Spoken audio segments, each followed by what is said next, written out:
back up. I forgot my charging cord for my phone, so.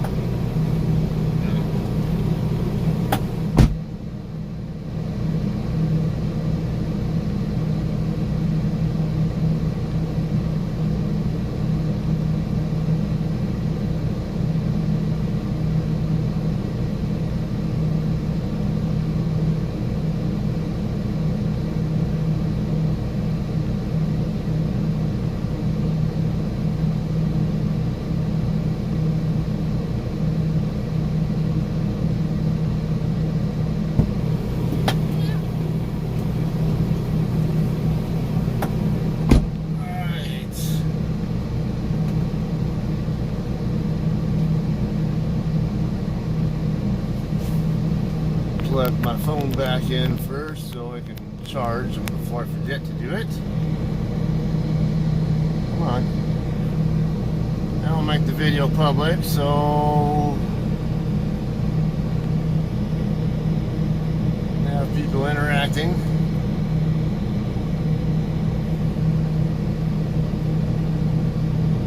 Okay, we are near my house in Victorville, California.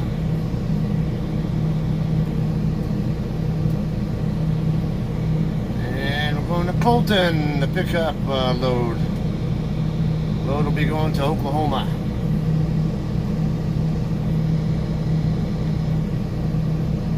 Let's make this public.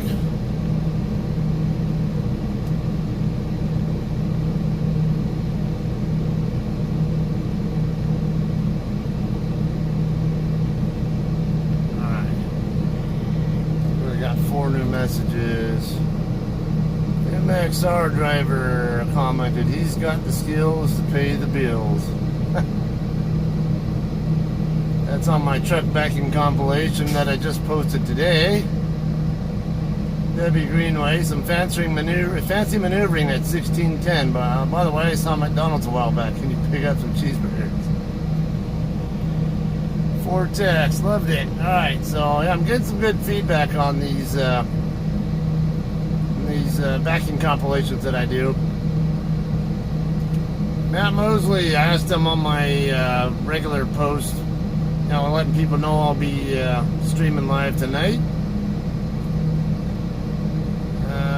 He had, of course, had 2 loads in a row cancel, but he finally got one this morning, and he also said he shut down at the Little America Travel Center in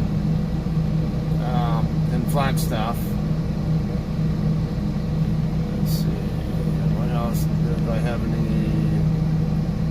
James Kelly, will keep your eyes peeled. Alright, I'll probably see you on here. More notifications.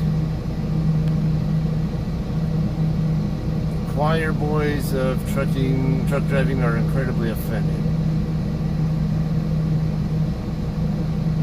Scott, this guy is great. He also has good lessons to teach, just like you, Scott.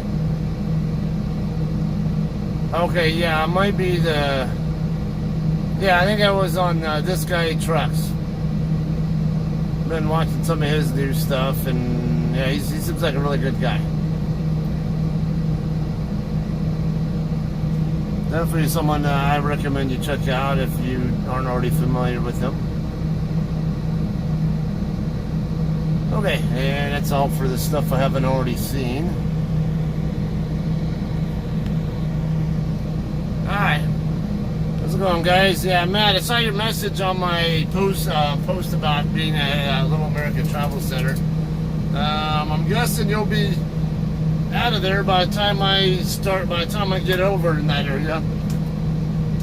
That's assuming that I even have a load to pick up, or that it'll be there on time, be able to get picked up on time.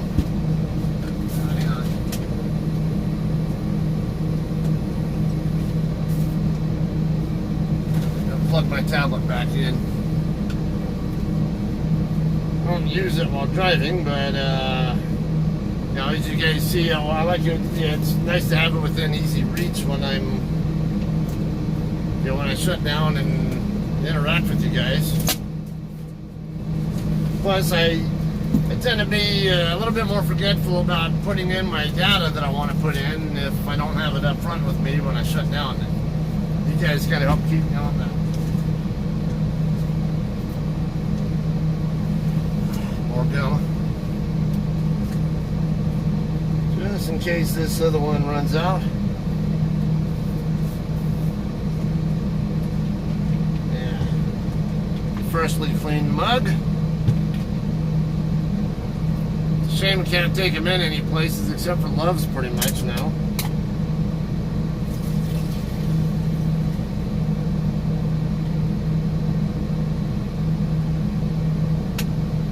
Alright.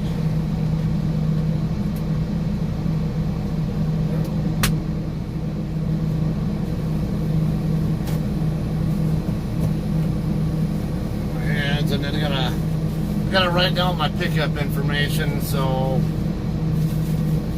I have easy access to it when I get to the DC.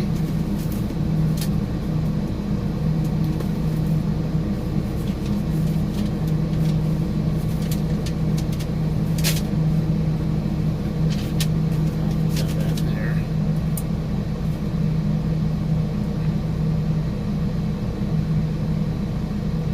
Oh, there's like 3 messages.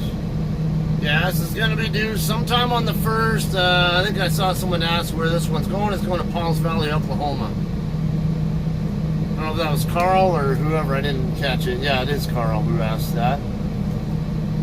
I'm going to be just a little bit less than 1,400 miles total between getting from here to the DC and then getting from the DC to Pauls Valley.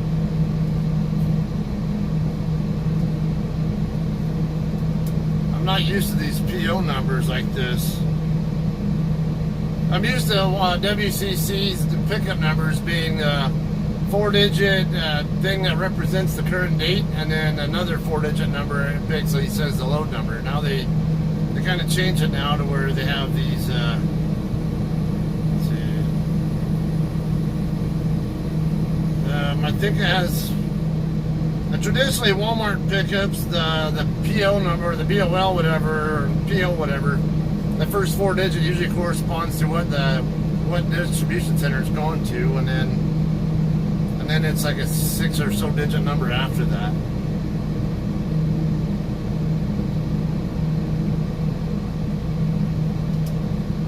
Okay, I'm gonna be late, but I told Shay before, as soon as I got the load, that I needed to complete my 34 before I'd start rolling, and asked her if the planners would be okay with me showing up a little late due to the fact I'm doing a 34, and they never said anything and they never pulled the load, so it must be good.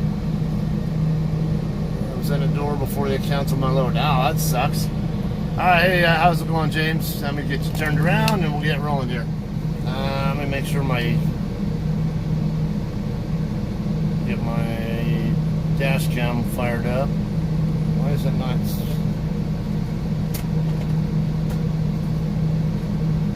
There it is. Okay.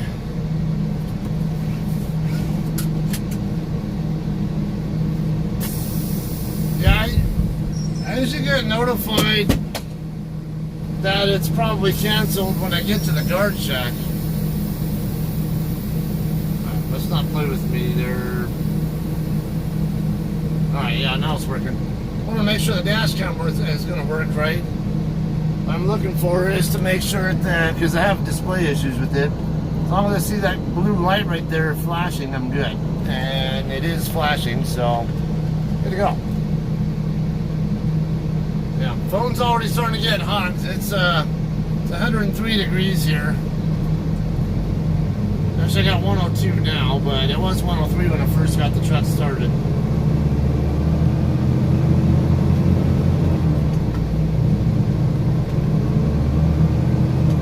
Just a little on the hot side here.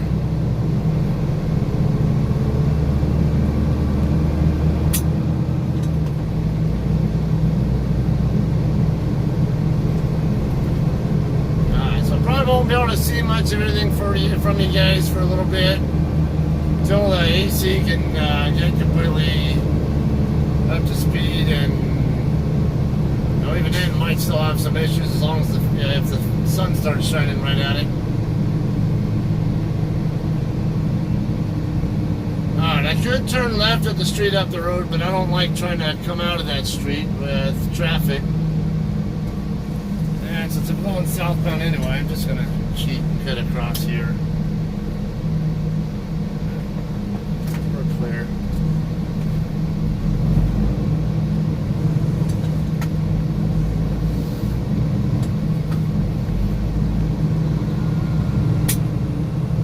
Alright, we got the Maricold in Victorville right here to my left.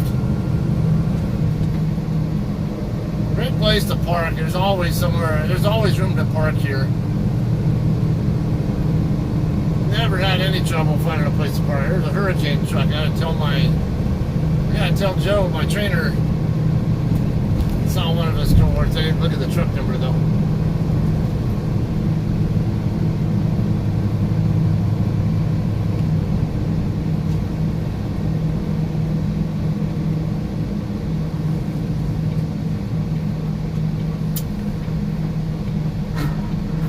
Leaving at 3 o'clock, I think is what I see. Yeah. Alright, yeah, I won't be there by then. Almost guaranteed. Damn it. That'd be like a best case scenario, but an unlikely scenario. Because I figured I probably won't even leave WCC until at least 8:30 or so. Probably 8:30. That's assuming the load's even ready. And I'd probably not get into Arizona at all by until after midnight.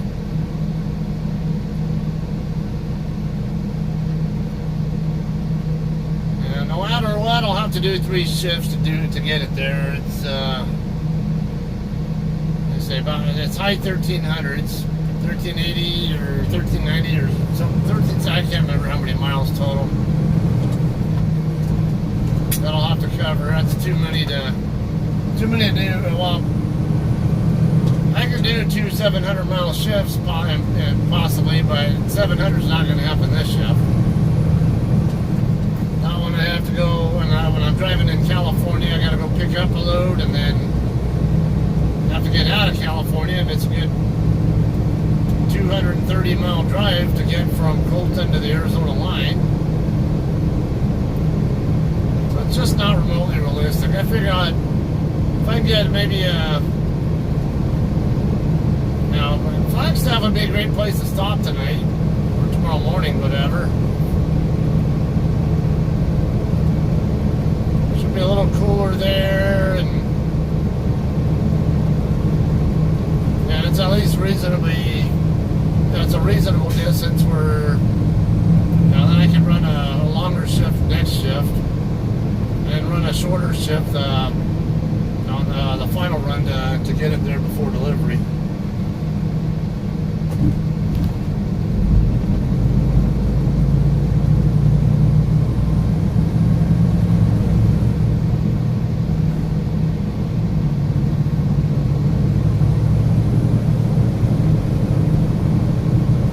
Any chance of cooling the phone down until I get on the freeway where you'll be facing away from the sun.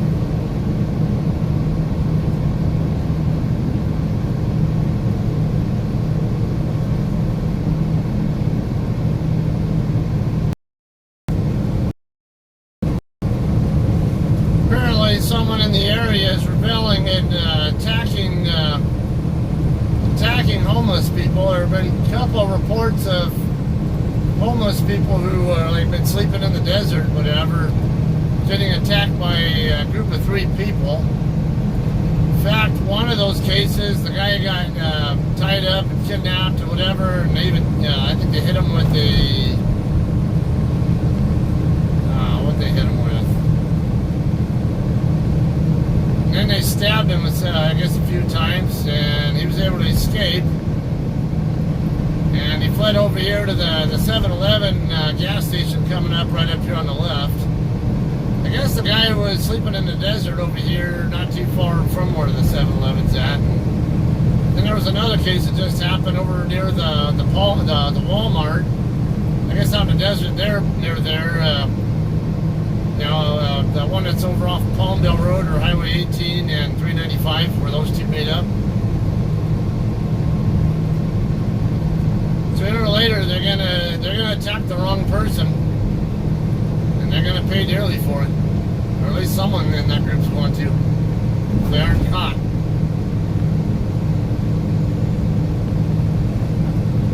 Yeah, well, the Circle K. That's what I meant. The Circle K station right here to my left. That's where the first victim fled to.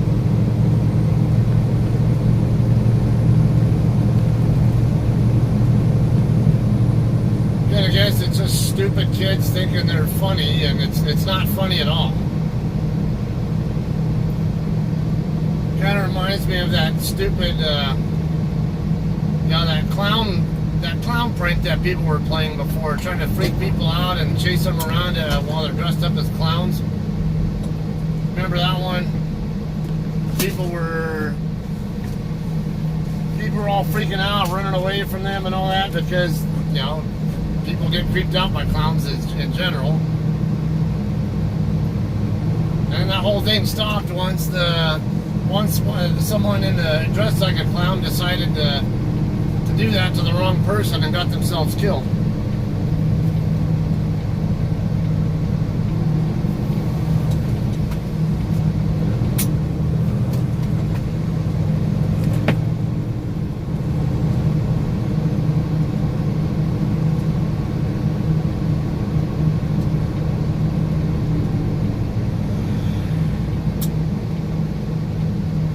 Southbound I-15 we go.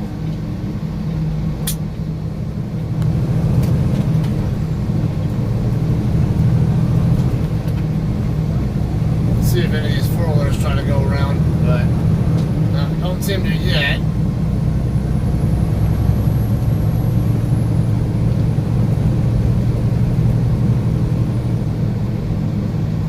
Guessing this guy's loaded.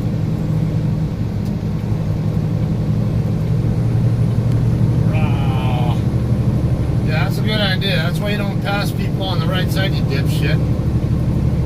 This white SUV coming up in the fast, well, he's in the fast lane now. Can't see him anymore, but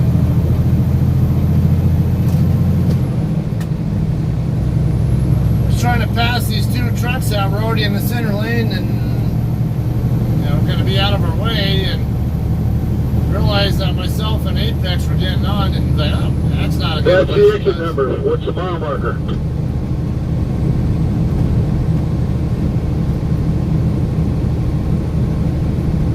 Yeah, one of these days I'm going to go out there and go cross-reference the exit numbers with the mile markers, because yeah, they don't go.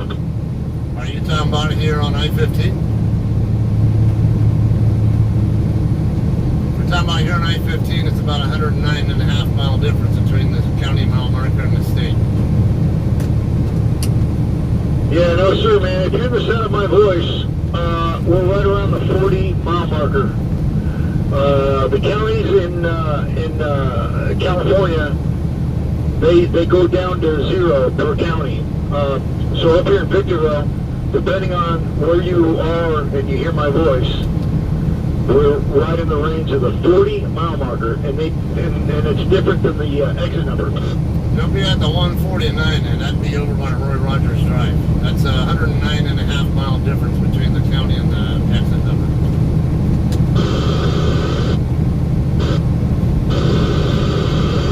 Yeah, Roy Rogers, that's got to be, oh man, like 40 mile marker, I think it is.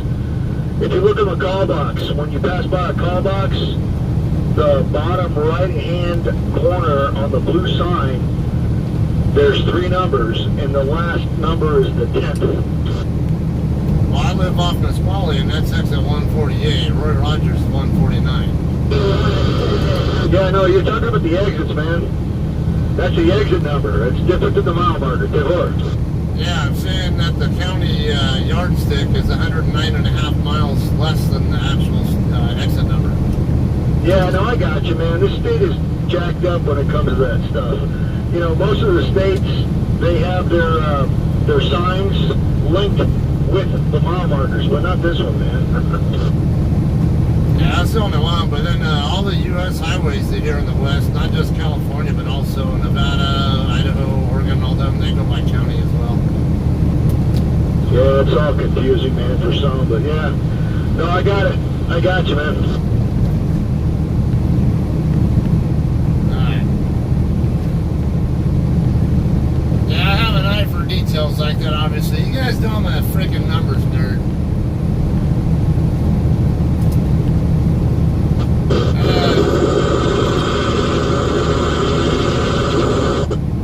Guy I used to work with calls me Rain Man, and now John Farber calls me Numbers. Yeah, it's all good. Can't say I can't be taken seriously when I want people to take me seriously.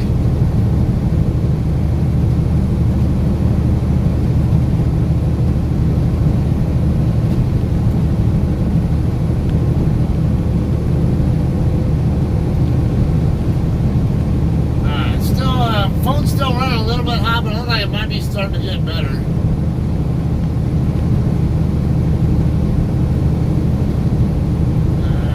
See James Ewing saying something about lightning, I think. And then Karma's a bitch from Mac Mosley. Or no, Jesse White.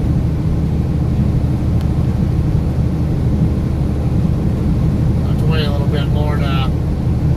Something else I see is a couple other things I see you sent there, Jesse. I'll have to wait a little bit though. Not to mention this exit, it's not a good one for interacting with on-ramp traffic.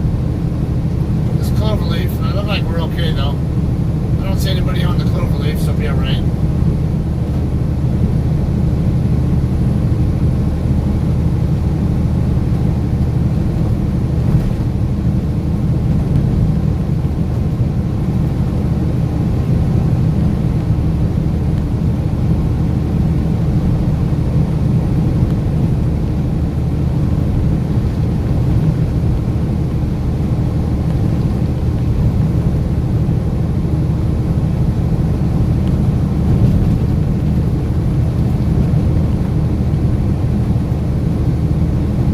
If someone does that to Diane, you'll kill them, something like that. Yeah, I agree with you. If someone does something like that to my family, they're gonna die. Or at least I'll put them on the ground and then I'll threaten to break their neck and tell them you better make better decisions in life before it costs you. I'm the kind also I'd go, if it's somebody who's a piece of shit, I'd also want to. And I'd be liable to freaking tie them up, whatever, and tell them take me to your mom. Or ask them what kind of relationship do they have with their parents, and then if they have respect for their parents. I'd take them to their parents, and then hey, you know that your piece of shit son almost got himself killed. So what do you have to say about that?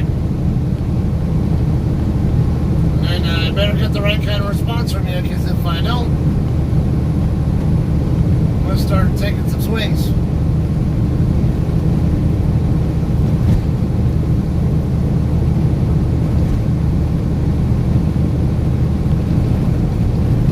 Enough of this politically correct bullshit.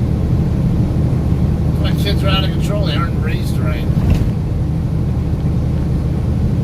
Especially bad when they don't have a dad to keep them in check and set a good example for them.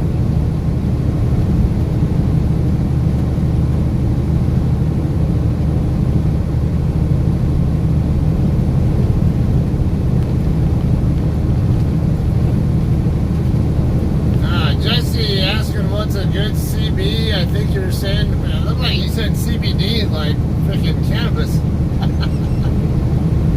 CB that'll fit in the Kenworth, pretty much anything as far as I know. They all have standard chassis designs on them. I don't know if your interior is exactly like mine or a little bit different, but yeah, mine, I have a Bearcat BC8 with a Firestick 4-foot antenna.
Accident ahead.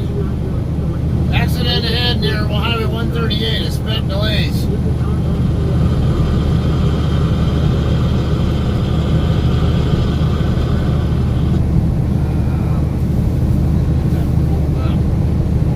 See what's going on with that. Yeah, come on.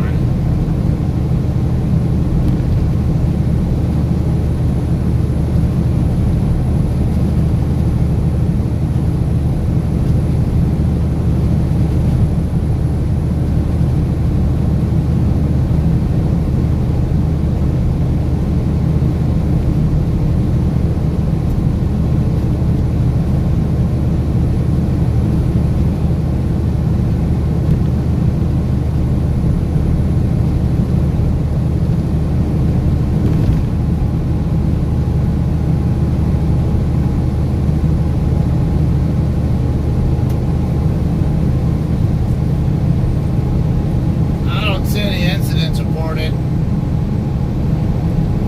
Of course, they're kind of notorious for not updating those electronic boards in a reasonable time. Half the time, those boards say strong winds ahead when it's not even windy.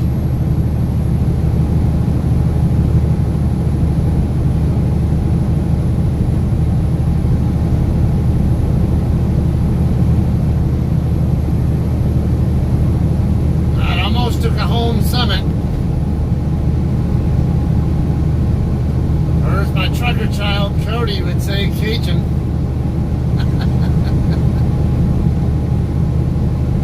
Oh, we all gotta get a laugh at each other sometimes.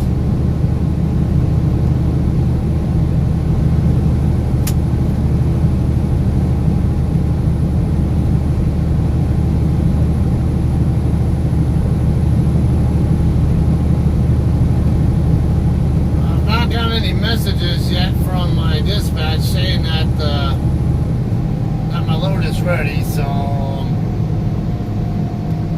and the load info suggests it's kind of a light load. So, it's gonna make me wonder. Hopefully it's not. Hopefully it's not gonna end up canceling on me. But I see it's only gonna be like 20. To be a little more concerned about whether I'm going to even have a load to pick up. A lot of times what they do is they might have two different trucks picking up loads going to the same place. And if the amount they have available to send off is small enough to fit in one truck, they'll just cancel the second truck.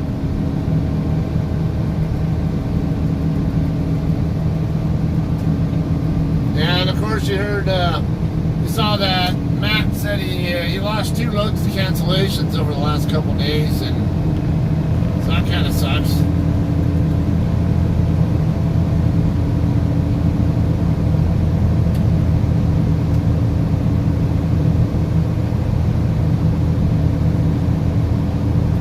Now, even if you do lose a you got dispatched onto the load and actually went and tried to check in, and then you found out that it canceled. You can still send in a trip sheet with the note TONU or TONU. That's truck order not used. And scan it in and send it, and they'll still pay you 100. I think deadhead miles plus it's like 150 or what was it, 125, $150 Tony pay.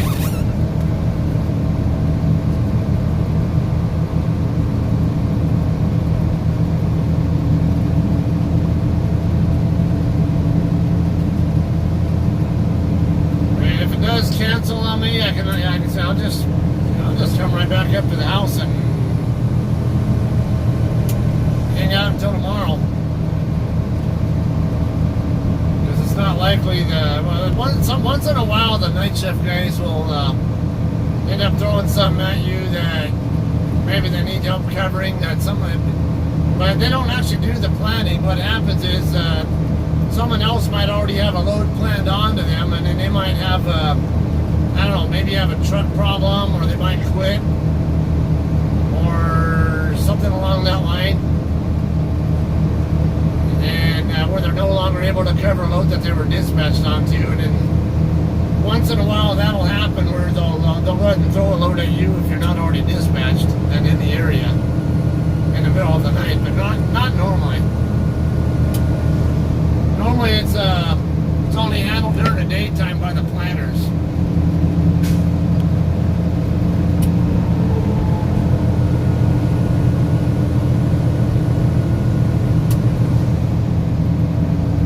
Good evening, Corey.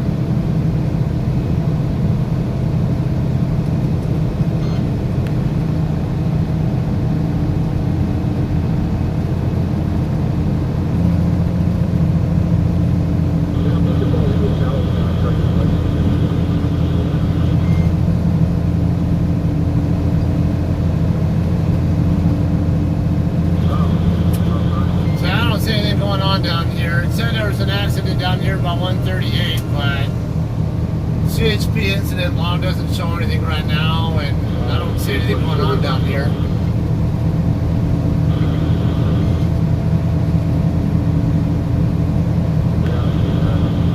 See some skid marks right here. I'm driving over. This could be where it was.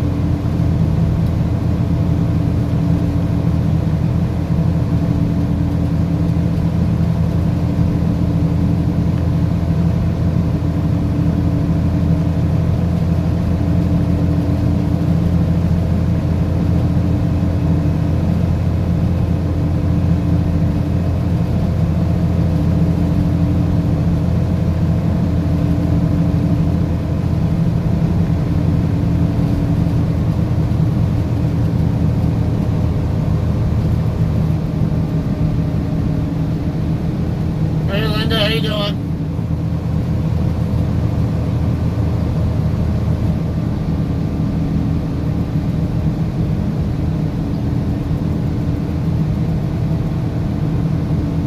Where are you at now, Linda? I know you were you're like in Illinois, I think, if I remember right. I saw you post something about having bought an umbrella because the rain you were in. I was gonna laugh at it and say, who needs an umbrella? You're not from California.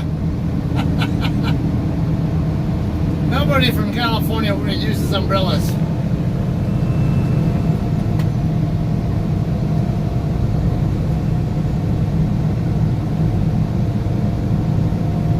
Now when it rains here, I just enjoy it. Act like it's a normal sunny day.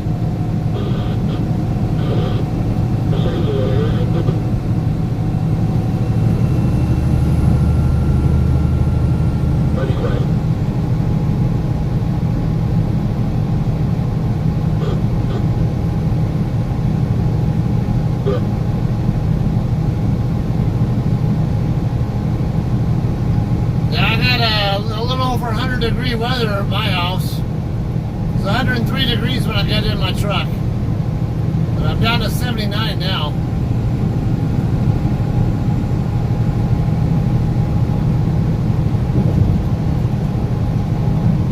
Might warm up some more when I get closer to summer, but you know.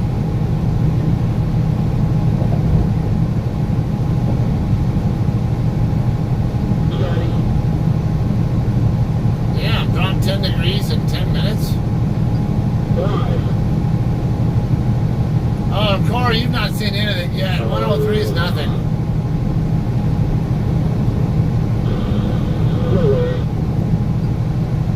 It'll get over 120 degrees here in the summertime.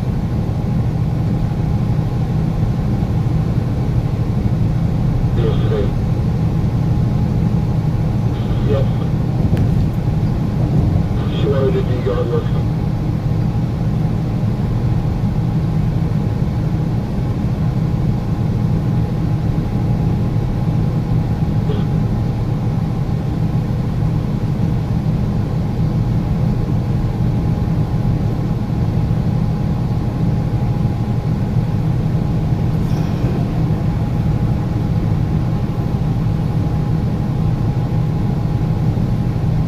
Into their truck.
And it starts looking like I have doubts that I can reach Lake Havasu on what I have left. Might get a little bit of fuel in Barstow and then at least get myself into Arizona.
Good evening to everybody who just more recently tuning in. I'm getting near the bottom of the Cajon Pass now, I-15 southbound, coming up on the 215 interchange, just about a mile from here.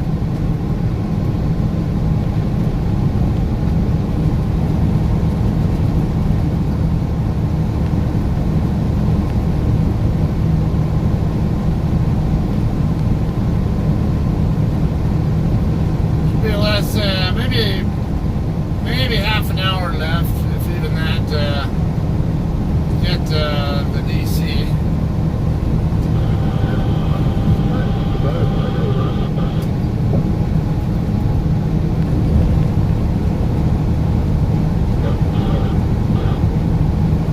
What is going on with Stevens? Why is he going so slow?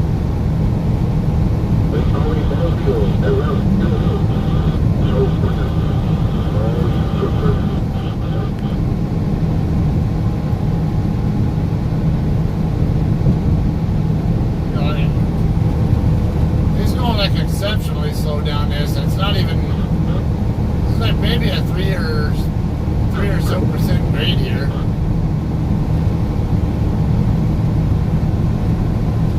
Makes me wonder if there's something wrong with this truck.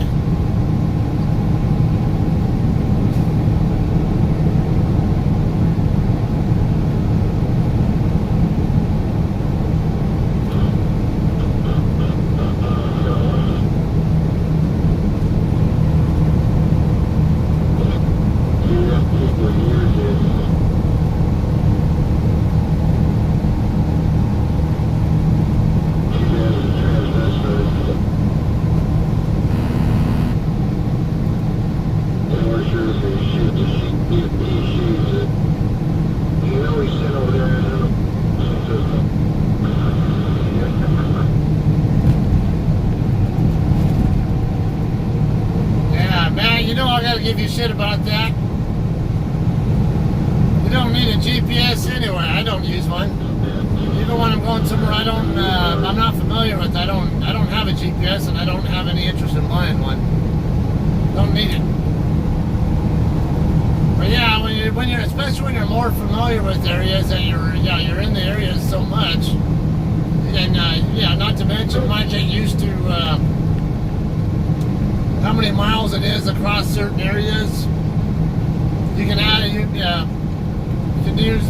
add it up in your head how many miles it is, and you get a pretty good idea where you're gonna make your stops even without using anything.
In San Bernardino now.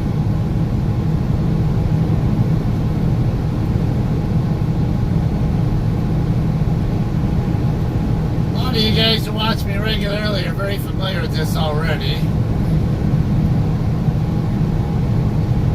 First, I'm going to still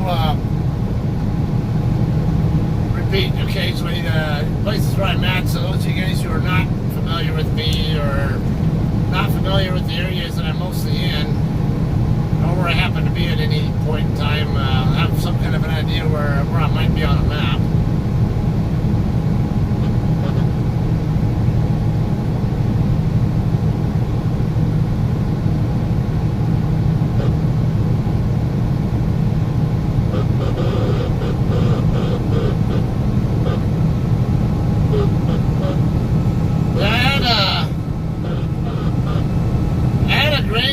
Truck passed me at like 70 plus on Highway 58 once, in between, I think it was over by Hinckley. It was in between Kramer Junction and Barstow, I know that. I think it was over to Hinckley area.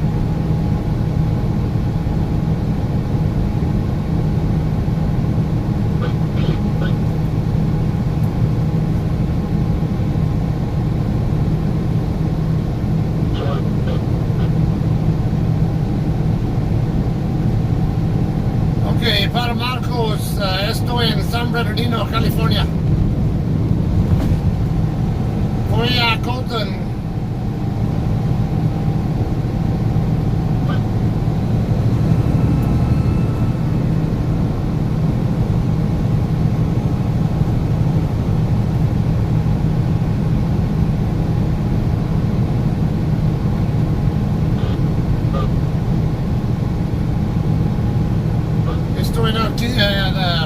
Interstate 215.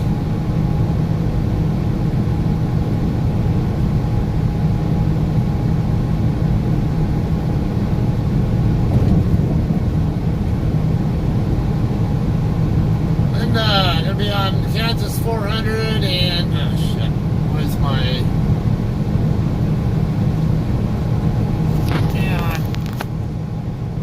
phone's down to like 17%. I don't know why.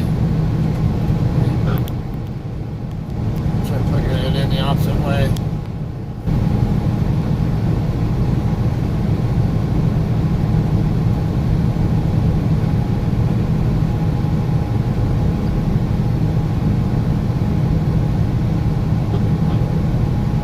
Alright, Kansas 400 and US 50 in Colorado. Where's this here? 4092. Where's your load going to, Linda?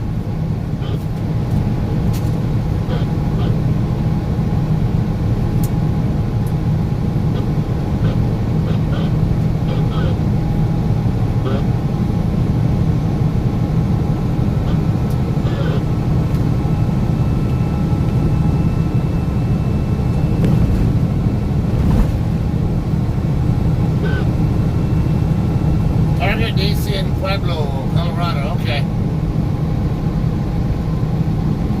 Come on, you damn van. You're cutting off my escape route if I need to move over for these guys. Freaking idiot. Why do you do that? Come up on me and all of a sudden slow down and be right next to the back of my trailer so I can't go anywhere. I hate it when people do that. It's a Frontier van. Get the hell away from here, dude. Not to mention you're blocking the car that's behind you.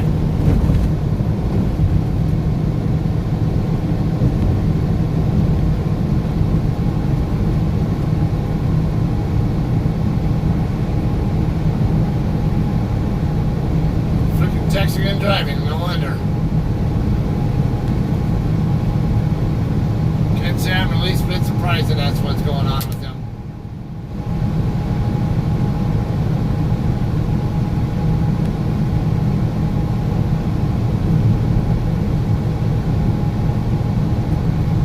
West has he been down? With that, at least with that truck. It's funny, it's not even that far west. Do you have a reload yet out of there?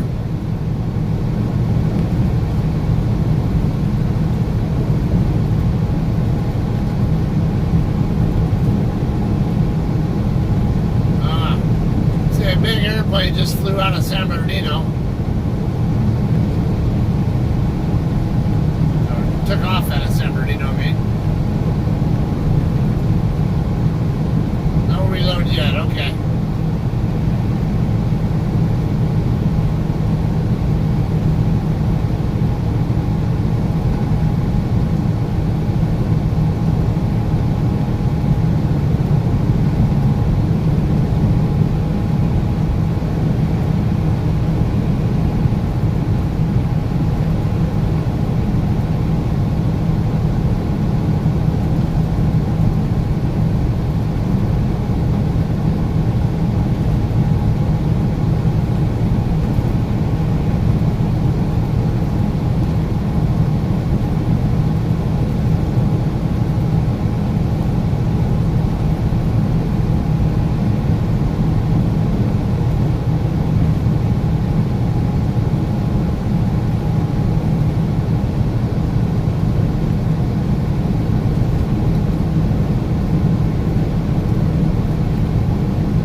Downtown San Bernardino coming up pretty soon here. Highway 66. Marcos del centro de San Bernardino. Allá.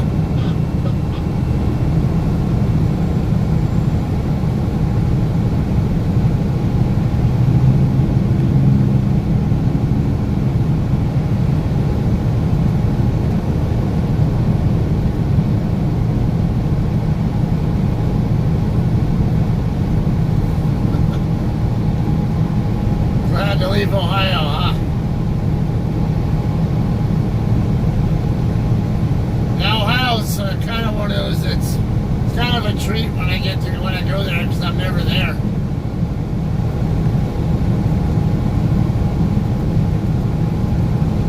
I think I've been in Ohio twice since I've been with JCT, and of course you guys know I've been here over 2 years now, and it tells you how often I'm in that area.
Saying that her trees are also not budding yet or not doing anything.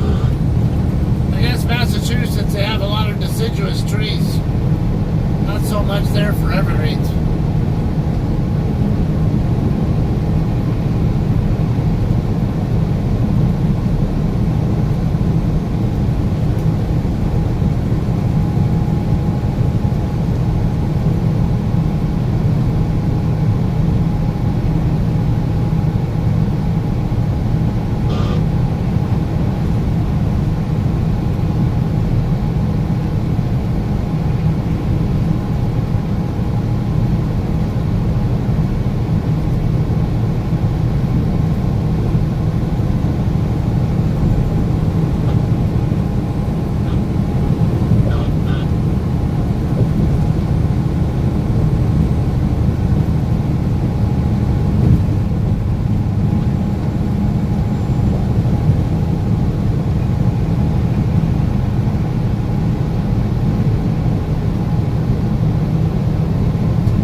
Interstate 10, on Interstate DS para Marcos.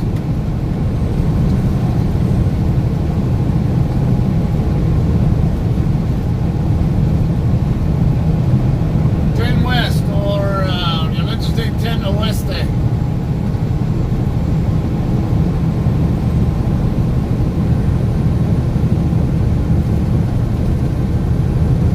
Las Tabula, I used to do pickups over there. England does pickups over there in Ashtabula at there's a fiberglass place over there right by the lake, or real close to the lake, whatever. Basically pick up Corvette parts, I think is what it is, and they get sent to Laredo, go down into Mexico for part of the manufacturing process.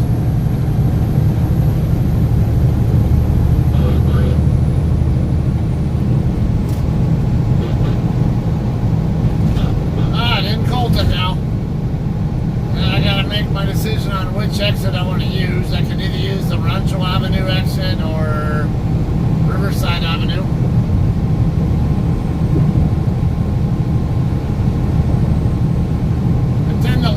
I tend to prefer Rancho.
flicker, my turn signal goes from a normal speed to twice as fast, like almost like I got a lighting off or something, but it's not that. I think it's just maybe a slightly loose connection on my pigtail or something.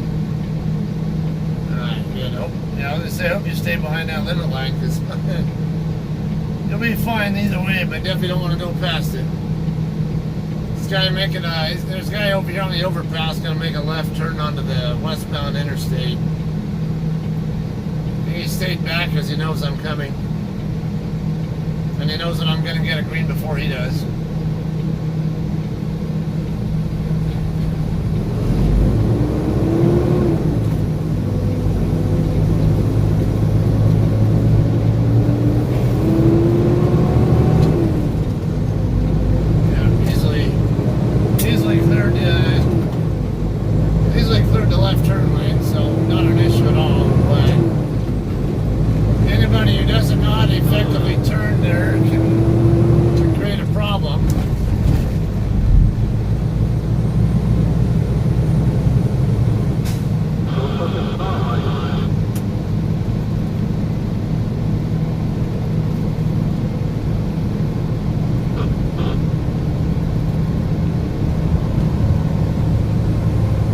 Good night, Linda.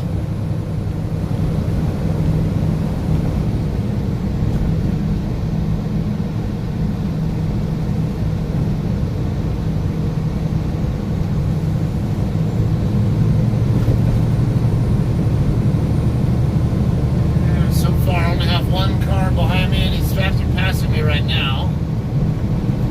Wait, I got another one. Looks like a Jeep coming back there.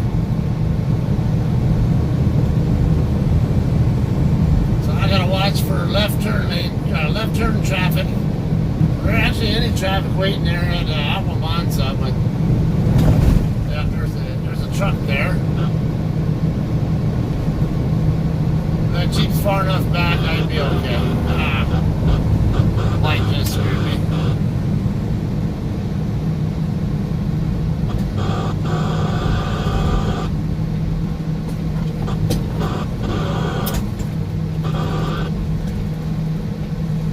In case I need the space.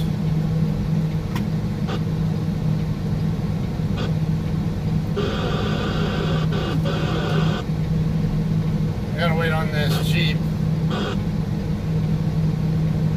Come on, dude. Go!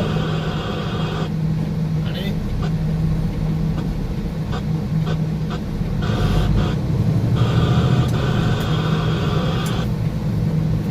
Wasn't sure if there was going to be anybody on this road, so I wanted to leave the option open to cut across like that if I needed it. Now, it wouldn't have been any problem at all if the light had stayed green for me, but the fact the light turned red, it gave the Jeep a chance to catch up to me and complicated that situation.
in the exit lane.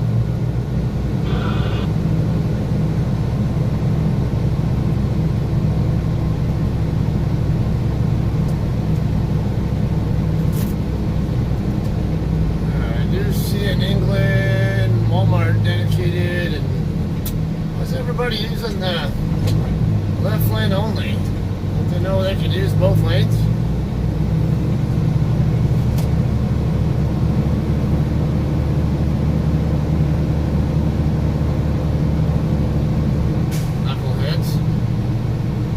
This England day cabber should know better. He can just come right on over. Like, what are you doing, dude?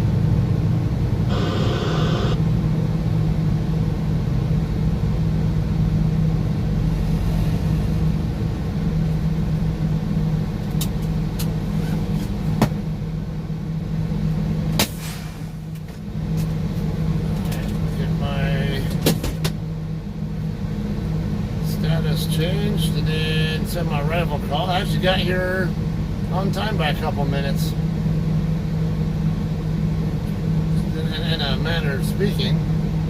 It's supposed to be at the shipping office right now, but it's really not bad at all. 1928. 6572. Okay. I'm good. Gotta put my mask on. Get checked in.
278, I'm here.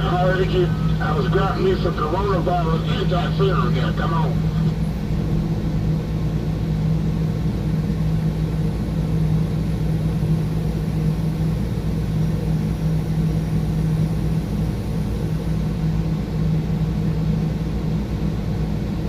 How's you there, Pony? And everybody else on the side of my voice. You're like those waving.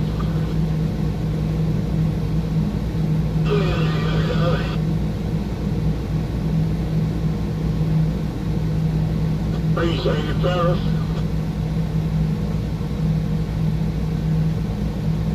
Now, we're gonna stay at home order in place. Stay your ass at home. Come on. Alright. Be dropping my trailer and go check in. I don't know what the status is though. Go to yard move. Dropping hook. Alright, I do have this recording, so I'll have more footage to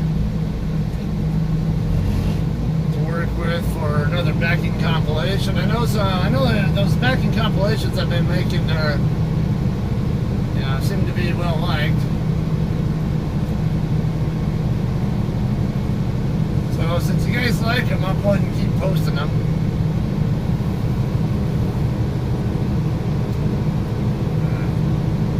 I'm not going to wear this mask unless I have to have it on. Wait till I get back inside there. See, they're loading all the Walmart trailers for their Sam's Club loads now.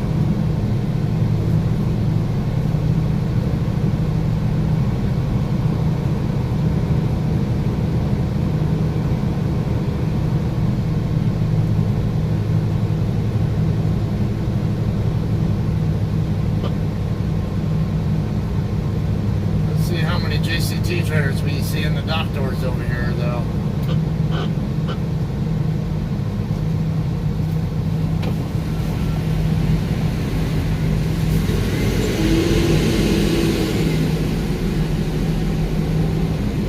I say, let him go by me because I'm turning up E and F row anyway.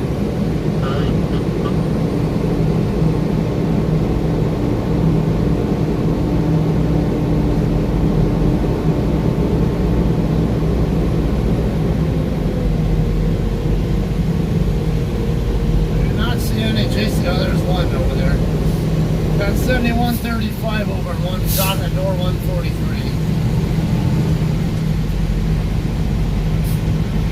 We're at the yard jockey's trying to get turned around and go drop a Covenant trailer on the door.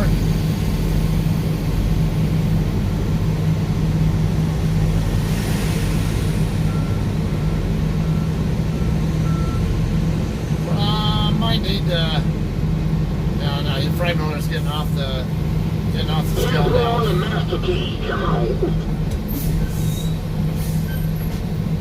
I'm gonna drop right here in this spot that I just passed, but I'm gonna wait on. Alright, like frame owner's getting out of the way now.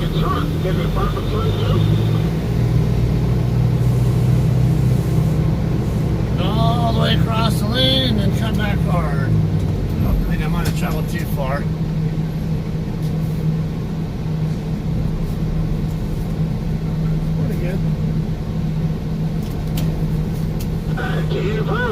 Consider yourself grateful, come on.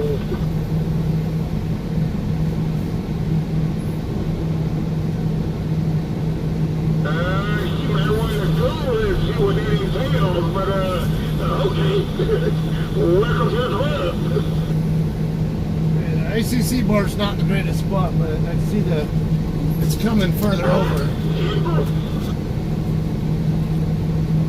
Watching the tandems too. I like where the tandems are positioned. I just was concerned about the ICC bar first. Come back a little more. Possibly chase it down, but I'm not going to take chances of being closer to this trailer on my right side than I think I am. So I'll just come straighten out. Straighten out where I can see it down both sides of the trailer. And we're good.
that's the only JCT trailer in the dock door right now, so that could be a really good thing or a really bad thing.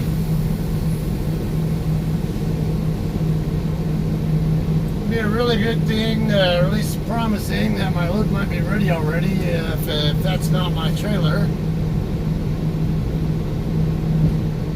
However,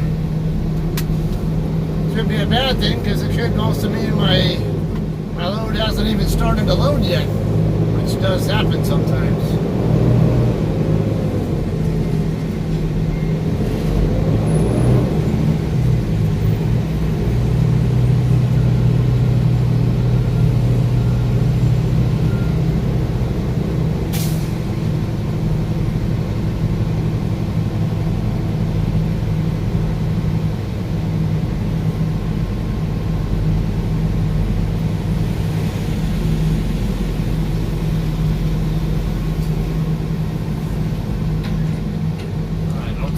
Trucks coming the other way. You gotta watch for pedestrians here too, though.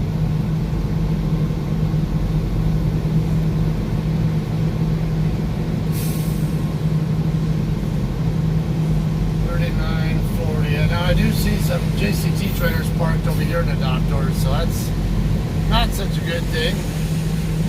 Especially when I see several JCT trucks all parked over here.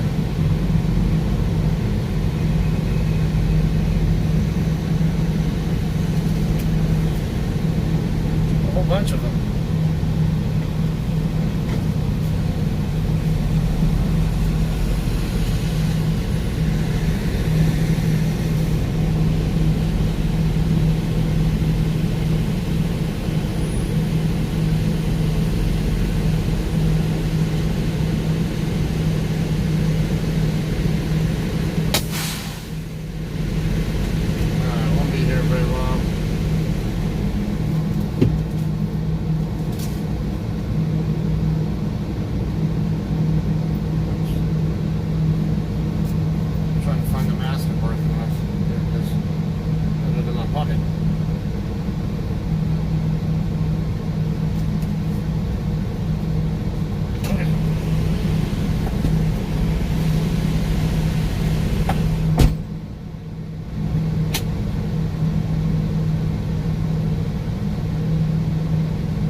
the hell?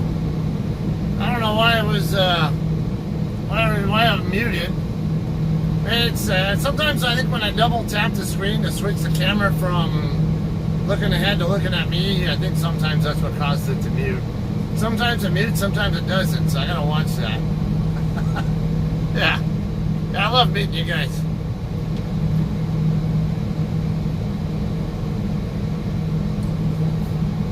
Alright, so what I'm going to do, I'm going to get that dash cam footage right now since I'm waiting anyway. And while waiting on the shipper to call. My reefer is sitting at -10, but it's at 7 and it's been like that for a few hours. Uh-oh.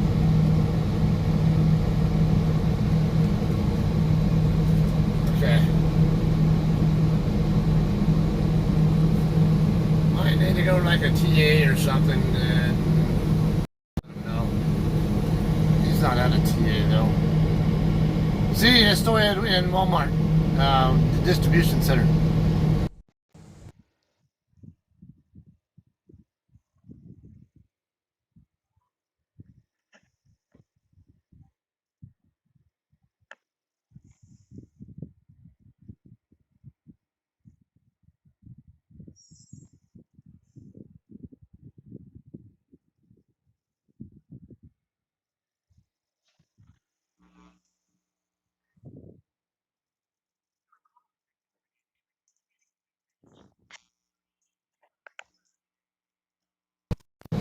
Can't be sleeping because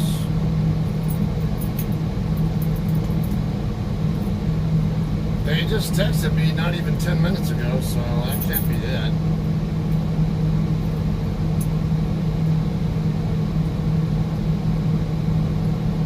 I'll retrieve the dash cam footage off this.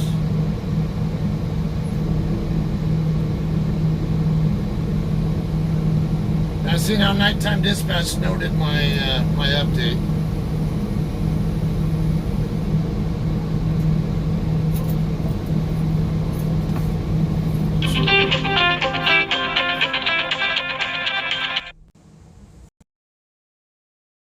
Hey, what's up?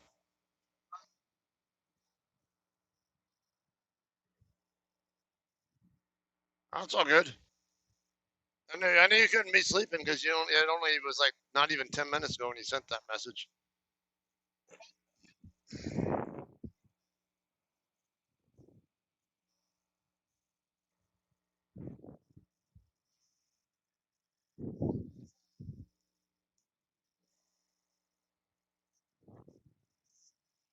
Yeah.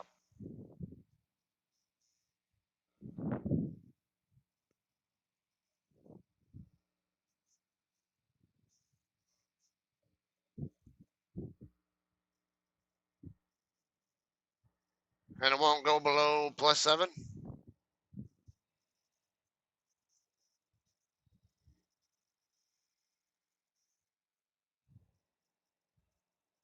Okay. Yeah, I might want to make a note about that, and might need to get to like a TA or something when you can, and it's no. I think what it is sometimes when that happens when it's not working efficiently is the intake whatever area is clogged. Yeah, that could be what it is. So that you might want to talk to dispatch about.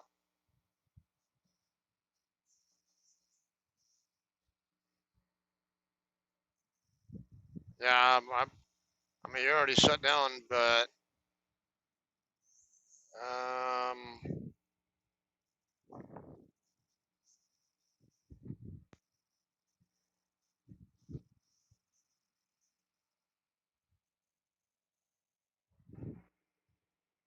yeah, yeah. I don't blame you, and it's it. You really do want to make sure it gets documented at least, and like if you're out of hours though, you can't do anything. And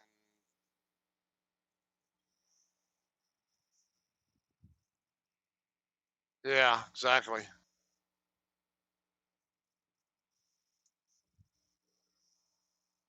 Okay. Okay. You too. Bye.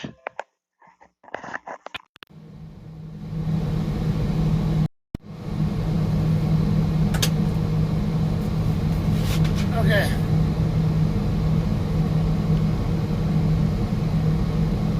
Okay, so the problem that Cody is having.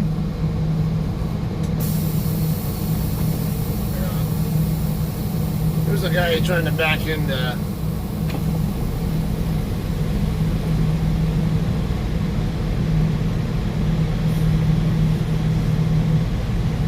Guy trying to back into one of the perimeter spots back there. Just want to get out of his way.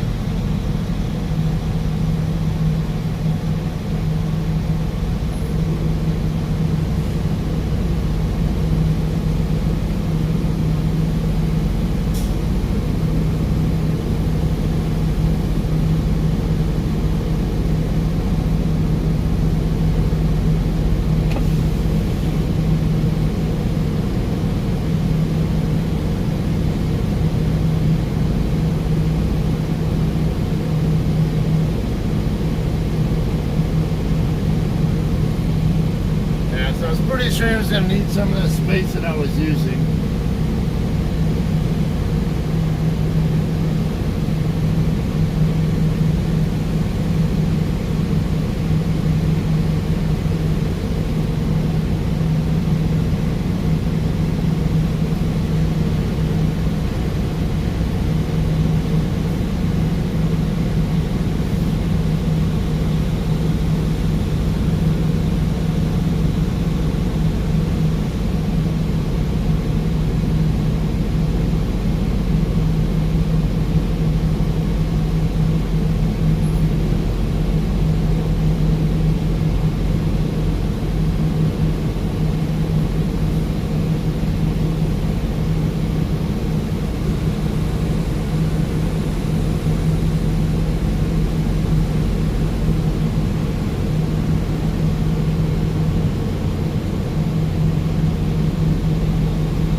Behind my truck, and the other guy looked like it might be done. Now I got another truck coming in.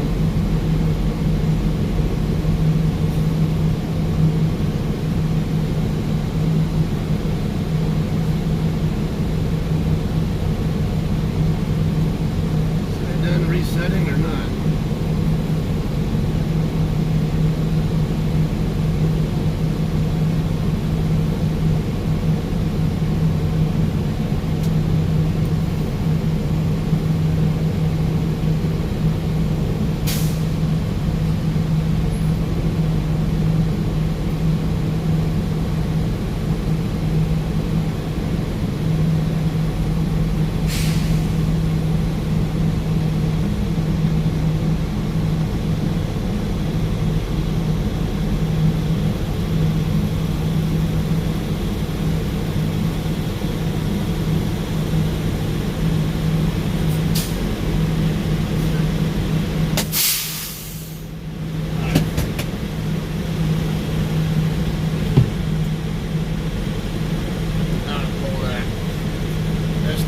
Back out and get the interior cam data. Any of you guys on who are watching who are truckers or like to watch my videos for learning backing stuff, I'm trying to get some feedback from you guys on if you guys are watching on how much the interior camera helps. There's a lot of detail to look at, both inside and outside, and I think it's essential information, both inside and outside, for you guys to see. But just want to see how much you guys are actually paying attention to that kind of stuff.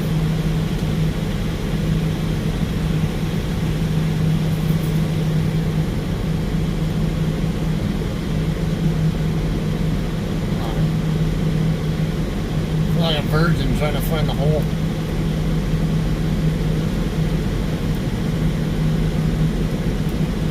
There we go.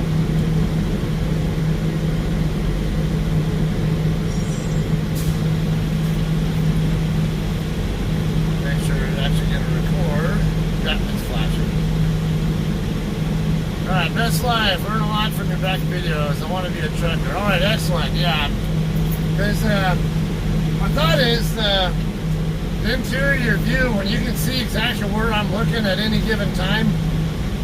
Watch my eyes too if you can. You can't always tell, but when I'm out, well, I got my head sticking out the window, you obviously can't tell, but I want to reiterate the point that you gotta watch everything back there. Don't stare at your tandems. Watch your tandems, but don't stare at them and look at nothing else. You gotta know what's going on with the back corner of your trailer.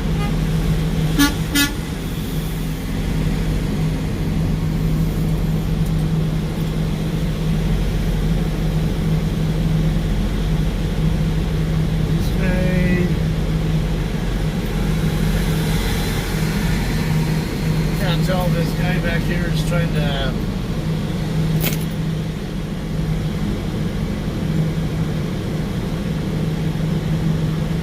Okay. Yeah, he's trying to back into another spot a little bit further over that way, I think. But he was set up over here, and he has to do like a 90 setup. I'd be in front of a trailer if I knew that one of these trailers was mine, but I don't know that it is, so.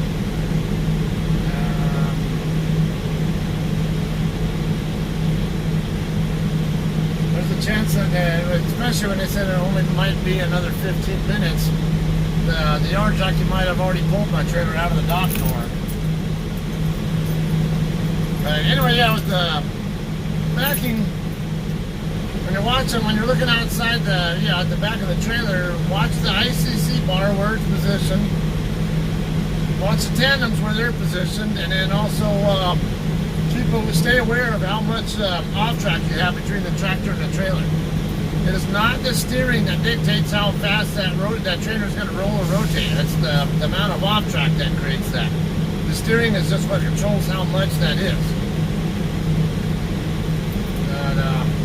But, all those little details I'm staying aware of. And you'll see that I regularly look back over this way to my right, look up over by my hood mirror area to make sure the front of my truck's going to stay clear of something over there.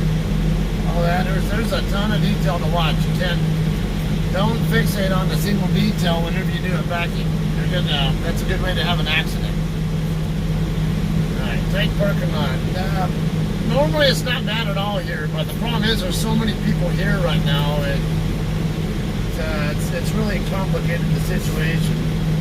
And normally, if my load's not ready, a lot of times what they do is they'll tell me that hey, your load's down. I usually have to go inside the warehouse. They'll usually tell me go in the warehouse and check in with them. Get this in here.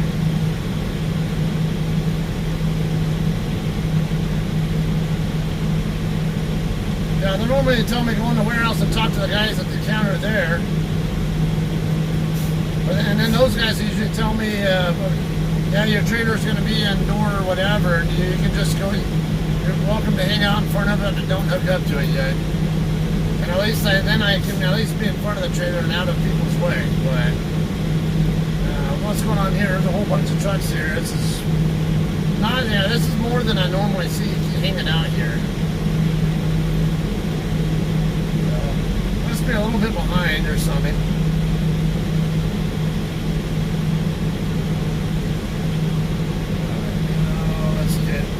Interior data off of here. One thing I hate about this Garmin 45, it always makes a bunch of GLV files. Come on, I don't need on-screen keyboard. Makes all these GLV files I don't care about, and they take up space on the SD card that I don't need eaten up. So I like to get rid of all those first.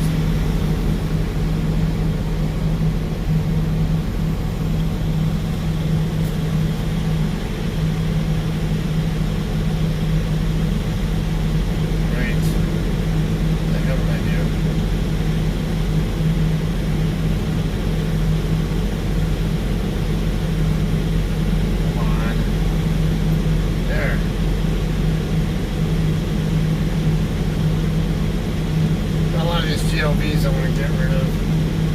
Can't wait to roll out the grill. You guys all talk about barbecuing. Saw James talking about it earlier. Yeah, COVID-19. People are buying too much at grocery store. Yeah, I imagine the COVID-19 thing is causing people to barbecue a lot more as well. Especially if you got good weather. But then again, I see Corey talking about barbecuing more than anybody else, and he lives in Minnesota.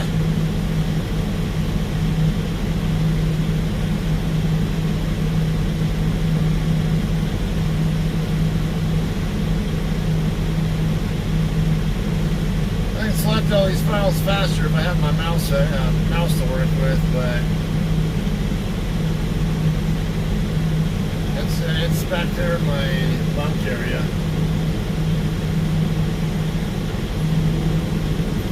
Gotta be close to the end of these GLD files now.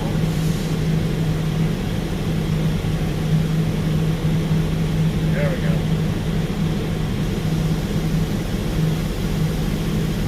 1,869 files. It's just ridiculous.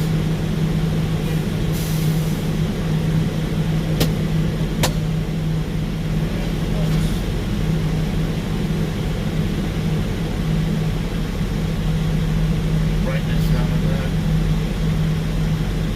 Alright, now we go back to the extra large icons. Down the bottom.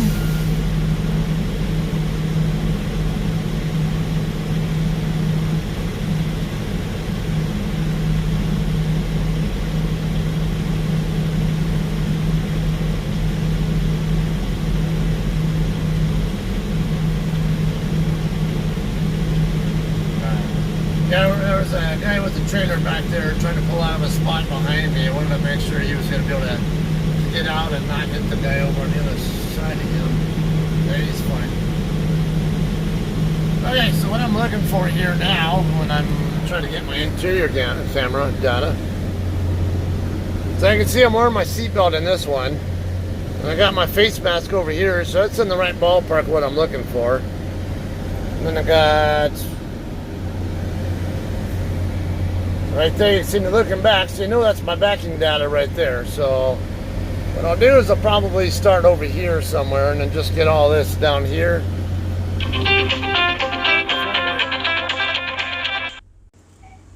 Hello. Hi, your paperwork's ready. Come inside. Okay, be right there. Thank you.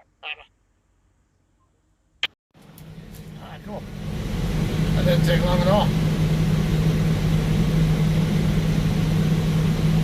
Get this data moved real quick and then I'll go run in and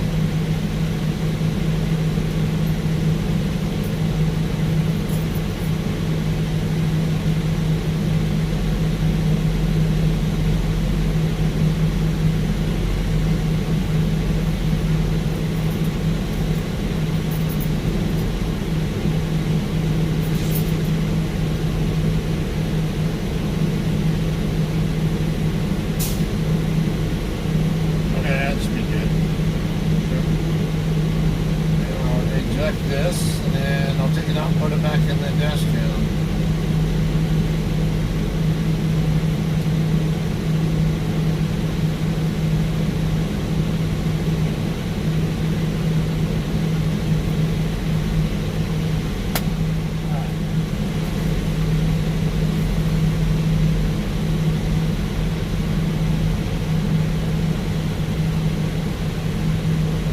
Yeah, of course I have other ways I can hook this up to my tablet, but the method I use there is the fastest way to do it. It's a little tedious, but the files transfer a hell of a lot faster that way. That's why I do it that way. Alright, get this rolled up. Okay, I don't need my pickup information to give them, and I'll be right back.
is, Batman. Got another JCT driver in there who's trying to check on a load that's going to Ochalata, Oklahoma. He's been there since 12:30, and he said that he was too heavy on the drives or something, and his overall weight was only 61,000. It's like, how in the hell are you overweight when your gross is 61? That's not even possible. I wouldn't have even freaking scaled the load. I think the guy doesn't know what he's doing, or he's giving the wrong weight information, or weighing things wrong or something. I don't know.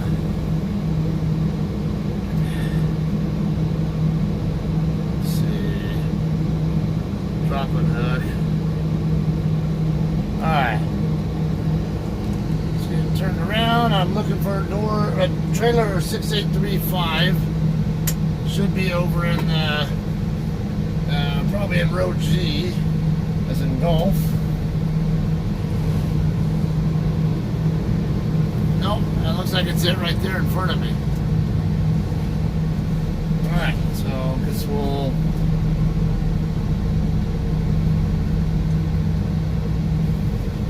surprise.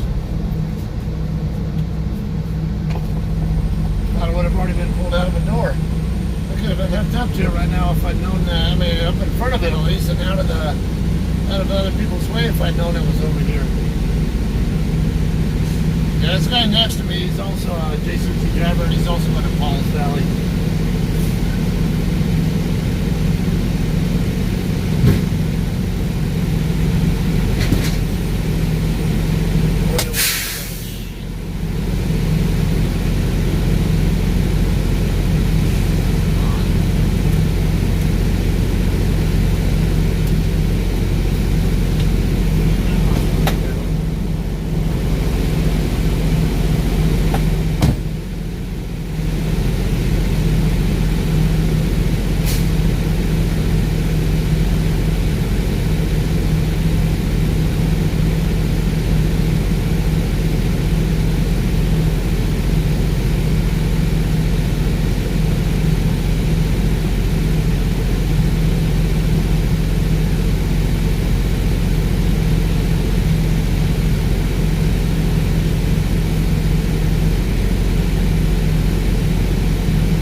guy's a rookie and doesn't know how to work his weights on that scale.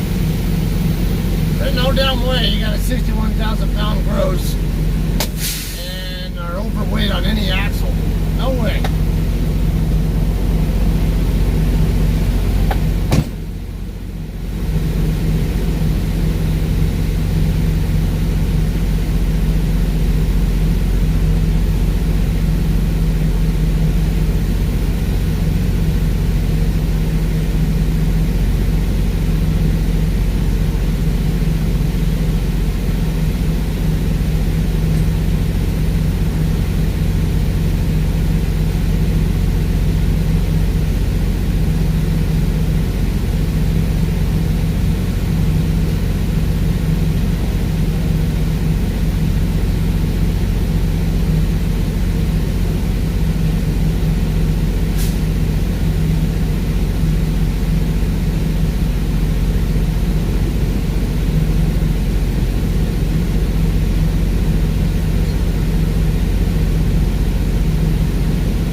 He's in 4170. His name's Thomas.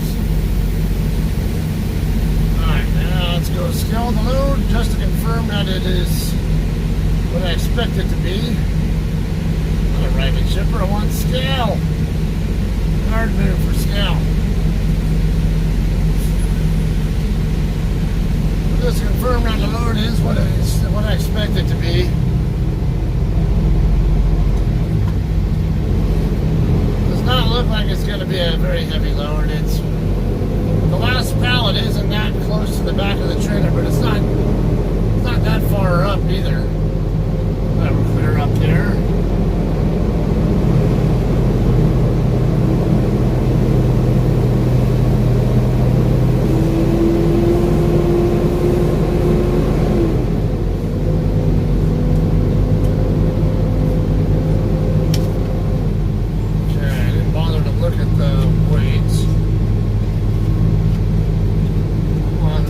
Departure call before I get out the gates. I can just leave.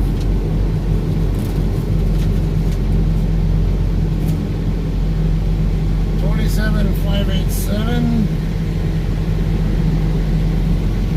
Got 25 pallets. Right, so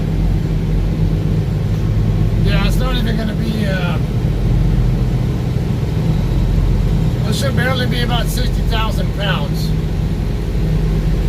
Since we got a guy back there who's, I'm pretty certain is not reading the scale numbers correctly, I'm going to do a little how-to on how to read, how to figure these out correctly with these.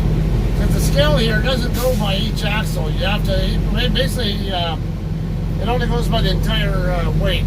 So what you got to do is start with the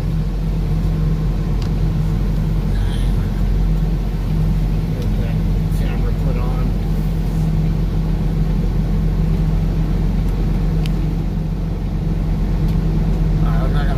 Dedicated guy on the scale right now. Never mind that thing. I'm just trying to wait for this dash cam to boot up enough so I can acknowledge it. Come on, hurry up. Thank you. Alright, now what is...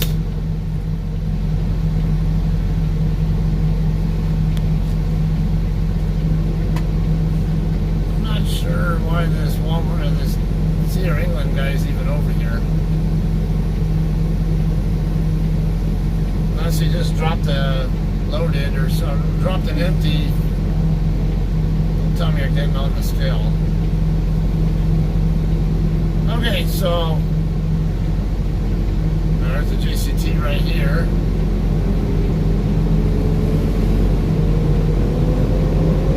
So 3951 alpha.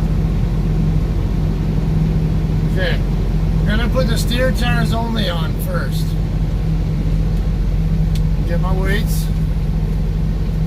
Okay, I got 11. I don't know if you guys can see the indicator over there.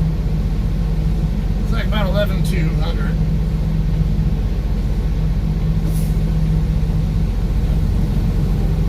Now I'll put my drives on.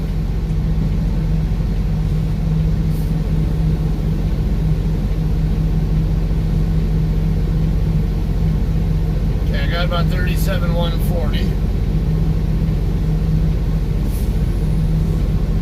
I'll put the tandems on. Okay, now you might think that the drives are overweight based on the way I think that guy's thinking here. But it's not it. Okay, I got 62, right at about, let's see. Jumping around. It's like 61.9 for my gross. So it looks like a very accurate, looks like a pretty damn accurate reading on the BOL.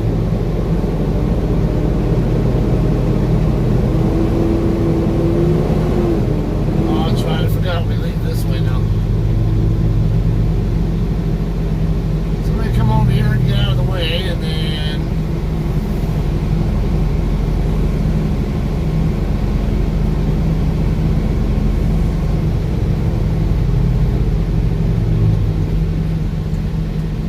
I can send my departure information and then do like a little how-to with you guys.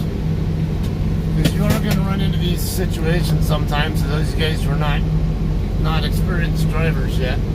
Okay, so here are my weights. Those are my weights. So the 11, is that the 11 whatever? It's just my steer tires only. That's those are good. I don't want it more than 12,000 ideally. I can run more than 12,000 depending on what state I'm in and what the equipment rating is and all that. Okay, this is both my steers and my drives combined. So in order to get my drive tire weight, I need to subtract the 11,000 from that. That's only about 26, actually 25 and change. 60 pounds short of 26,000, so 25,940. That's what my drive axle weight is, 25,940. It's not 37, it's 25. So you got to subtract the steer axle from that. So it's a light load. Now, for the trailer axle, you got to subtract. Take the gross weight and subtract that amount, basically the whole tractor from it.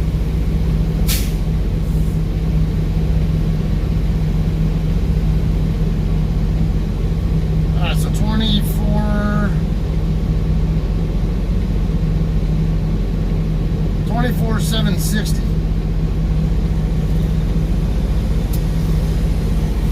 So these are my actual axle weights. So that's my that's my steers, that's my drives, and then that's my my trailer. Again, you gotta subtract whatever that you had on the scale before each axle.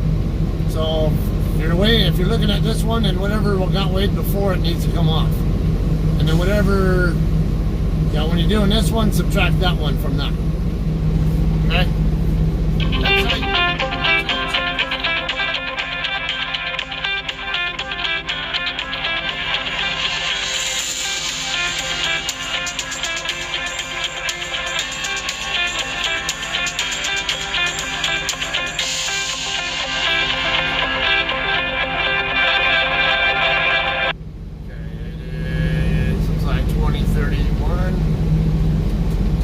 BOL 1034, but we set ours at plus 35 continuous here. Sorted produce.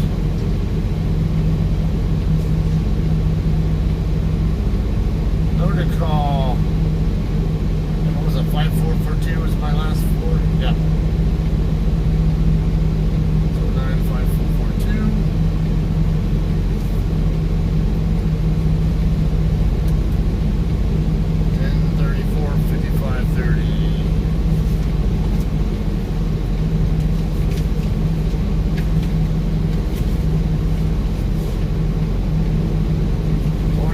587 and 25. Sorted produce 34, 35. Yes. 6835. It dropped 6572. Seal number, I gotta memorize that one now. 6107 306. Got about 3 on fuel. I'll probably have to stop in I'm gonna bet on having to stop in Barstow to get some fuel. Just enough to get me into Arizona. Alright, getting out of here now.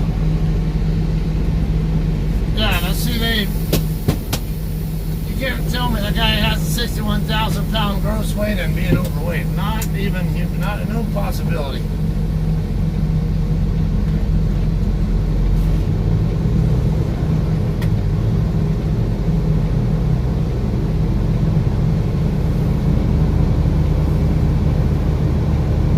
Hey, Anthony.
something to work with to get into Arizona. I'll have to do a 30, I think, in Arizona. Let's get out of here.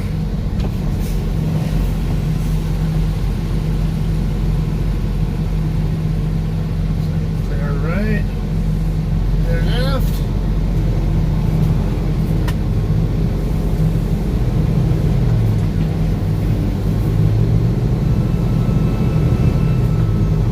We got here 4045 Bravo. Sounds familiar. Got another one here, 3680 Echo.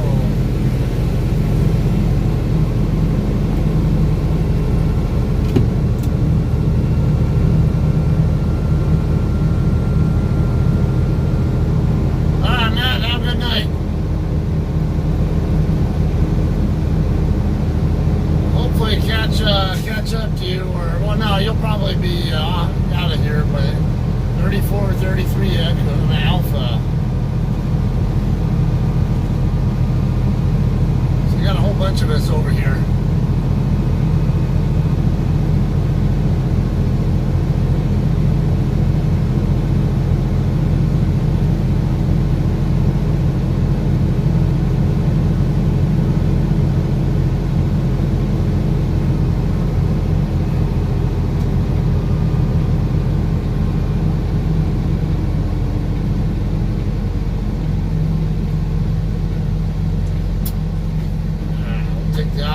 Around again. As you guys know, I love to take that way.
Up, so my last shift has as few miles to run as possible. That way, if I don't have enough time for a 10-hour break before delivery, which I don't think I will, won't know yet until I get an appointment time for my load though. But it will be a morning appointment time. I know that for sure. But ideally, I want to leave myself where I have only maybe a couple hundred miles to run possibly before I deliver. Then I can have plenty of clock left to work with to run toward another reload and stuff like that after I'm empty.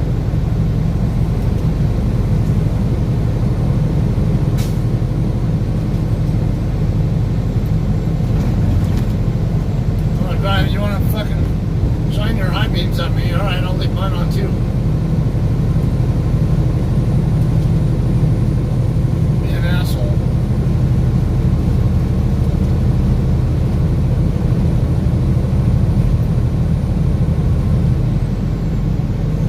Didn't react at all tells me he probably wasn't even paying attention to the road. I figured he would have at least high beamed me back if those weren't actually his high beams, but I'm pretty sure they were.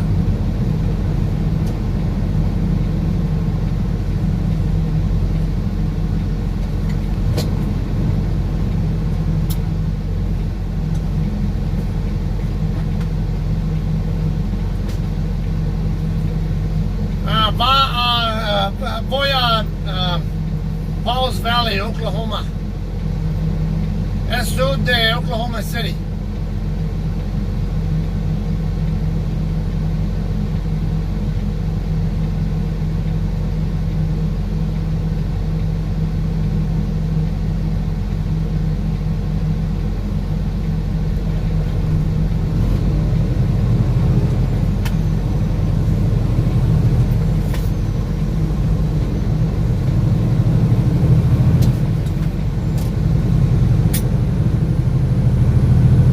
Rancho Avenue.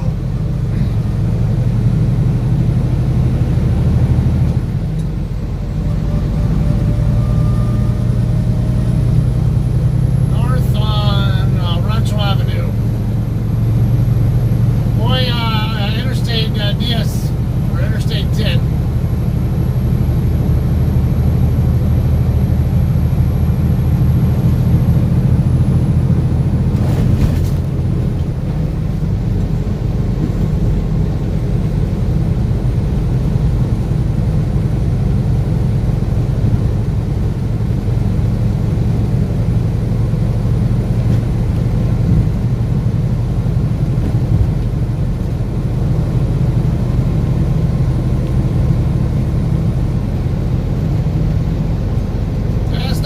It's less than 1,400, so some people might complain about it, but really I could do like 3 of those kind of loads, and there's 3 loads that are similar to that, maybe a little bit less, in a week, and still have a really solid week.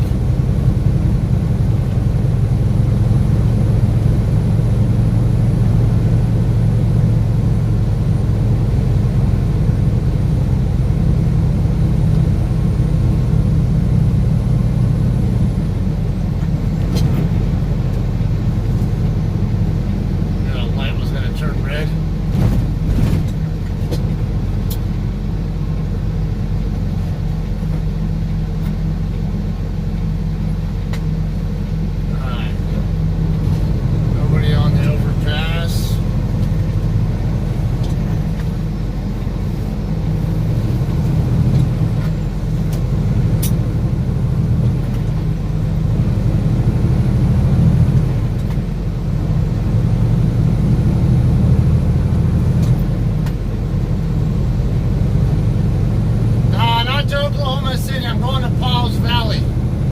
It's south of Oklahoma City.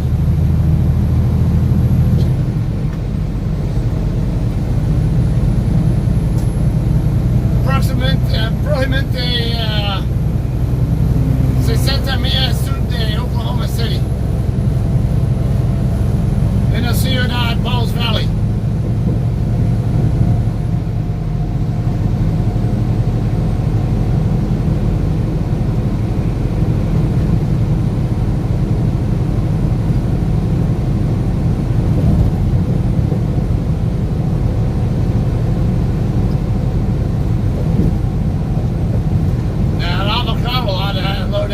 Miles on it.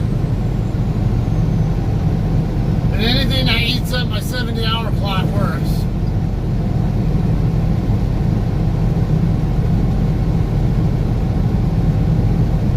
Once I get onto the 215, I'll probably call my friend Sean back up, see what he's up to. He's the one who was trying to call me up, but just picked a bad time to do it.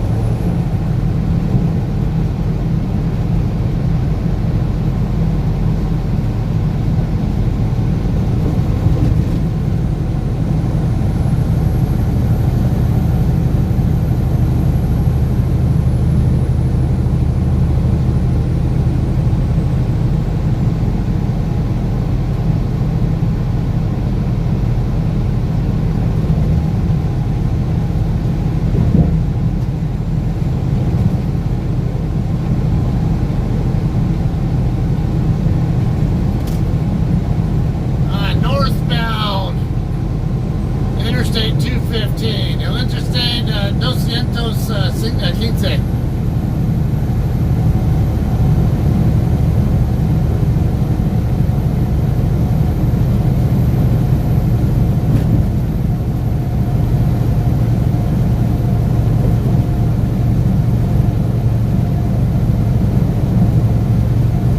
Now, the truck had virtually no trouble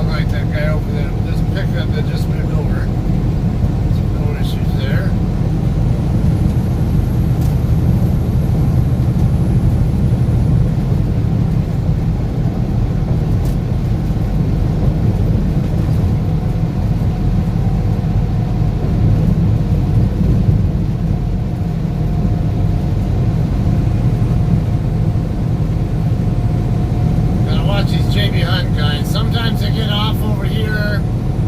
They have drop yard over here in San Bernardino they use also, or sometimes they go up by my house to they have a terminal in Victorville right down the right by where I park my truck when I'm home.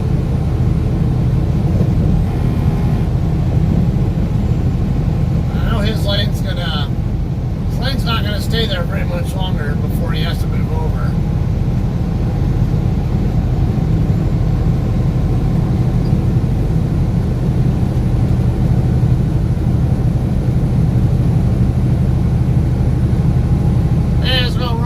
I just came from the house to pick this load up. I'm gonna get it moving. I'm gonna get it into Arizona at least.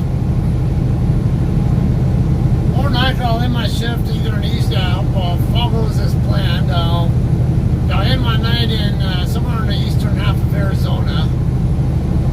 Maybe if I'm lucky, no, I don't think I'll reach Gallup, but I don't have to get that far. Can't make that far. It's 630, 670. Yeah, it'd be 670 miles or so to cover just to even get to the New Mexico line. So even if I can at least get to like Flagstaff or Winslow or Holbrook area or somewhere, or perhaps even to Navajo Travel Plaza. Ideally about a 600-mile day, roughly, if I can. Although, at least 500 minimum would be great. And I can run, but I want to run more than that so I can set up my last shift into Paul's Valley. So I have the least number of miles I need to run before I deliver.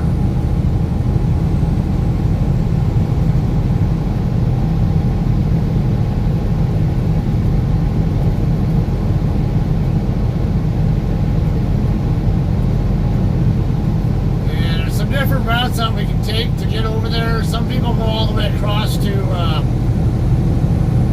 Oklahoma City and then they head down I-35 from there. What I tend to do sometimes when I'm going to Paul's Valley, I'll go down 287 from Amarillo. Then I'll get into the town of Memphis and cut across state and U.S. highways from there. Take a little bit more of a direct route.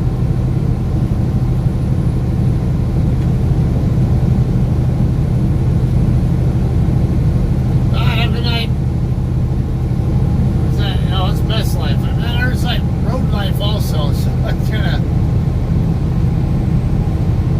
I'm gonna get my call. I'll call my friend back who's trying to call me. See what's happening with him. Oh, now this truck's speeding out now.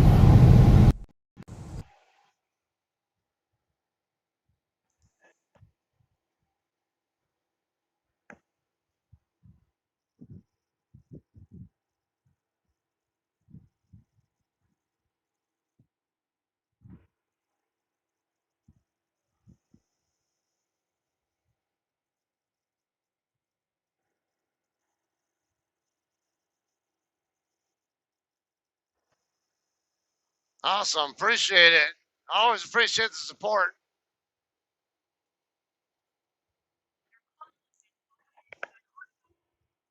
Yeah, it went to voicemail, so maybe I'll call me back.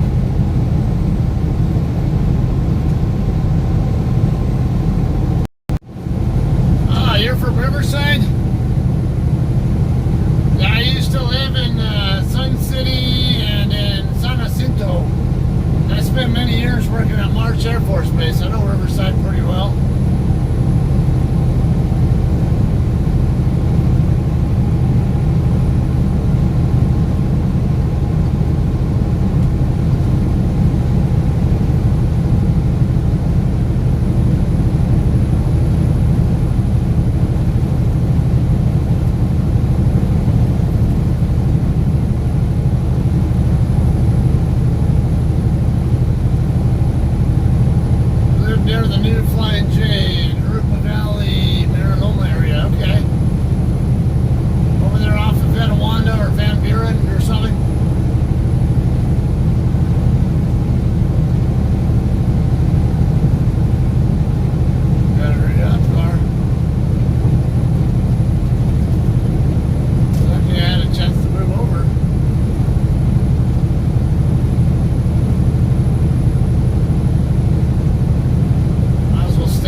over there for most of my time there.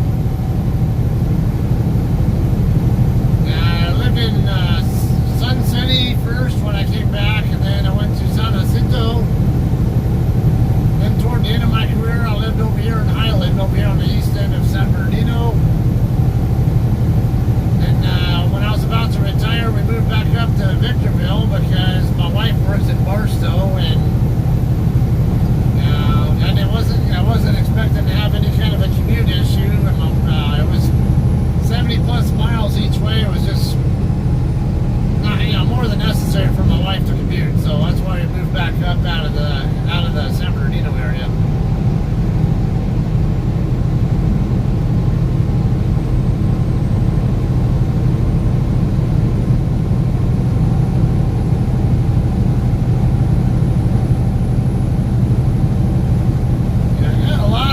History here in the Southland. In fact, 3 of my 4 grandparents were all in the Army Air Corps,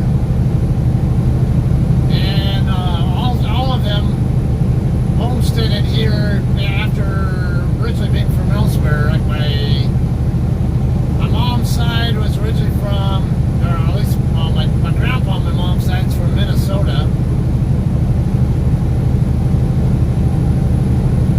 He's the one who married a civilian, and then he ended his Air Force or Army Air Corps career here at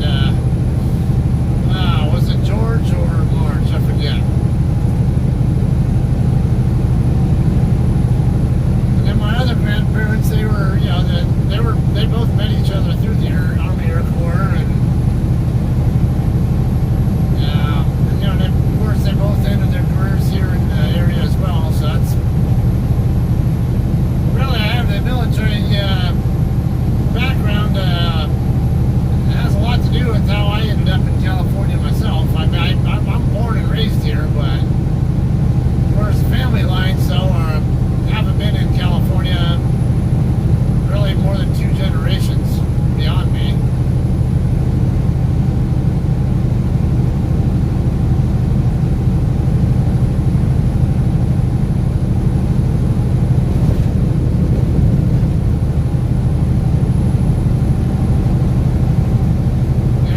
Sometimes get snow up there in Hesperia and Victorville area too. Not very often, but usually at least once, at least a couple, maybe I'd say a couple of times per year I might get snowed on at my house.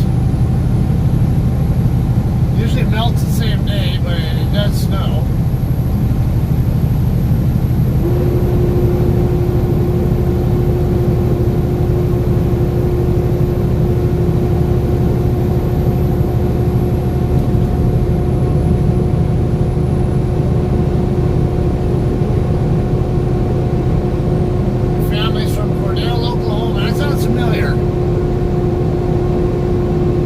Sounds very familiar. Where about in Oklahoma is that? I know I've been by it.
you risk getting a ticket. Remember, white signs with black writing are mandatory instructions. You have to follow them. Well, it doesn't matter. Yeah, well, obviously they don't have to, but you can get a ticket if you don't follow them, and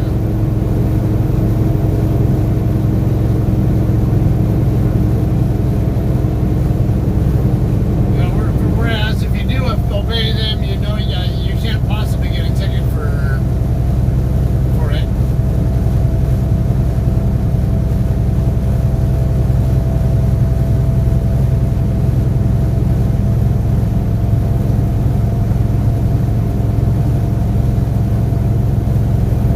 Alright, yeah, it's best life. Mentioned I'm on I-15 northbound now.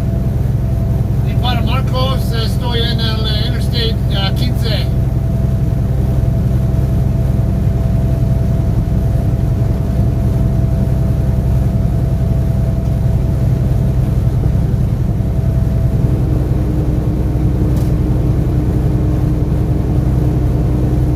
Estoy en El Paso, Cajon.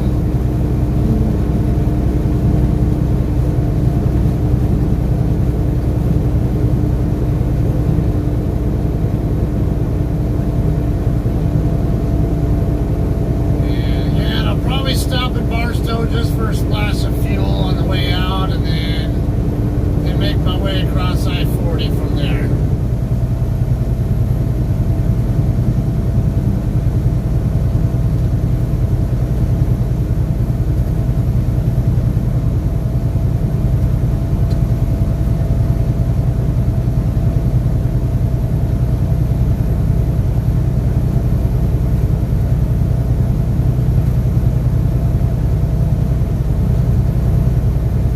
Alright, James, have a good night.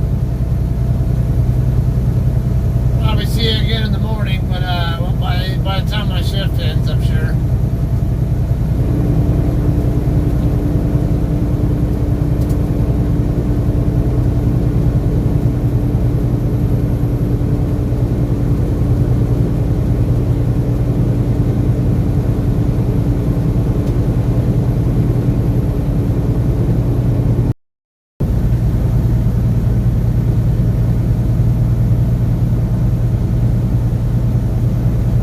I got a faster truck catching me though.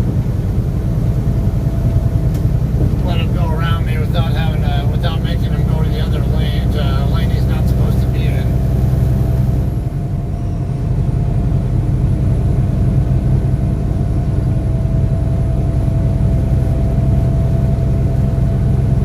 Try to accelerate a little bit more slowly here so he can get by me, and then I can get back over before my lane ends.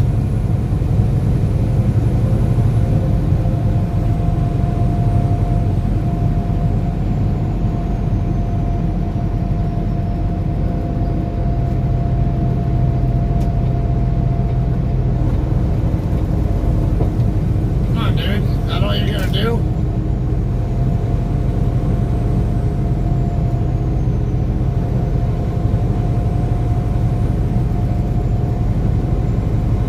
So now you're not gonna sit here and do 53 miles an hour. Not after you're already on your way down a hill.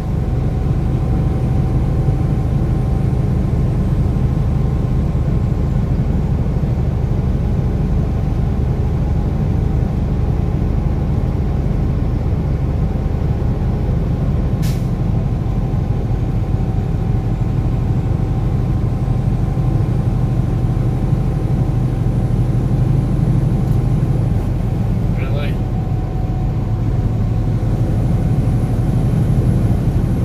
And it'll probably take me too long to get around them. Just in case the weigh station's open, I want to stay over here. The pre-pass hasn't been working at any weigh stations, but it did work yesterday. After I got emptied and went past the scale here to get to my house, it actually was working, but then the station was closed, thankfully.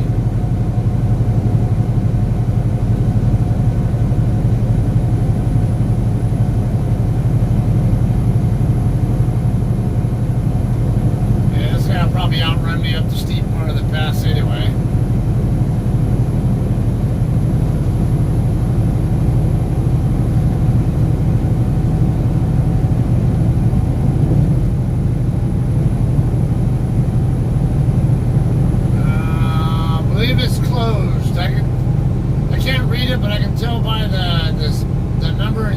at the words. I think it says scale closed, do not enter.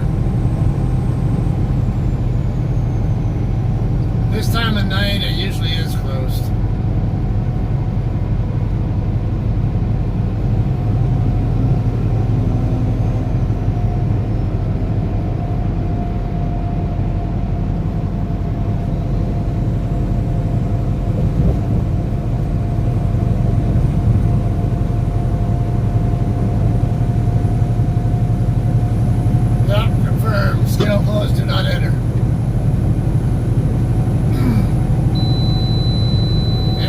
Pass actually worked. Gave me a green light.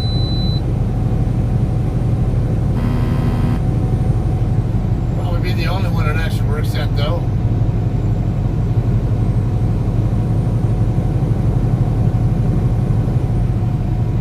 This guy's getting off at 138, isn't he? That's why he's kicking back behind between us. So I can respect four-wheelers that do that instead of the ones who try to fly around us and then cut us off to get to the exit just because they can't handle being behind us for even just a minute. This driver here is at least sensible enough to get over here early and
Victorville first being where I live. I won't be stopping. I gotta get this load moving down the road. Do my lollygagging when I'm near the receiver, or close to as close as I can to the receiver. Unless I have a shitload of time like Cody has on his load.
There we go. Strong winds ahead again, even though there's probably nothing.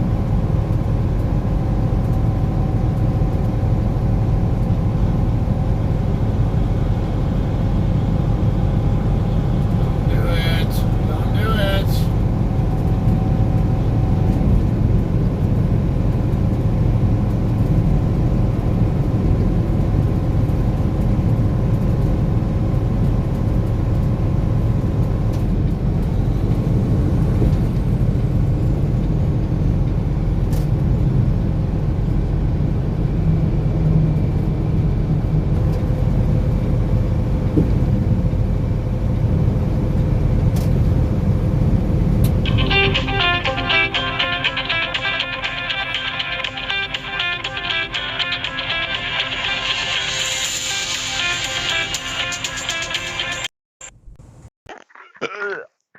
What's happening?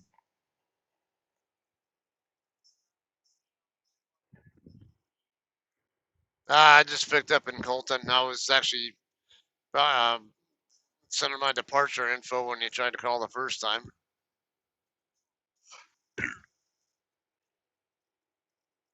Yeah, where are you at right now? Oh, okay. I was just in New Jersey last week.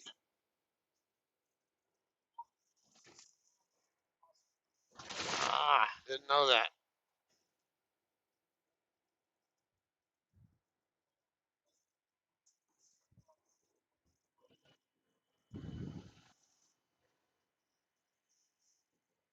Don't be a dick, dude. Fucking asshole. My lane was ending, and this truck was playing a little bitch ball with me back there. Didn't want to. Looked like he was gonna box me out. Passing by 395 right now. All right.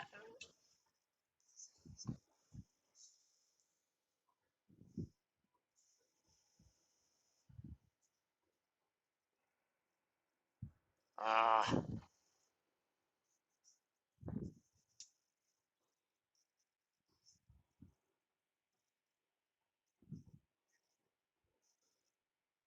yeah,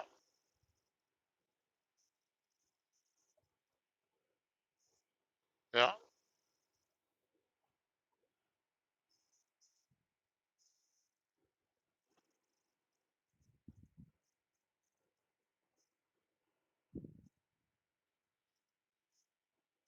yeah.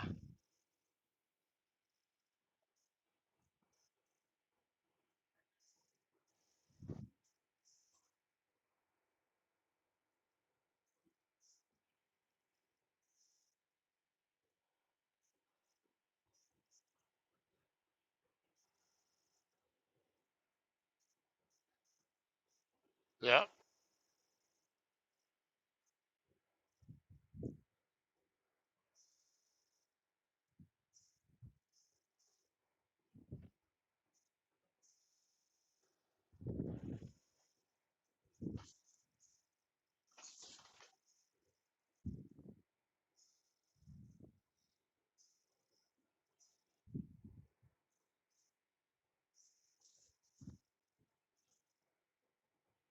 Well, I think if your oil pressure is fluctuating, it'd be either the oil itself or an oil filter or the pump.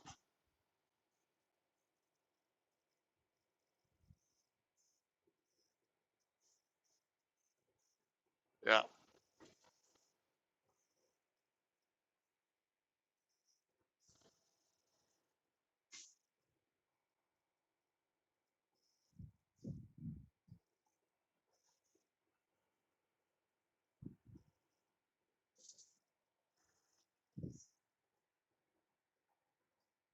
Yeah.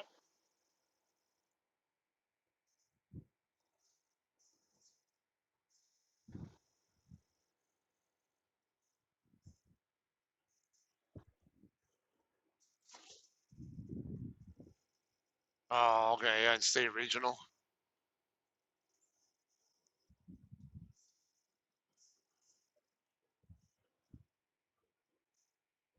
Yeah.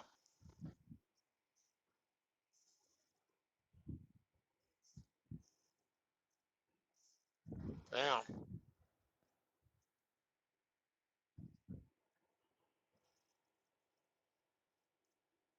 How much time between pickup and delivery on a lot of those loads?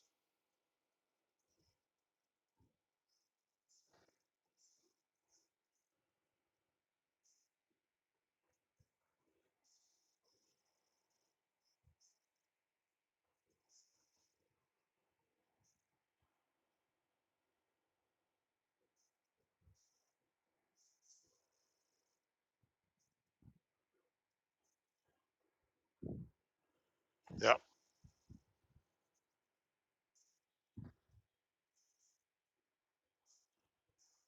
Mhm.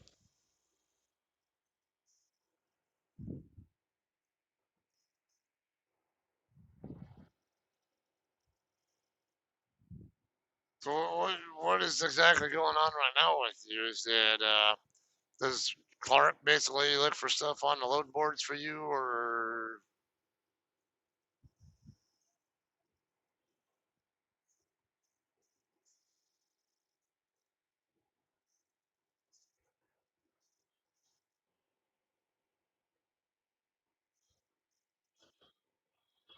yeah? But keep in mind too that this what's on the load board is what the asking price is, and a lot of drivers will say, I'll do it if you go up a few $100s or something," and then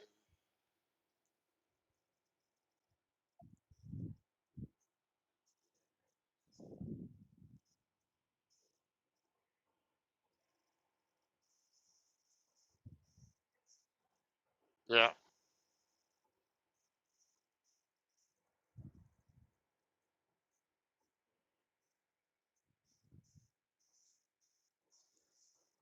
no, not that far from Tampa to Atlanta.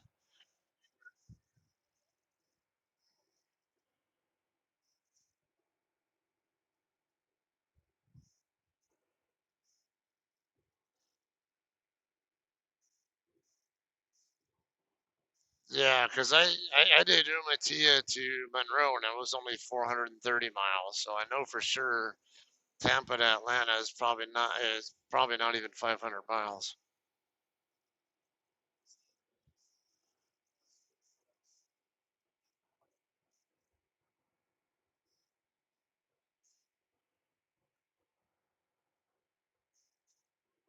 Yeah,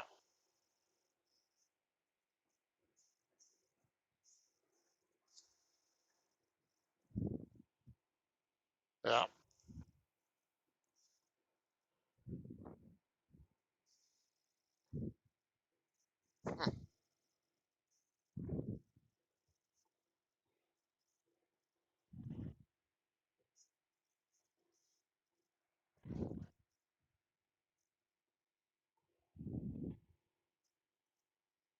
Yeah.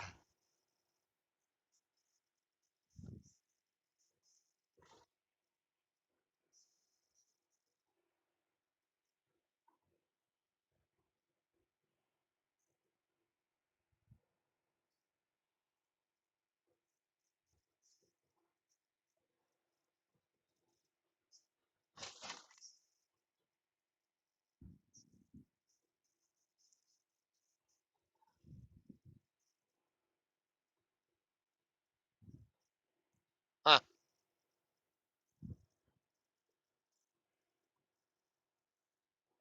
Yep.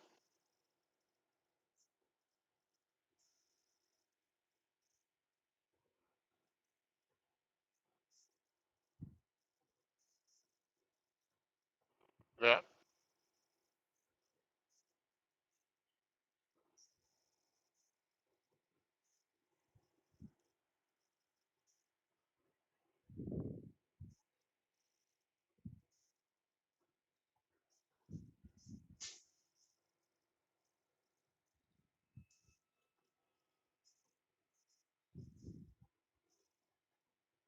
Yeah.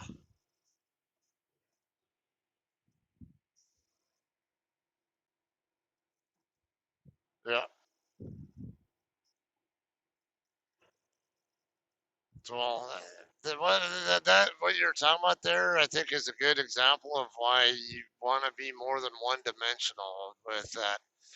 So have more than one way you can get revenues, and then yeah, have whether it's in investing other elsewhere or like say like stocks, whatever.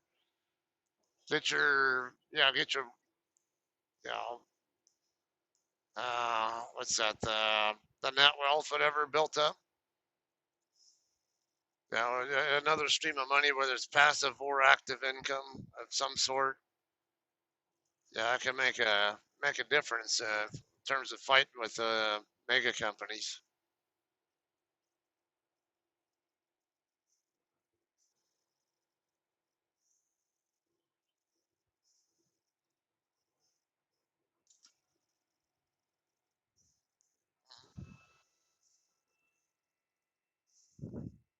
Yeah.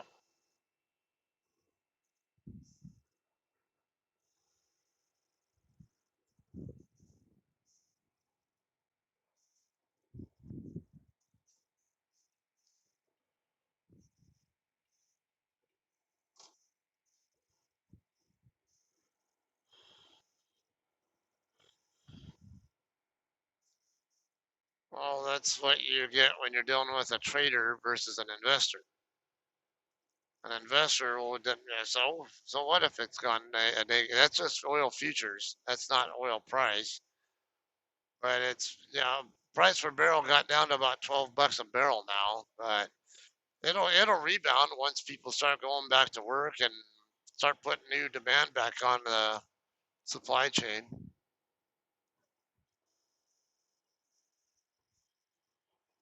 Yeah,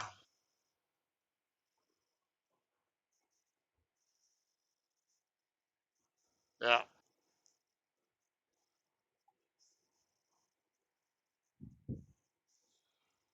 Oh, you're already late jumping in because a lot of the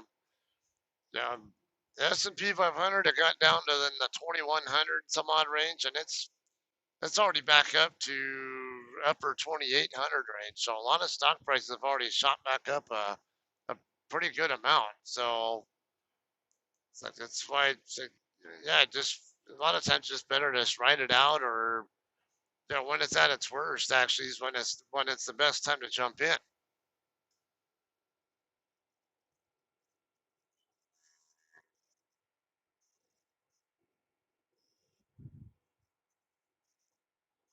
Yep.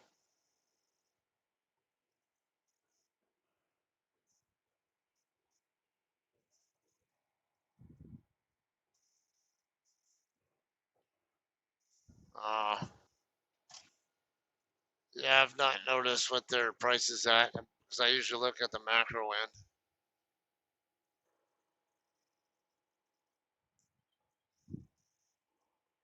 Yeah.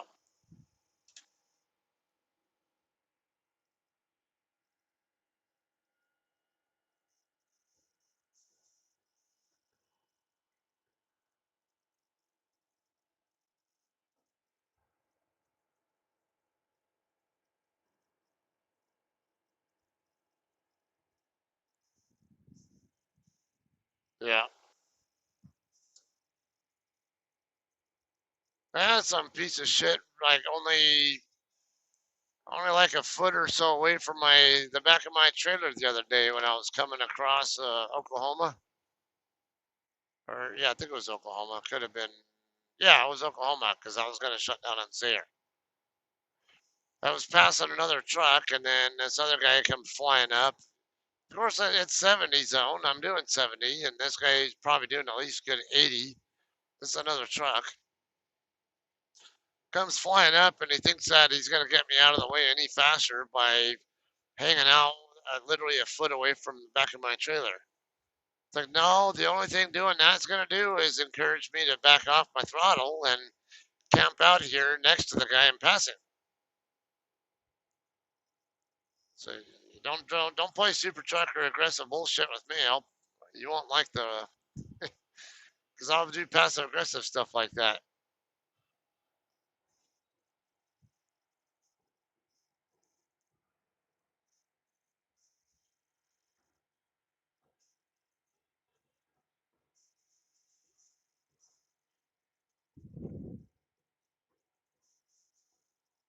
Yeah,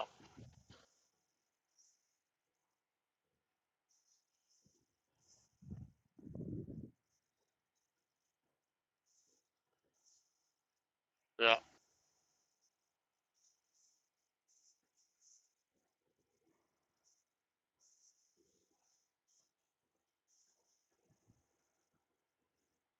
yeah.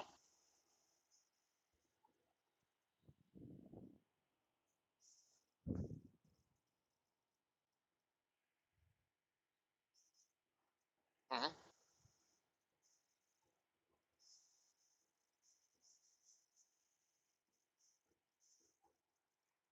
Exactly. You don't want to be in a pack. You want to be out on your own where nobody's around you.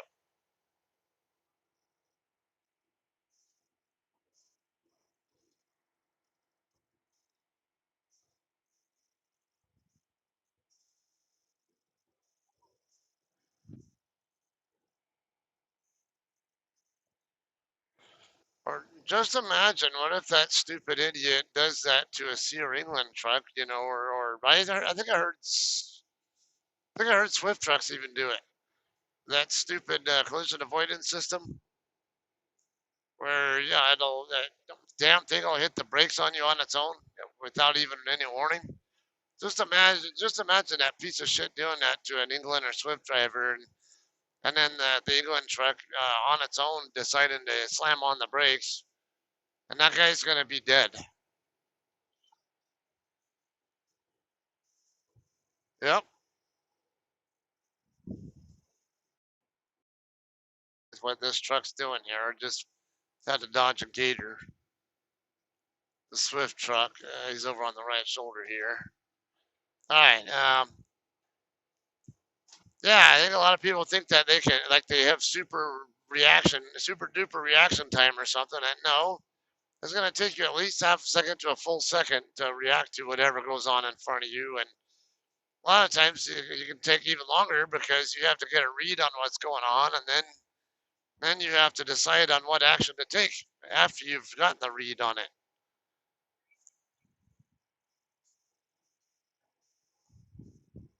Yeah,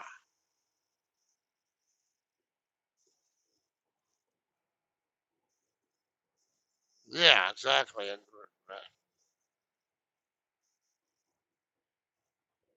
yeah,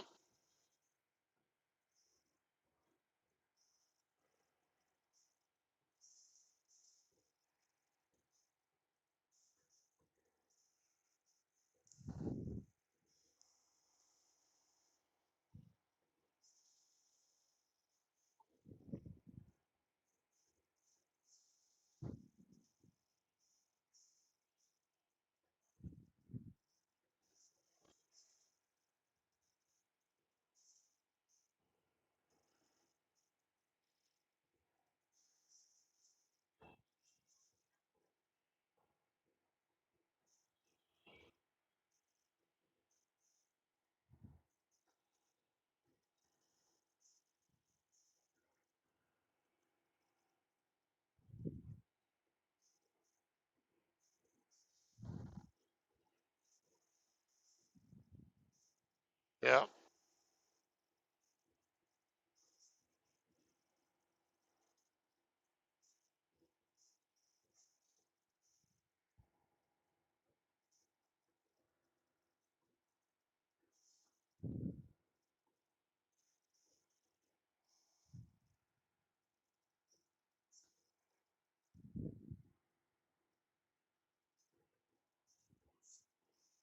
Yeah.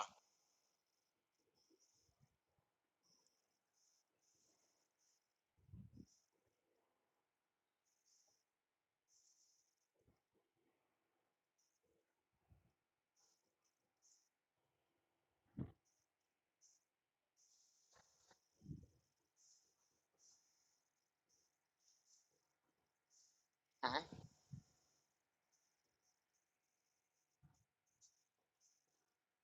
Yep.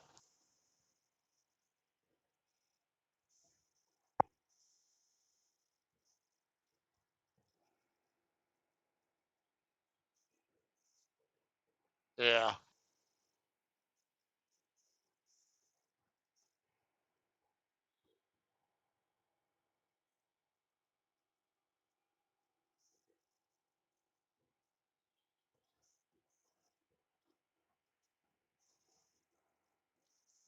Yep.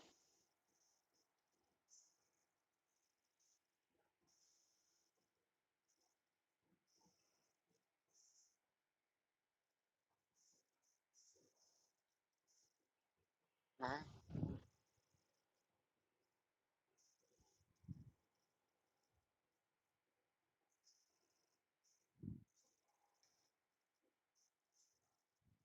Yep.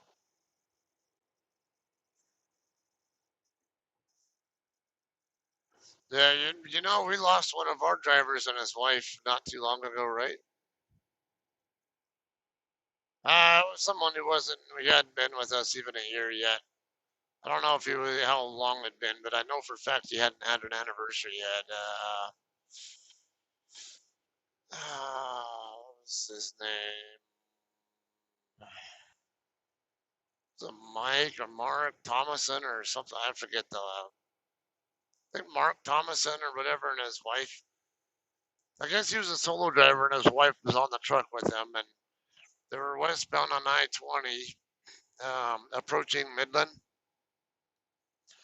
Then there was stopping, basically slow traffic there.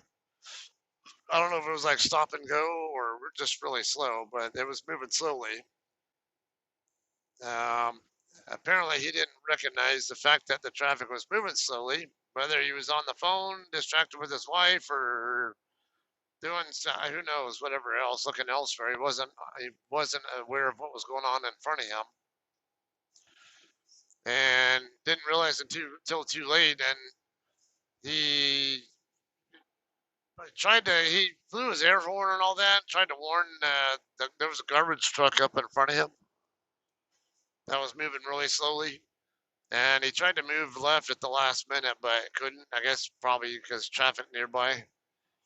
And he ended up smashing into the back end of the garbage truck, pushed the garbage truck into an F-250 that was in front of it, and then the garbage truck ended up spinning out and flipping over and landing on its roof in the ditch in between the westbound lanes on the service road. Yeah, the garbage truck driver and the F-250 driver were okay, but I mean not the England, but the JCT driver and his wife were both killed in it. Yeah, probably because and I saw there was a TikTok video of someone passing by eastbound after it had already happened, and they were showing what the JCT truck looked like. It was a mess. Yeah, the whole front end of the JCT truck was caved in practically all the way to I mean, the driver area was exposed, and then the load basically went through the reefer unit, smacked into the back of the tractor. I don't know if it went into the tractor, but I could tell that yeah, it compromised the front end of the trailer.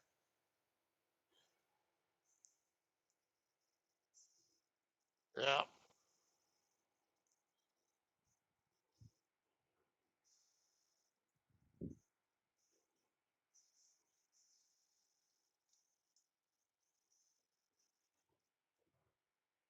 Yeah.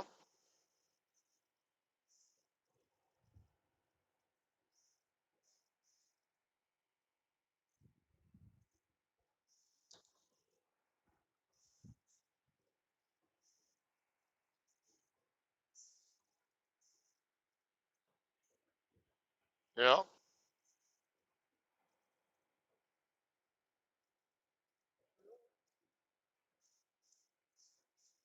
Yeah. Life can change in just an instant like that. People don't. People take it for granted.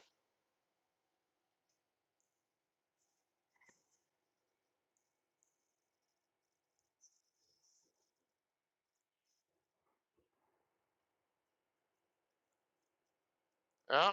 That's what happens when you're complacent.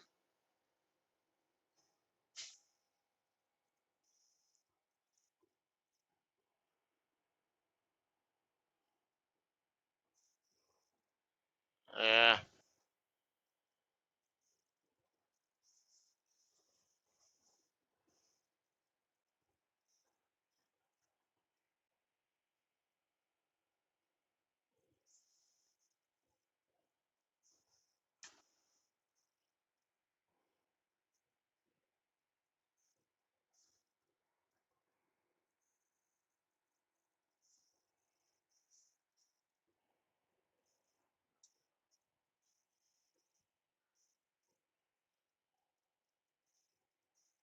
Yeah.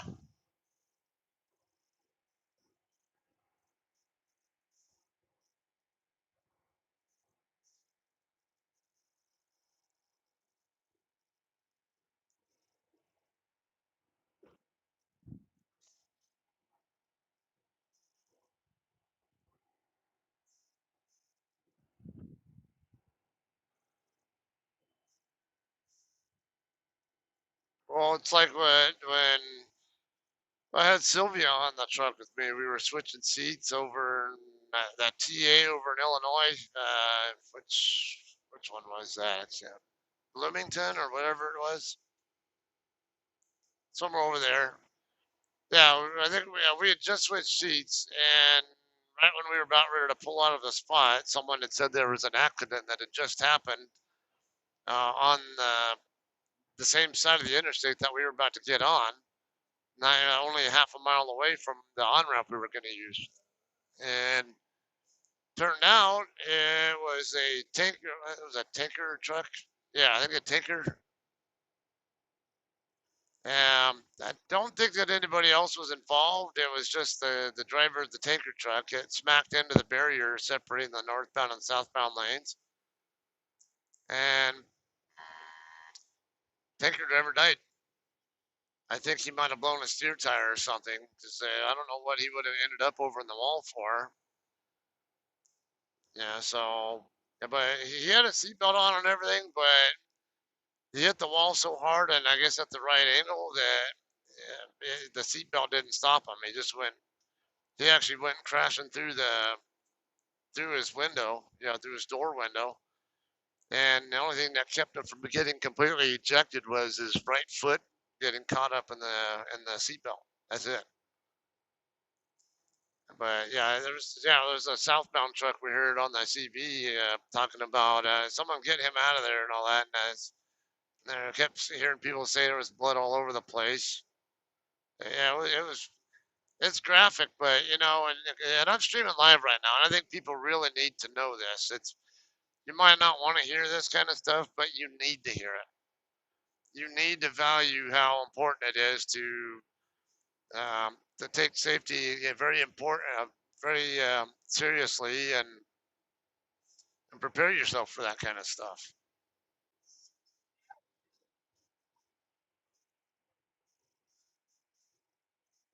No, they can't. If I can put you on speakerphone, but eh, yeah, if you want to mention it.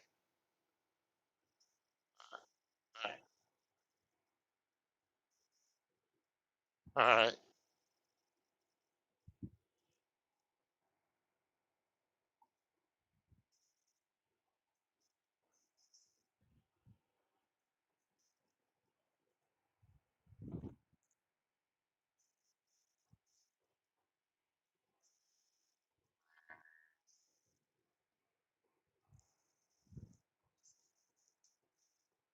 Yep.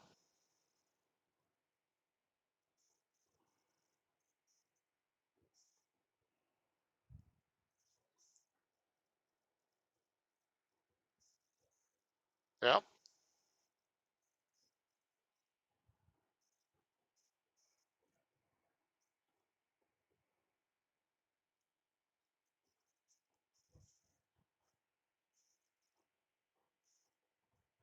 Hmm.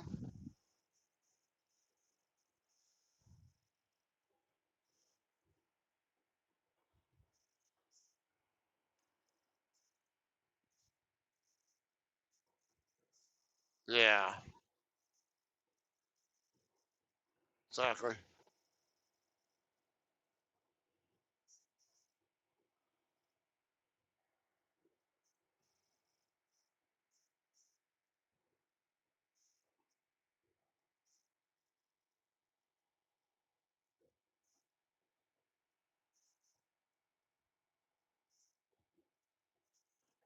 Yeah.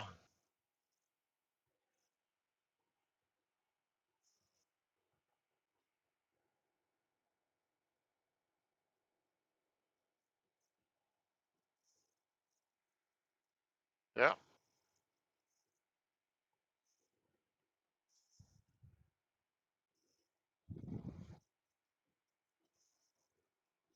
Hmm.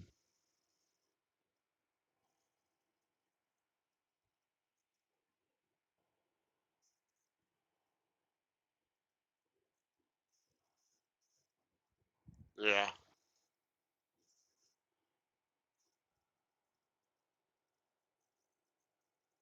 So yeah, they do. And some of them who watch me regularly have heard that story before, but I regularly get people on who are not, who are new to that one. In fact, like I got a guy right now. He's as soon as the DMV ever opens up in Nevada, so he can get his CLP, he's going to be going to CDL school. Yeah, yeah. He's listening right now, and he's talking about how he's, he agrees knowledge is life, and knowledge is power too.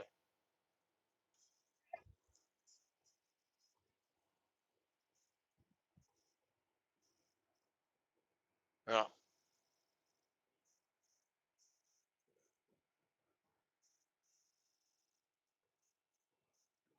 yeah,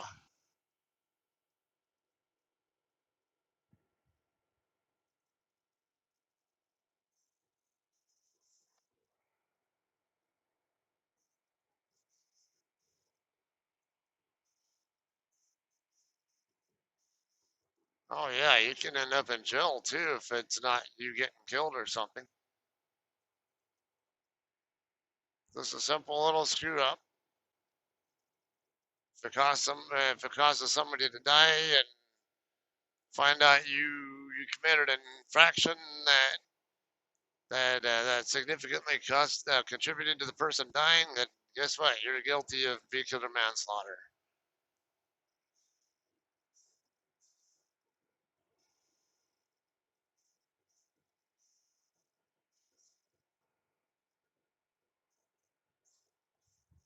Yep.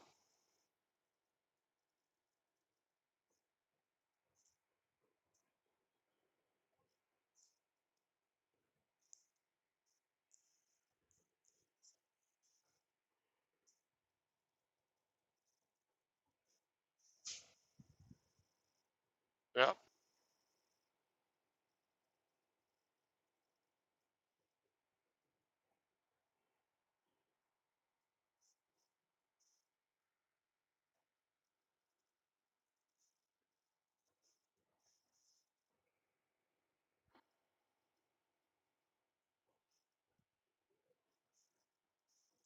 Yeah.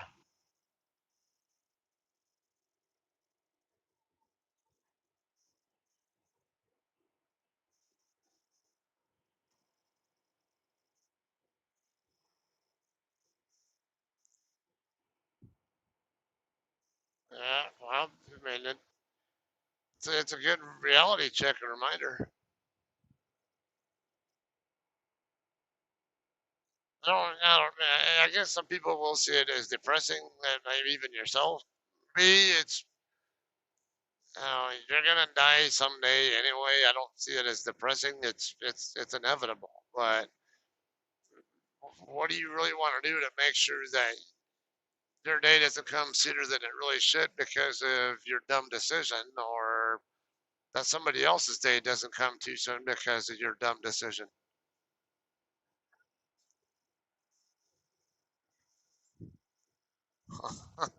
Oh yeah, I can bet. Yeah.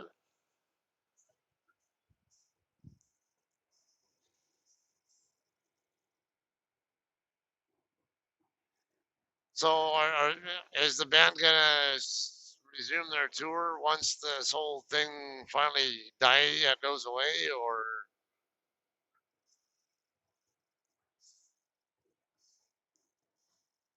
Oh wow,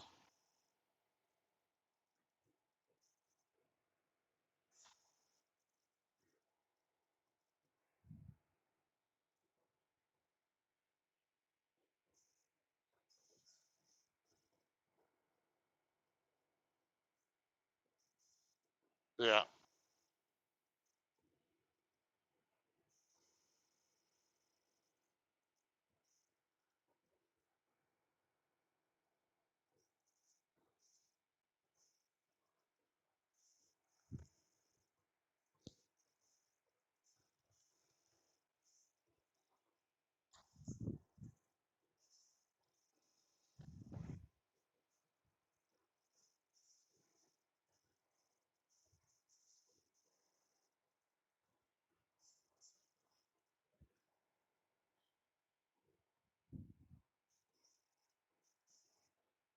yeah.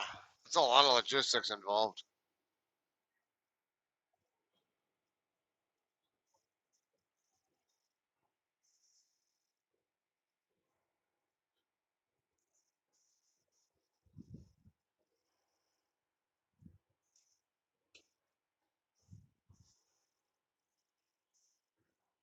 Hmm.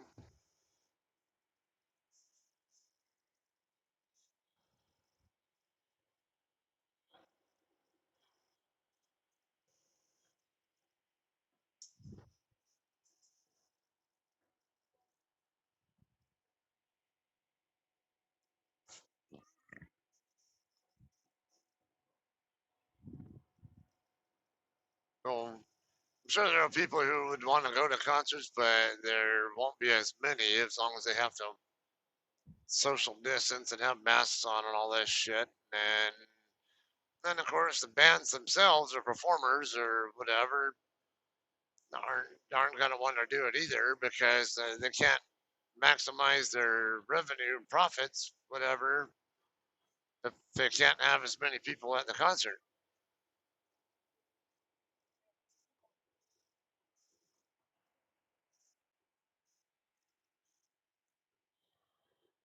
Yeah, yeah. Hey, hey, FYI, I got Linwood Road coming up a mile from now. I'm going to stop and get fuel to get myself out of California. I don't think I have enough. I might, I don't know, I'm kind of close. So I got less than 3/8, but more than a quarter. But I mean, that might be enough to get me to Havasu, but I don't know for sure. So I'm just gonna get fuel here. Yeah, because there's nothing in between, really.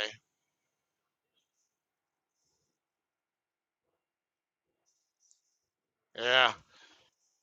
I'm gonna get off the phone here because you know how I am. I don't do phone calls when I'm off the interstate. So okay, bye bye.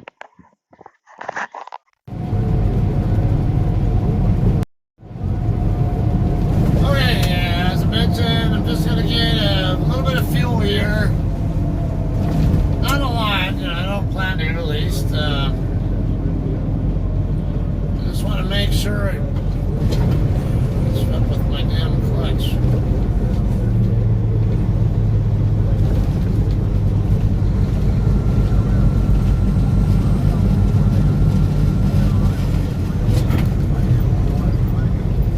Might be another clutch adjustment or something. Or, I think it's an air issue because it doesn't always do that.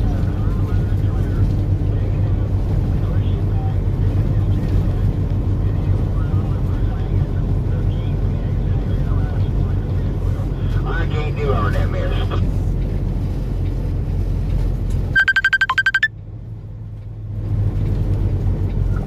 Yeah. But I'm gonna get some sleep. I gotta get my ass up and rolling here at about fucking 3 or 4 a.m. Does anybody know if there's any major traffic yet around the outskirts of Los Angeles or rush hour yet since it's all COVID-19? It wasn't that bad like it usually is around Ontario this morning, but I don't know about Los Angeles. So, you're going to be on your own there. I'm not going to Los Angeles outskirts. I'm going to Chino, if anybody happens to know what the traffic around Chino's been looking like. That shouldn't be bad. Chino, depends on which way you want to go. I know that 60 freeway was kind of congested, been kind of congested for the last couple of days. Yeah, that... I think if I'm correct, which road you're talking about. I got my fuel purchase set up here. With congestion because they had it shut down. Then they had So good. shut up. And then all of a sudden you come across 10 detour. And when you Yeah, about a little bit, between a quarter and a third. And the ramp was still closed. Pretty decent chance I can reach. I mean, there's some chance I can reach. Have a little traffic on it in the morning time, but other than that, everything else. I can reach Lake Havasu City on that, but I'm not going to take a chance of it. I can't be sure that I will. That's what I'm going to be shooting, be going into the city, see if I can get unloaded like 1 or 2 hours early. Alright, JP Hunt's already done.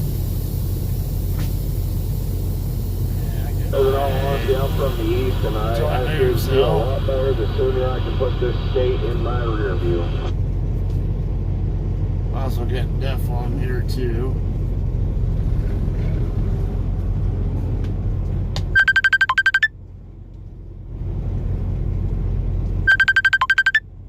I totally agree.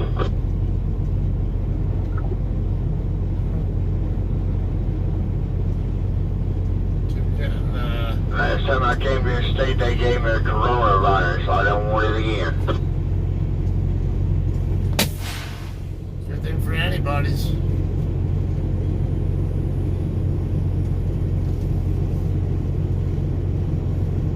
I guess the other thing went out to get a strip fuel or something. I memorized my trip number 5442.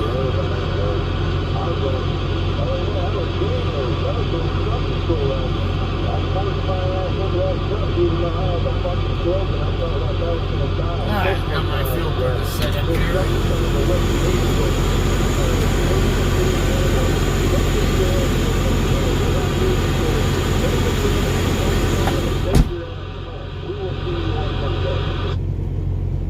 Well, I got mine the end of January, first part of February.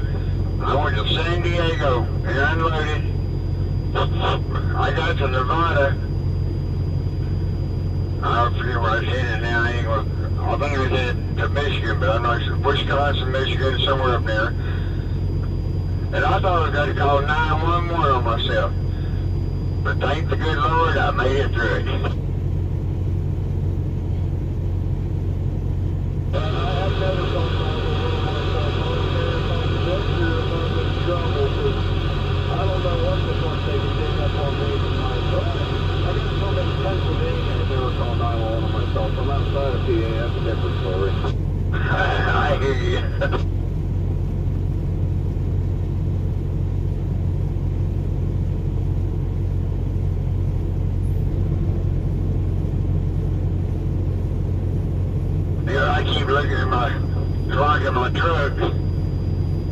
think it's late. Hell, it ain't but 10 o'clock here.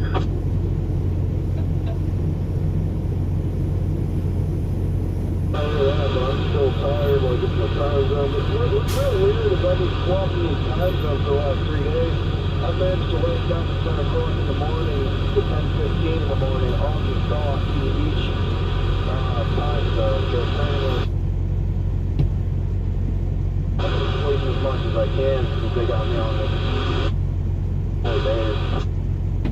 Yeah, well, this one here, I gotta tell the broker tomorrow when he calls me and my dispatcher when they call me. They're going to change the appointment time for me because I got 2,773 miles to go, and they want me there at 6 o'clock Sunday morning, and it ain't working.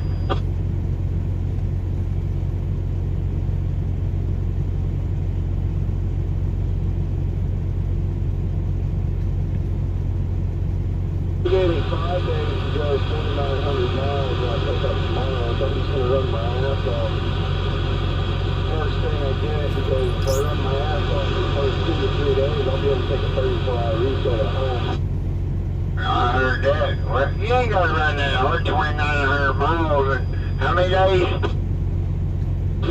let's get it May 1st at 8 a.m., but the reason why I'm going to run it so hard is I won't be able to stop with my brothers and see the kids, because they only live like 2 miles down from the truck stop there in Victorville, and I want to be able to stop.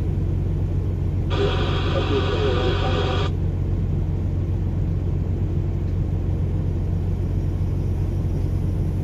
I hear that. Boy, we ain't been in Clearfield in so long. Let's see. Last time I was in Clearfield, I think it was exit 7. Now they got it where it matches the mile markers.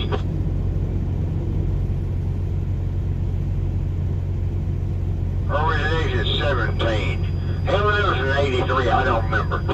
Oh, Central 1 is 20 miles. Yeah, but I remember we used to be exit 17. I think it was 83, 84.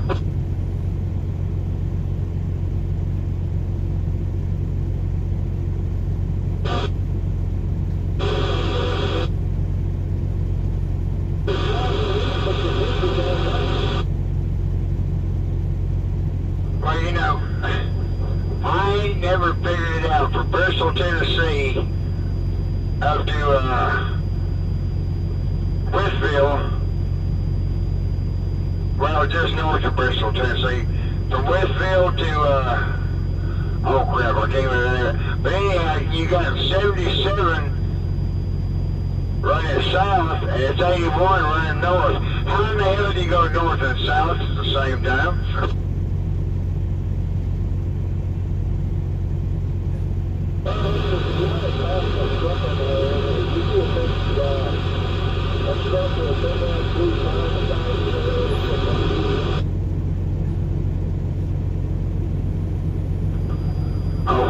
Oh, you driving well? Yeah. I didn't really notice it, but that don't mean a damn thing. Hell, when I pulled it in, all I was thinking about is they sell cold beer.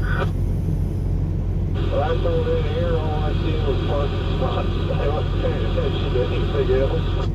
Oh no, when I pulled in here, I had to search for one, and I found one, but I said, the hell with it, I moved over here to the paper parking, because the one I had a sleep standing on my head because the truck was laying to the left. I can't sleep like that. Did you say you had to search for one? Because I got one.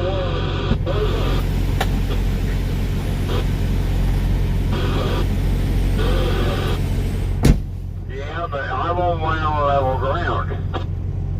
I'm on level ground as well. Well, I went ahead and paid for one. Yeah, I'm used to paying for them. I pay for them every time I park damn near it. I was going to tell him I did find a free one the other night. I did find a free one, but I was just way too fucking tired to even I intentioned 2 tries to get me in the hole, and then I said to myself, you know, fuck this. You're tired, you're going to take your ass over to left on the reserve parking spot, pull right in there, and you're going to go out of time. Because I did not want to hit somebody else's truck. Yeah, I saw that. Oh, yes. Yeah, this morning, right here at this truck stop.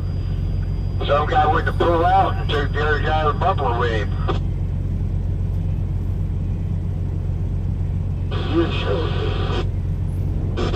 Nope, not a bit. That's sad. But the guy did turn around and come back and give him all the insurance information and all that stuff. And he, you know, and the thing gets me is he did it on the driver's side. If it been on the passenger side, I could halfway understand it. But it was done with the driver's side. That's just complete stupidity. It's because they're not paying attention to the back of their trailer. Somebody was trying to take off on the aim after doing that. This truck is non-automatic, and I figured out that apparently standards have better pulling power than an automatic, but they have a faster acceleration if somebody knows how to drive that. I gotta argue that point with you.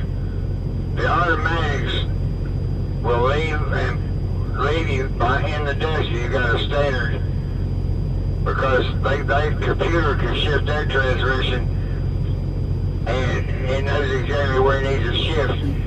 You don't ever know exactly where you need to shift because you know you'll just go uphill, downhill, or whatever. Yeah, I agree on that. I prefer manual, where but I'm sitting at, even though I know I But can I'm not stick gonna shift deny on level that, ground from second to fourth to I'm gonna run sixth to inside eighth. for a minute. Yeah, well, from where I'm sitting right now, when I get ready to take off in the morning, of course, I ain't that heavy. I ain't but 70,000 pounds. When I get ready to take off in the morning, I take off in third gear. I've tried that a couple of times. It seems to work pretty well, but I've been taking off in second gear, and there's a few times where I get lazy and I'm like, yeah, I'm just gonna try and take this off in fourth gear. I was on an off ramp that had a stop sign, and there was enough downgrade there that I would just let off the brakes and wait until it was up to about 5-10 miles an hour, and then let my foot off the clutch and just, what the hell is that method called? I can't remember what the hell it's called whenever you just let the truck roll and then you let the clutch out. Oh, I'm in shift. But yeah, I started this truck in 6th gear without even having to grab any other gear, so. Hell, I was on one this morning. The ramp was so damn steep. By the time I got to the bottom of it, I was in 7th gear. I've seen a couple like that. I hate those ones because I get out of the situation of thinking to myself, I need to shift to. I need to stop this thing now. Yeah. Hell, I pushed the clutch in, I had the clutch in, the light changed, I was a down brake, started down the hill, I thought, God damn, what gear do I put this thing in? Finally, when it leveled out of it, I put it, bring gear and roll on. Well, which, I mean, I've seen automatics against a standard, and sometimes the automatic actually does win for the acceleration, but in other situations they don't. Because like, well, they're having to go, okay, second to fourth, fourth to fifth, fifth to seventh. In their transmission, in this standard, I'm able to start off at fourth, go to sixth, and grab to eighth, and then I'm already at 30 miles an hour and about like 2-block radius while they're still getting up to speed. Yeah, well, I'm stuck with this damn old 10 speed. I wish I had my 18 speed back, but what the hell, I gotta live with it. There's a company over there, Munson, I think's the name of it. I'd have to get the name. I'd have to ask the guy I met from there, but their trucks are all they drive there are flat-nose Pete's, and they're 13 speeds. They don't have a single automatic in their fleet, and they got about 100 trucks. Oh yeah, I know, but I don't think they pay me as good as these people pay me. To be honest, I'm considering in the future finding a company that only drives standards, because I don't like automatics one bit. I know that the whole industry is converting over to them, but when you put When you put a lot of these drivers in the automatics, all you're doing is just giving the capability of a jackass to be behind the fucking wheel, because a lot of these automatic drivers that are coming out of school, all they are steering wheel holders. They don't know a damn thing besides pressing the fucking fuel pedal and go forward. Well, that's why they're going automatic. They can't train these dummies to shift the transmission and how to use a clutch. So they put them in automatics and they race them on the nation. Well, apparently I found out they're giving the kids the options here at some of these schools, because there's one that teaches standard and automatics.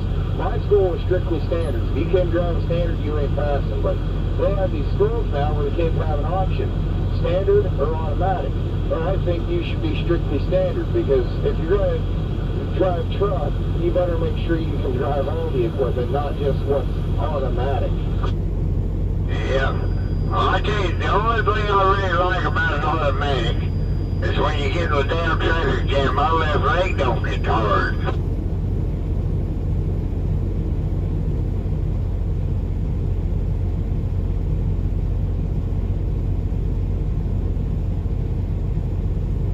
I hear that, but alright, bud, you have a good night. I'm gonna lay down in the sleeper.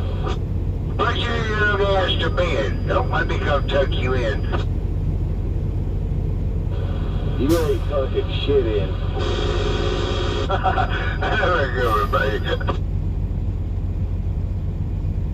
Or you just tuck that little tail ear between your legs and get that idea right out of your head. Go to sleep, you little shit.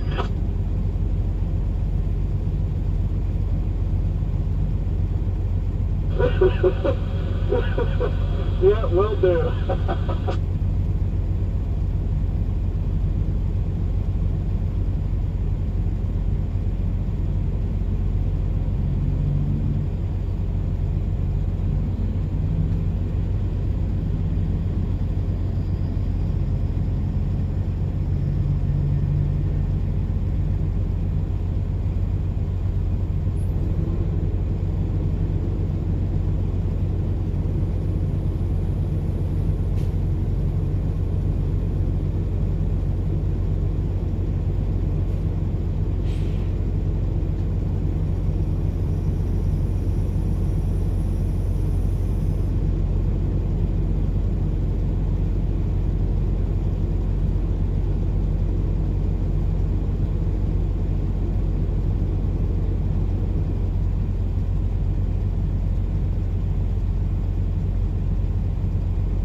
They got weird radios or jobs that can't hear a damn thing.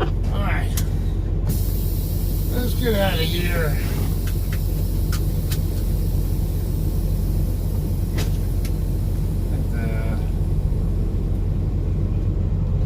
I think the guy in the truck behind me is ready to leave.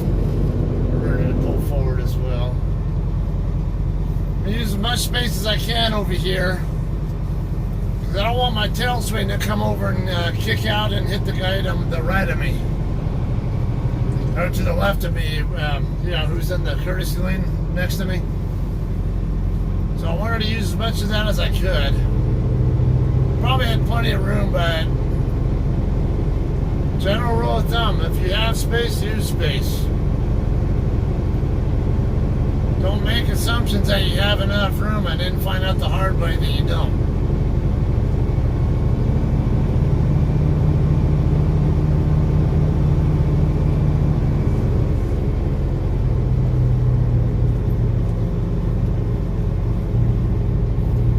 Now that we're clear over there to the left.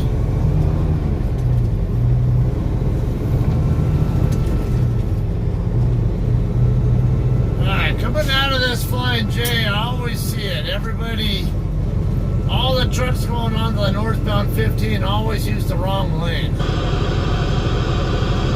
fact, see, this guy's doing it here. You can get on both the northbound and southbound 15 from the lane that I'm in now. You don't need to be in the inner lane.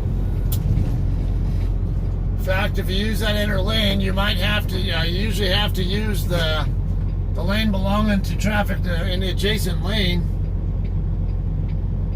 And if you have an accident where you and you meet up with someone else in the adjacent lane, I guarantee you that the cop's going to give the ticket to whichever one of you deviated from your lane and went into the other person's lane. See, I can make my turn just fine like this without ever going into anybody else's lane.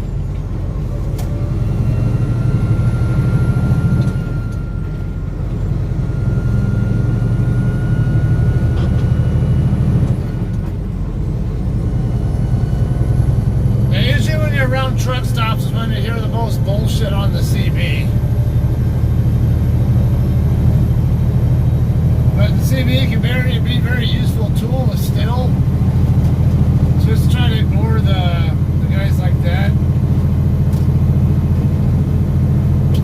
Because you always got a few curmudgeons here and there, and then our super truckers and their crap, racist people, whatever, but most of the time, I don't really hear much of anything of any concern on the radio, and it's good to have on just in case something happens up ahead, and because traffic coming in the opposite direction can warn you of stuff that you're going to run into, and then traffic on the same side of you can sometimes tell you if there's something wrong with your equipment that you're not noticing. Guess I should slow down.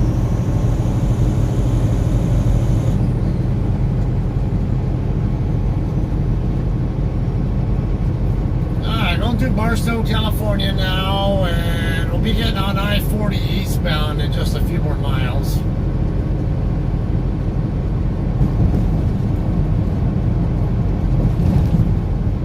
The rest of my shift will be on I-40.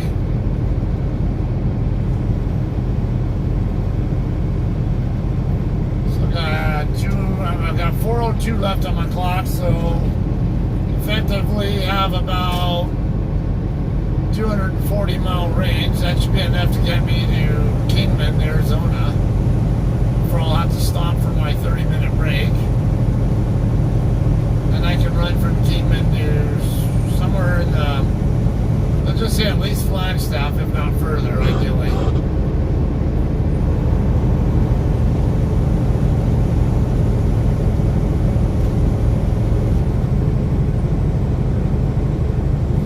There really are pros and cons to both manual transmission and automatic or auto shift, I'll say.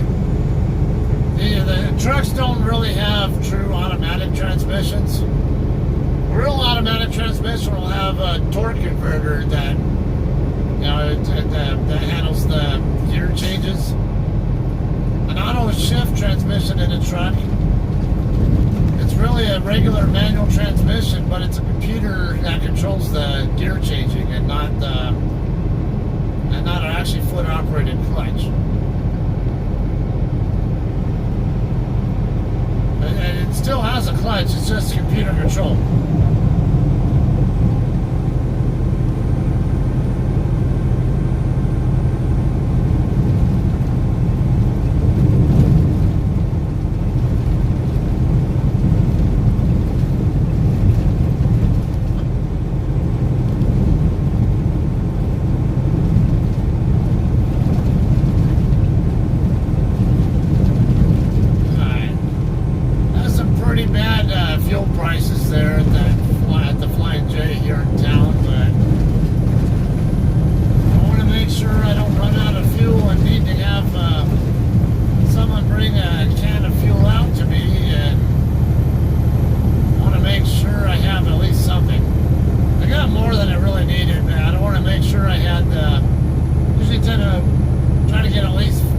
gallons, so for shower credit or whatever other reason. And I try to get at least 1,000 gallons per month from Pilot Flying J, so I get unlimited showers.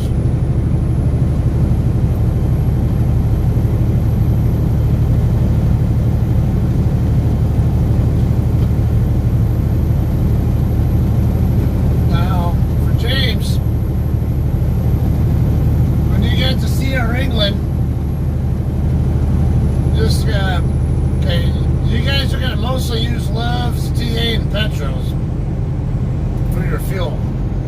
Make sure you get rewards cards for both of them as quickly as you can. Now the TA and Petro, you'll have to it'll get mailed to you. So you'll register on their little kiosk thing, and then you'll have to wait for it to show up in your snail mail and get it. Now also, when you're under trainer's truck, expect that they'll want you to use their rewards card for all fill-ups, regardless. No matter who's driving, they're going to want you to use theirs. It's actually a good thing too, because the trainer, if you're always using their card, then they can quickly get up to the platinum status at Love's, for example, and always get free showers. And you can, when you're on a team truck like that, you just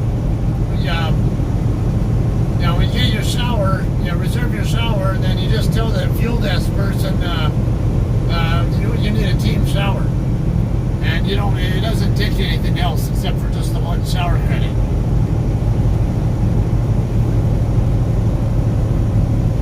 So expect that when you're in training, at least, you're going to use your trainer's fuel rewards card the entire time you're on their truck, more than likely. Now for me, all I cared about was get to the platinum or at least diamond status. I didn't really care if I got platinum status. I at least get to diamond status, because where it's 3 points per gallon, and you still get unlimited drink refills and unlimited showers. And then once I got to that point, I would go ahead and tell the trainee, go ahead and start using your card so you can start building up your own points and shower credits and stuff. That way, when you're off my truck, at least you still have something to work with, and and you have a start on getting your rewards points too. The rewards points can be very useful. I've got my CB with rewards points. I got my Garmin 45 dash camera here with my rewards points.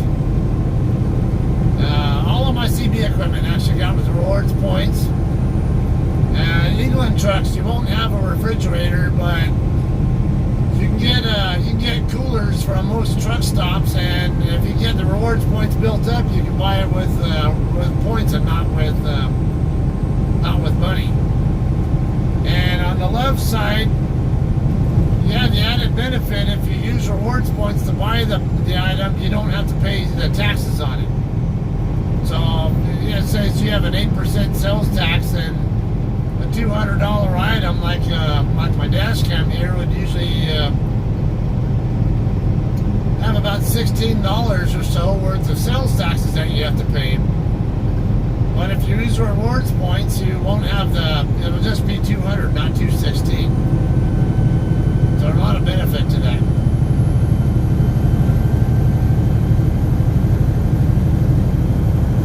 Alright, so the question is asked, how often do I fill up? Well, completely. It really depends on where I'm at and what kind of area I'm going to. More often than not, I will max out my tanks if I'm going from a cheaper place to a more progressively more expensive area. If I'm going from an expensive area to a cheaper area, I'm more likely to make smaller fill-ups. So right there, I paid $3.35 or something like that a gallon, which is astronomical. The national average price of diesel fuel right now, at least that I last heard, was $2.504 per gallon. So I just paid like 85 cents more per gallon than the national average. So I want to make sure I limit how much fuel I'm buying at above the national average price, and try to get as much as I can of what I allot myself a certain number of gallons normally per load. And I go over that later. No, I'm not sure if you're still on when I end this stream tonight, but can always do a little how-to also, like maybe a recorded one that can help people out, because fuel management is the biggest killer of people's ability to succeed in a lease contract like what I'm in. If you can manage your fuel and then also get good miles, you'll do just fine. You should be able to do fine, but if you're always wanting to take time off or rejecting loads a lot and killing your chances of getting miles, and especially if you don't know how to manage your fuel, you're gonna have a hard time.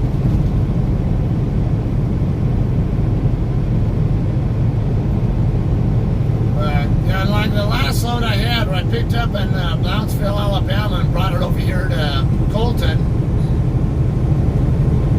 See, I got my first fill up over in, I think it was either Georgia or Alabama, in a spot where it was cheap.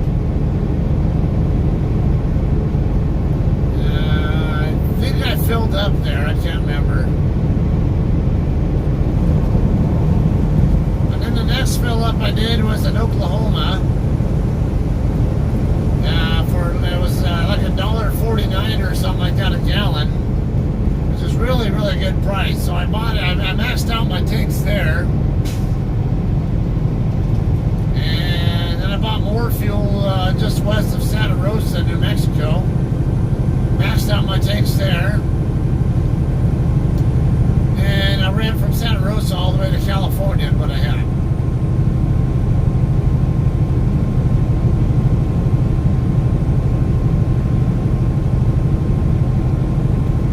Okay, that sounds good. Now, I probably should do a recorded type video though, about kind of teach about fuel management, and then I can also show my my spreadsheet and how I work with it to make sure I don't buy any more gallons of fuel than I need for that particular route, at least in some cases, and that I don't go over budget. I'll get that. I'll go get more detail on that later. But every Monday, usually they give us, they send us a Qualcomm message telling us what the national average price of fuel is and what the fuel surcharge is. I unfortunately did not get that message on my truck this time, but I think a lot of times what happens is if my Qualcomm's not turned on, because I was already at home doing my 34-hour reset when it probably came in, so when the message got sent, it never made it to my truck. So I have to ask somebody in our Facebook group what it is, and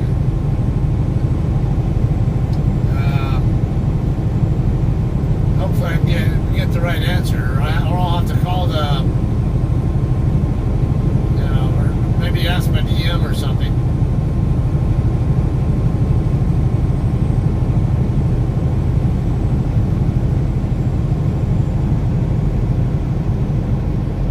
Basically, what I'm trying to do, like, okay, this route here is going to be a 1,300,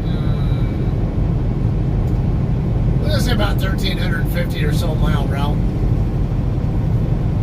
It'll be a little bit more with the dead-end time from Victorville back to Colton, but technically, because my last load ended in Colton, it should have been just straight down, because I delivered my last load at the same place I picked up today. Technically, I should only be factoring in miles from Colton to Pauls Valley, and then I would multiply by, actually I would divide that by my fuel, my average fuel per gallon, miles per gallon. I go by 6.5, although cumulatively my truck normally gets about 6.8, 8 or so. Auto shift trucks tend to get more. I also keep in mind my truck has 10 gears, and the auto shift trucks, both in England and here, JCT, are 12 speed. So they're geared differently.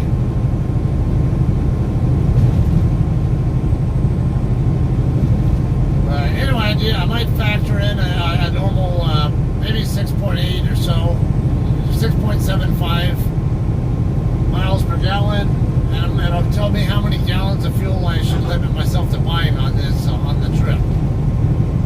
And then if I know what the national average price per gallon is, then I can multiply the total gallons I expect to buy by the total price per gallon and come up with a budget and say this is how much I can spend on fuel this particular trip, or that I want to limit myself to, and then try to make sure that my total fuel purchases for that trip are at that amount or less, if at all possible. If I can spend less on my fuel, then even better, because the less I pay on fuel, the more it helps my paycheck.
We don't have company driver positions. They're all lease to own, lease operator positions, whatever. But if you're willing to try out the lease thing, it's a good company overall. I'm not going to say they're perfect. No company's perfect, and it depends on what your personal needs are too. Like, they're great for my needs, but they might be terrible for someone else's needs. For you, since you live over by Fernley, Nevada area, or not too far out of there, we got loads that go to Sparks there at the Walmart DC. Sparks, McCarran, whatever you want to call it. It wouldn't be too difficult to get you over there. It's just a matter of make sure you have enough clock on your 70, basically time on your 70-hour clock or your recaps to work with, so they can actually give you that kind of a load. Otherwise, you have to, dude, you got some seriously bright lights. This truck past me has some really bright lights. It's got fog lights on too, so I think those are low beams, but pretty damn bright.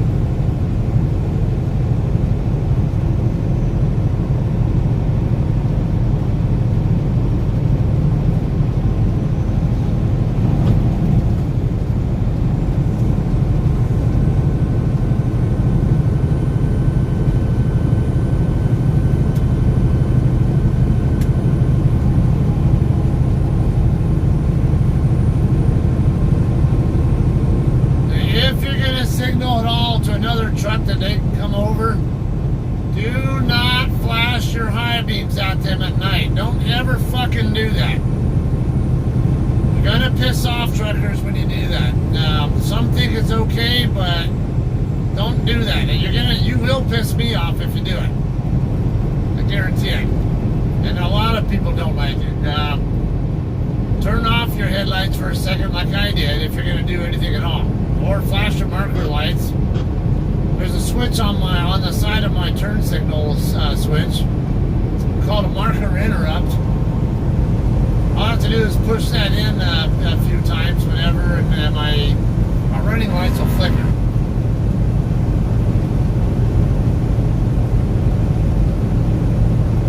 But in most cases, I don't give any kind of signal at all. Hey, you want to take all the space you want to get around me? So what? The longer you take to come back over, the better it is for both of us. So, yeah, have that. Take as much time as you want to come back over. I don't need to be in a hurry for you to come on over, and I don't need to be overly eager to give you the courtesy of, hey, you're clear to come over. The only time I let someone know is if there's somebody following them and they're trying to get out of the way of the other traffic as quickly as they can, then I'll go ahead and signal, hey, come on over, you're welcome to. Or I'll, basically, you're welcome to come over, you won't piss me off if you come over right now.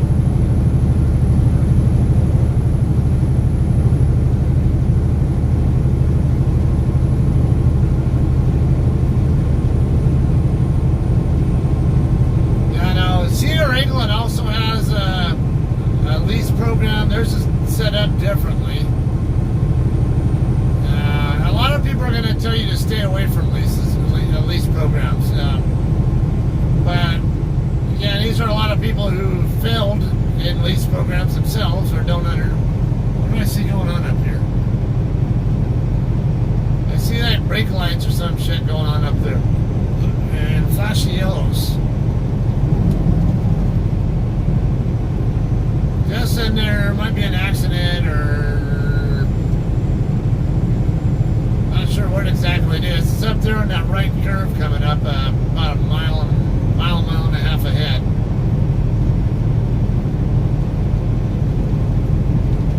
Anyway, yeah, now it used to be that Sierra England would try to push everybody into lease contracts, or at least try to strongly encourage them to do it. Why? Because it saves them money. They can put some of the responsibility for stuff like truck maintenance and things like that on the driver, and it costs them less. But yeah, they had so many problems with drivers and their lease program. They decided to get smart about it and say, you know what, unless you have at least 2 years of experience, we're not going to even allow you to lease any of our trucks.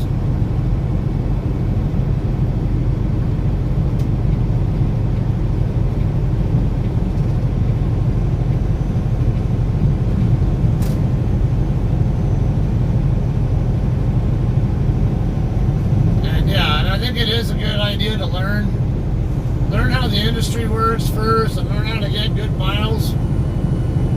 If you can't get regular good miles as a solo driver, as a solo company driver, then you're not going to do any good on the lease side. Dude, get over here, dumbass. Why do you think I'm over here? Finally decided to come over the last second.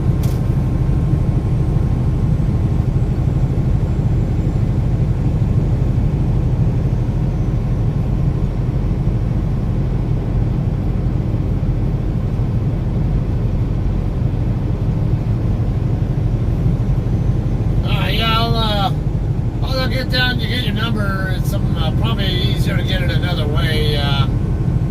Maybe I don't know. Are you on Facebook or something, or?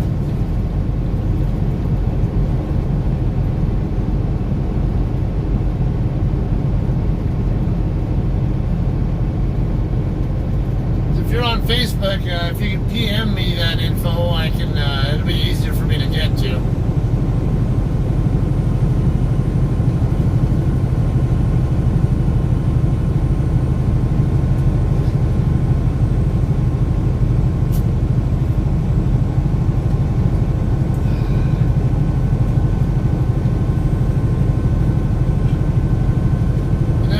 Successfully PM'd me on that, I recommend you go ahead and delete your info off here on the chat. That way it's not accessible to other people. It's up to you, but it's something that's probably a good idea.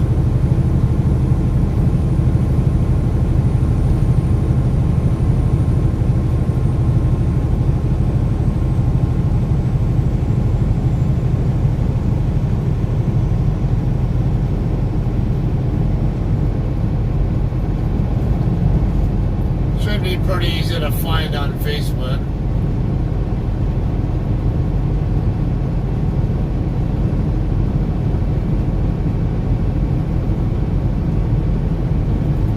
Okay, excellent.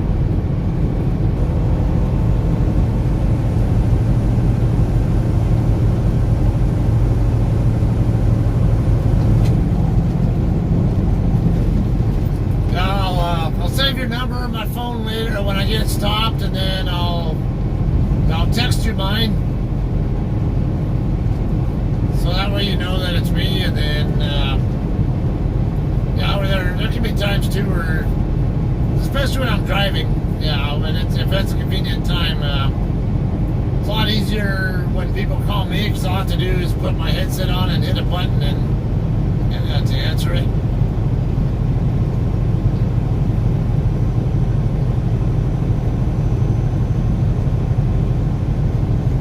Yeah, that's something else you're going to want to do when you're, with your rewards points if you can, or plan on budgeting for, is getting a headset. Pretty common for truck drivers to talk on the phone a lot and always have the headset when they're doing it. Now, mind you though, when you're in training, our England policy is you cannot be on the phone at any time when you're on your trainer's truck driving.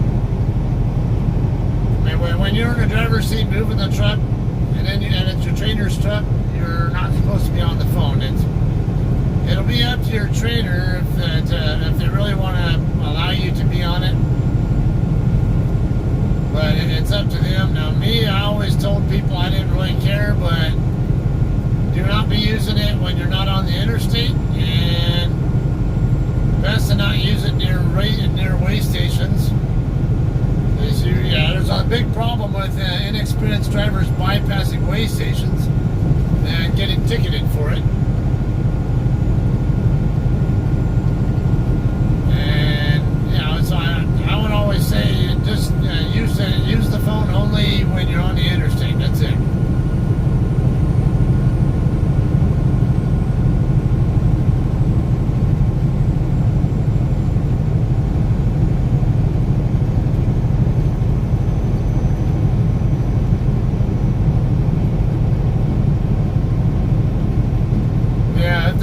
Trainers doing their job literally in every way they're supposed to be doing it.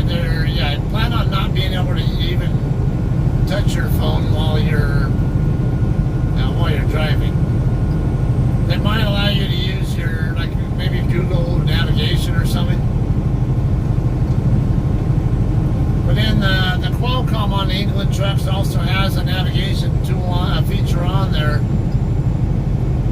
You can't always follow it though, because they have a specific route they want you to take. They'll actually give you route instruction that'll tell you every highway you're supposed to take to get from start to finish.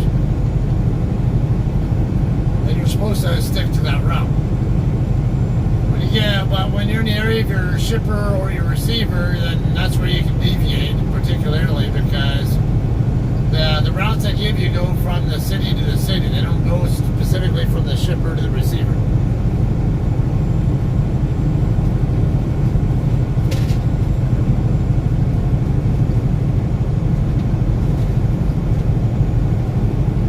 Now my phone I use mainly for music, phone calls, of course. I don't really use GPS. If I get in a little bind, then I'll go ahead and pull up the map, Google Maps, just to see where I'm at and where I'm trying to get to, and figure out where But usually I already have pre-planned exactly what turns I need to make if I'm not already familiar with the place.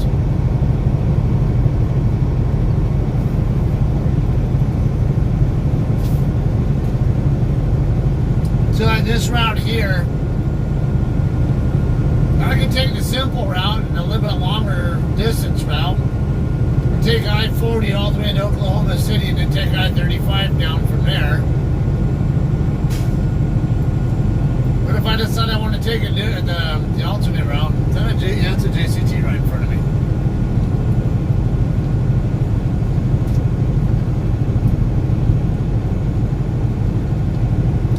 take the more direct route, it's going to involve more highways. Then I would write those highways down on my notepad. And ideally also know what town I might expect to find in each one of those interchanges, or what exit number, if there's one that applies. I don't go to Paul's Valley very much. I've been there before, but not very often.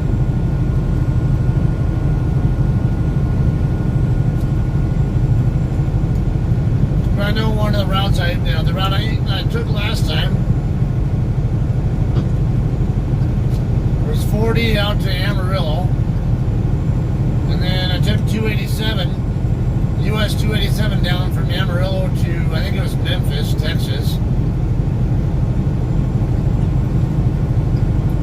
Then I turned left on, I think it was State Route 62 or whatever the hell it was. It was a highway right there in Memphis. Took that, so ran me into another highway, and then I went south a short distance, and then started heading east across the US highways from there.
Stretch of 40, I like to think in terms of thirds.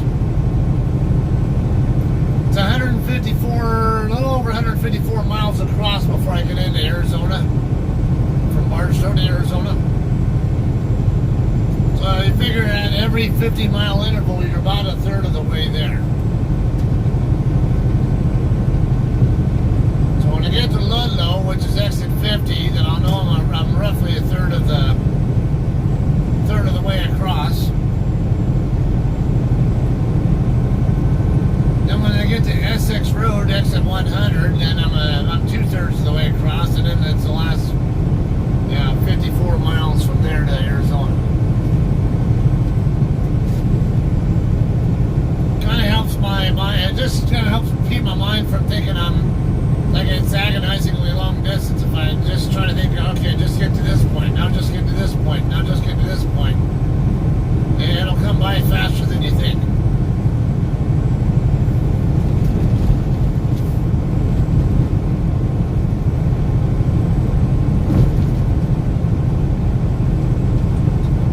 But if you're always thinking in terms of how far you are from where your final stop is, where you plan to finish your shift or something, it can sometimes be a little more agonizingly long.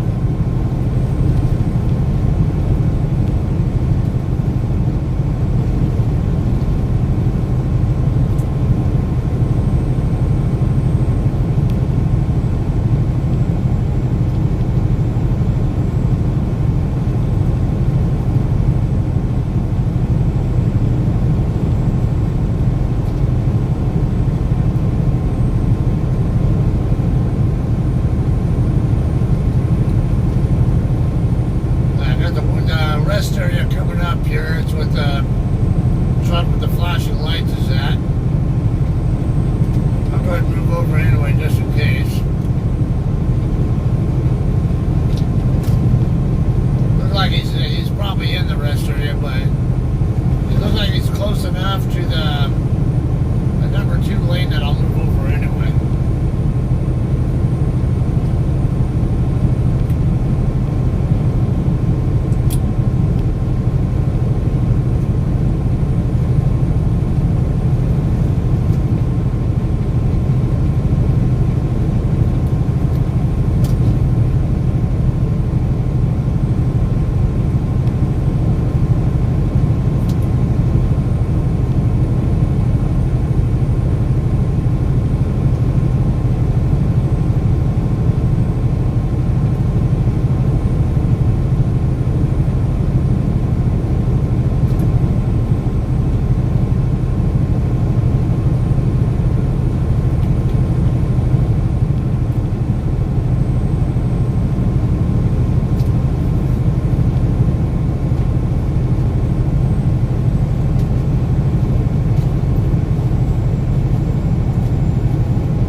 2 hours to go before I'll be in Arizona. And it's not too far before 2300 local time, or 11 p.m., so say right around 1 a.m. So we're not ballparks when I'll be there. That's Pacific time, by the way.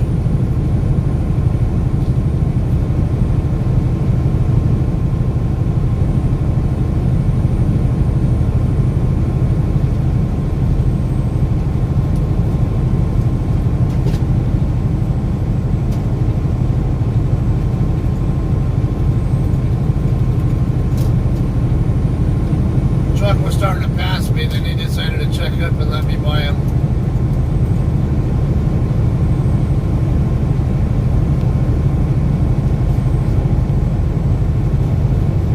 That's why I didn't try to move over originally, because I think his view of the other truck was blocked by the truck in front of me.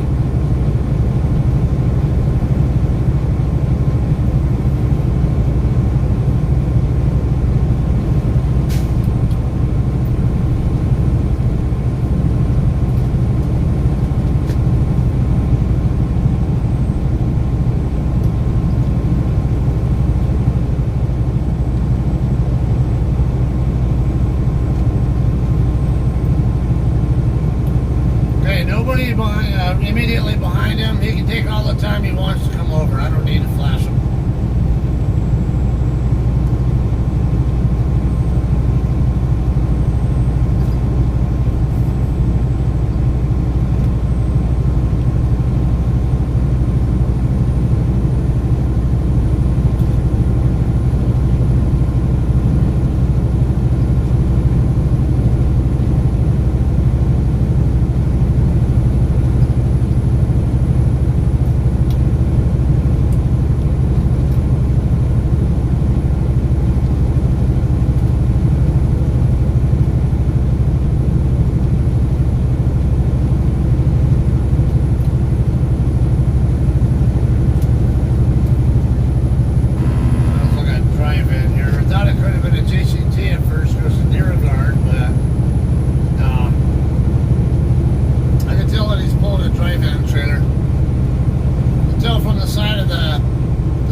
The structure of the side of the trailer looks that it's a dry van, even in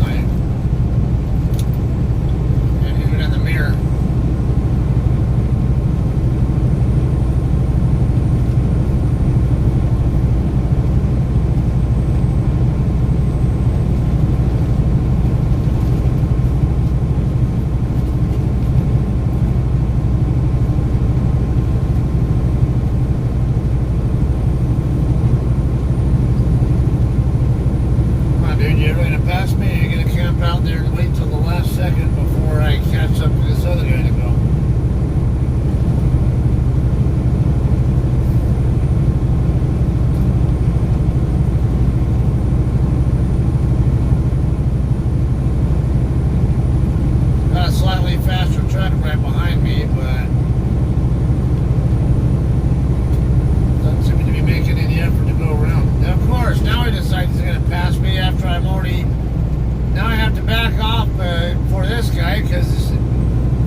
making sure there was nothing going on between here and Arizona that I might want to know about.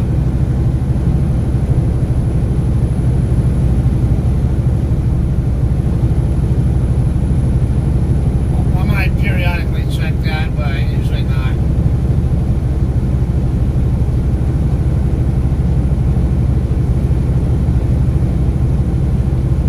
Yeah, Amigo, Speed Racer. 60 miles an hour. That guy's doing at least 70.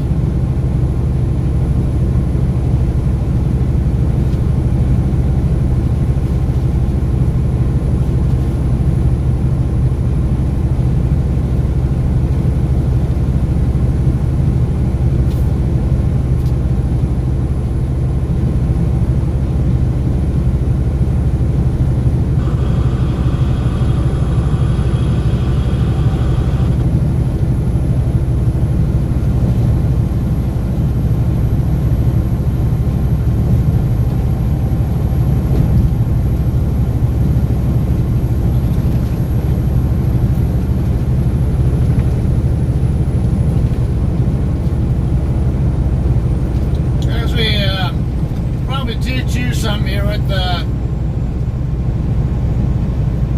trip planning or traffic planning. You go on a website called it's called cad.chp.ca.gov. It's also an app you can put on your phone that'll check that information. It's cad.chp.ca.gov.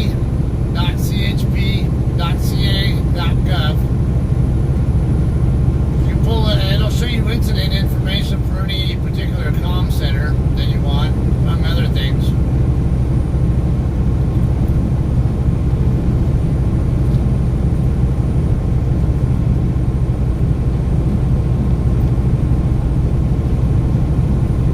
No, that couldn't be further from the truth. There are a lot of trucks here that are not governed at all. In fact, mine's governed at 70, not 65.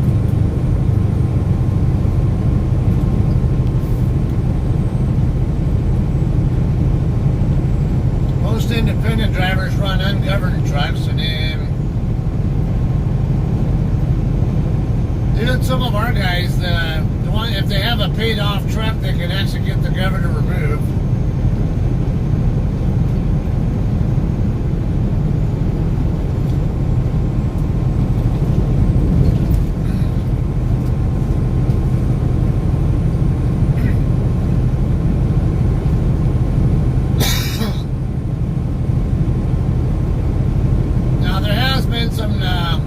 Some effort by lawmakers to try to make trucks all be governed at 65, but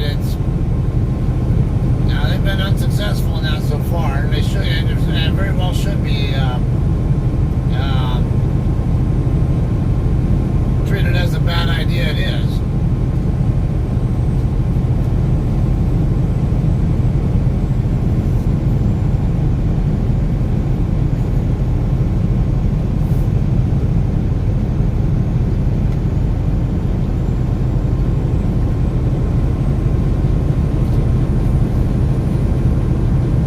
Miles in.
reefer because I can see the green status light on the side of his trailer.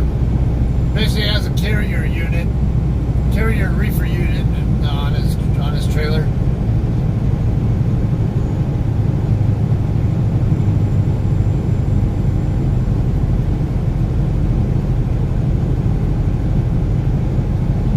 Alright, passing me now.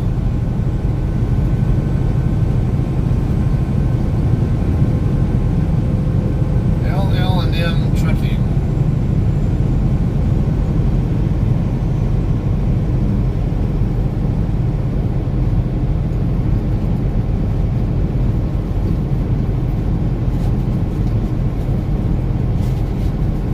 Yeah, you also get used to when you're out here, you'll start learning what speeds all the other trucks tend to run at. So, like me, I know that Sierra England trucks run at 65. Certain Sierra England trucks can even run 67, but not very many of them. I think it's only lease operators, perhaps, and then certain dedicated fleets allow them to do 67. But company-wide, it's 65.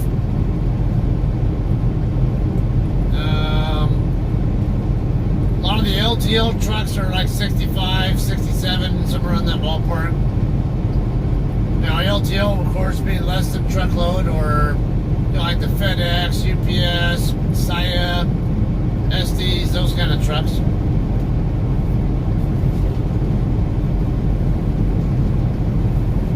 Burner, a lot of times they actually run like 68. 67, 68, whatever, and then even in certain Werner trucks, I think the lease operators and then the guys with million mile stickers on them can actually run faster.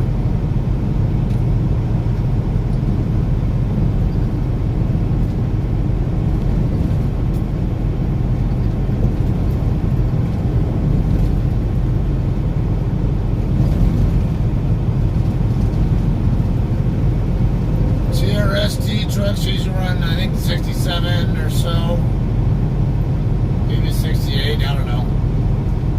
They're usually a little bit slower than me, but there have been a couple of cases where I've seen a CRST truck keep up with me or even run slightly faster. But usually I'm faster than them.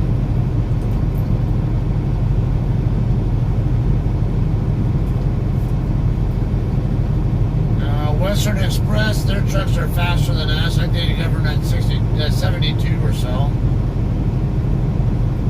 Same with Indiana Western Express or IWX. I know they're like 72. Fry Miller, they're usually a little bit slower than us, like 67, 68-ish. But I've actually had a couple of Fry Miller trucks pass me too, so I don't know the story with that.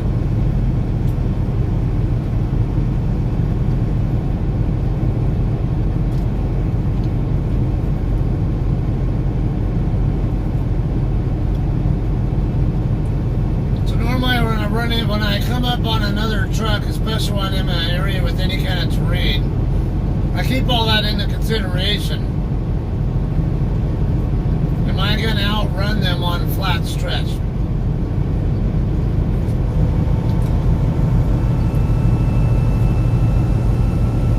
So if I'm reasonably sure I can outrun them on flat terrain, I'll be more likely to try to go around them in spots where I have an opportunity to. But with terrain, sometimes it actually is best to just hang out behind them. Just stay behind them, be patient, and then wait till you get pick a spot where you don't have to keep having back and forth interactions with them. Swift, I think they are usually, 67, 68 as well. I think night trucks are like 64, 65 or something like that.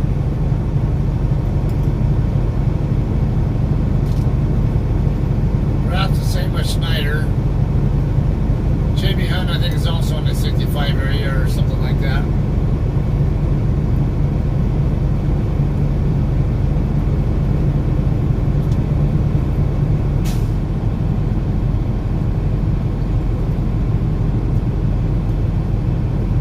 of time, my rule of thumb that I use, if I'm only about a half mile an hour to a mile an hour faster than another truck, I'll just go ahead and back off my cruise control. Instead of doing 70, I'll do like 68, 69. Stay behind them. Leave plenty of space and then just stay behind them. Be patient.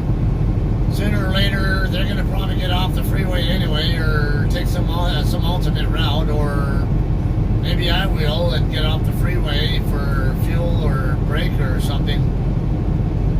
It usually doesn't take incredibly long time before you guys split paths anyway.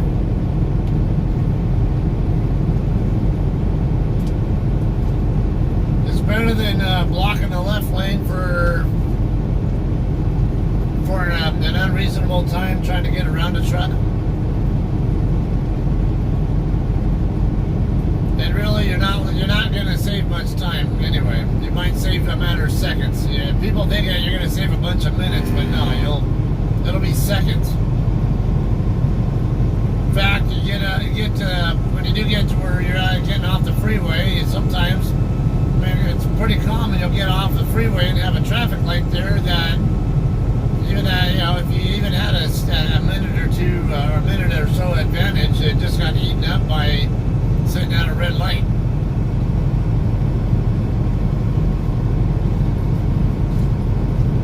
So if you can develop patience like that and have professional courtesy toward everybody else on the road, you'll go a long way in avoiding being called a steering wheel holder or just a stupid rookie or whatever else.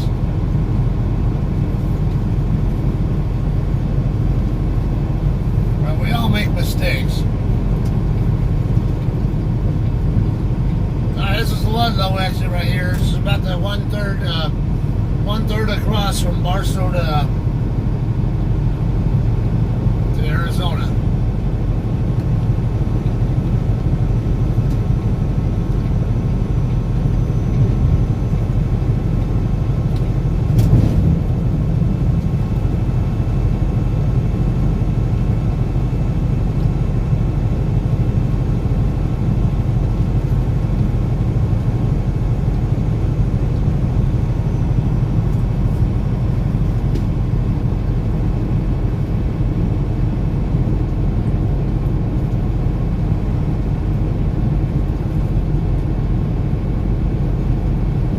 Getting off the freeway here is just why I'm gaining on them. Yep. So he's not signaling, but well, then again, he's not getting off the freeway then. Interesting.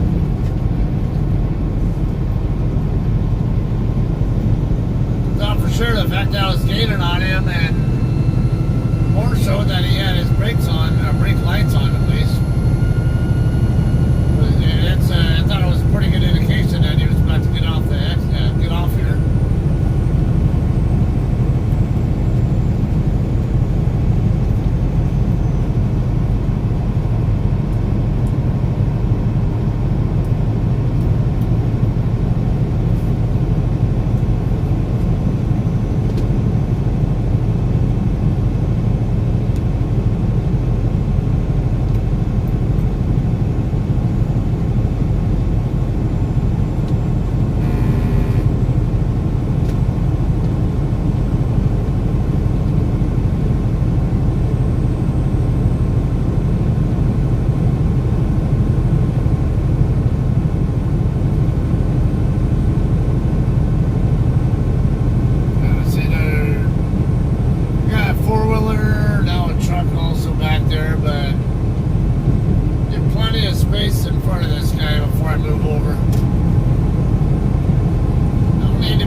A safe and reasonable distance behind me, then I can actually be at fault for an accident if he rear ends me.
Bernardino County as officials lift some closures during the COVID-19 outbreak. KTLA.com 2 hours ago.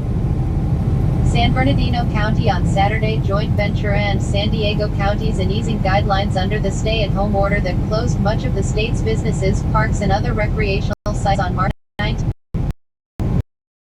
Despite the still growing number of COVID-19 cases in the county, homes in the county have been hit especially hard. In announcing the revised order, officials cited the role played by outdoor activities on overall health. They also emphasized that residents should continue to follow social distancing rules and wear masks outside their home. Here's what else you need to know about the updated guidelines. What's open? Parks, trails and lakes owned by the county are open to the public for passive recreation, meaning no contact activities such as walking, hiking and boating. The county is also letting city-owned and private recreational sites, including golf courses, to reopen. Authorities advise checking with individual facilities on their plans to reopen. Who can visit? Officials are strongly discouraging out-of-county residents from visiting these recreational areas. Notably, the Mount Baldy Mountain Resort had already reopened for skiers and snowboarders regardless of residence before the county eased the stay-at-home guidelines. What remains closed? Pools, spas, amusement parks, campgrounds and boat rental businesses remain closed. Individuals and members of the same household can only camp in open areas such as federal land. Restaurants will stay closed for dine-in customers, as well as gyms and hair and nail salons. What activities are permitted? Residents can hike, bike, rock climb and skateboard, where it's allowed. Non-contact sports such as tennis are also permitted among members of the same household, as well boating, only members of the same household per vessel, which cannot be rented, fishing and going to the dog park. People can also park in parking lots for passive recreational activities. What are the rules on golfing?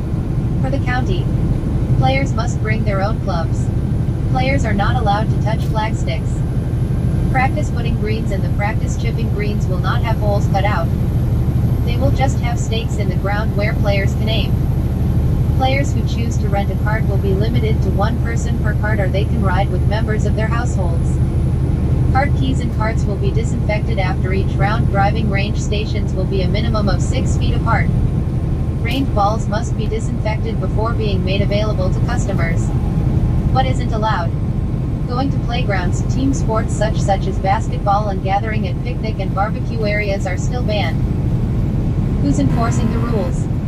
Each recreational facility's operator must monitor activities and contact those who are not following safety practices, the county said. What happens if people don't adhere to requirements? According to the county, the facility will be shut down if it doesn't stay within the limits of the new rules. If non-compliance becomes widespread, officials said they'll bring back the ban on recreational activities countywide. Article 183 of 199.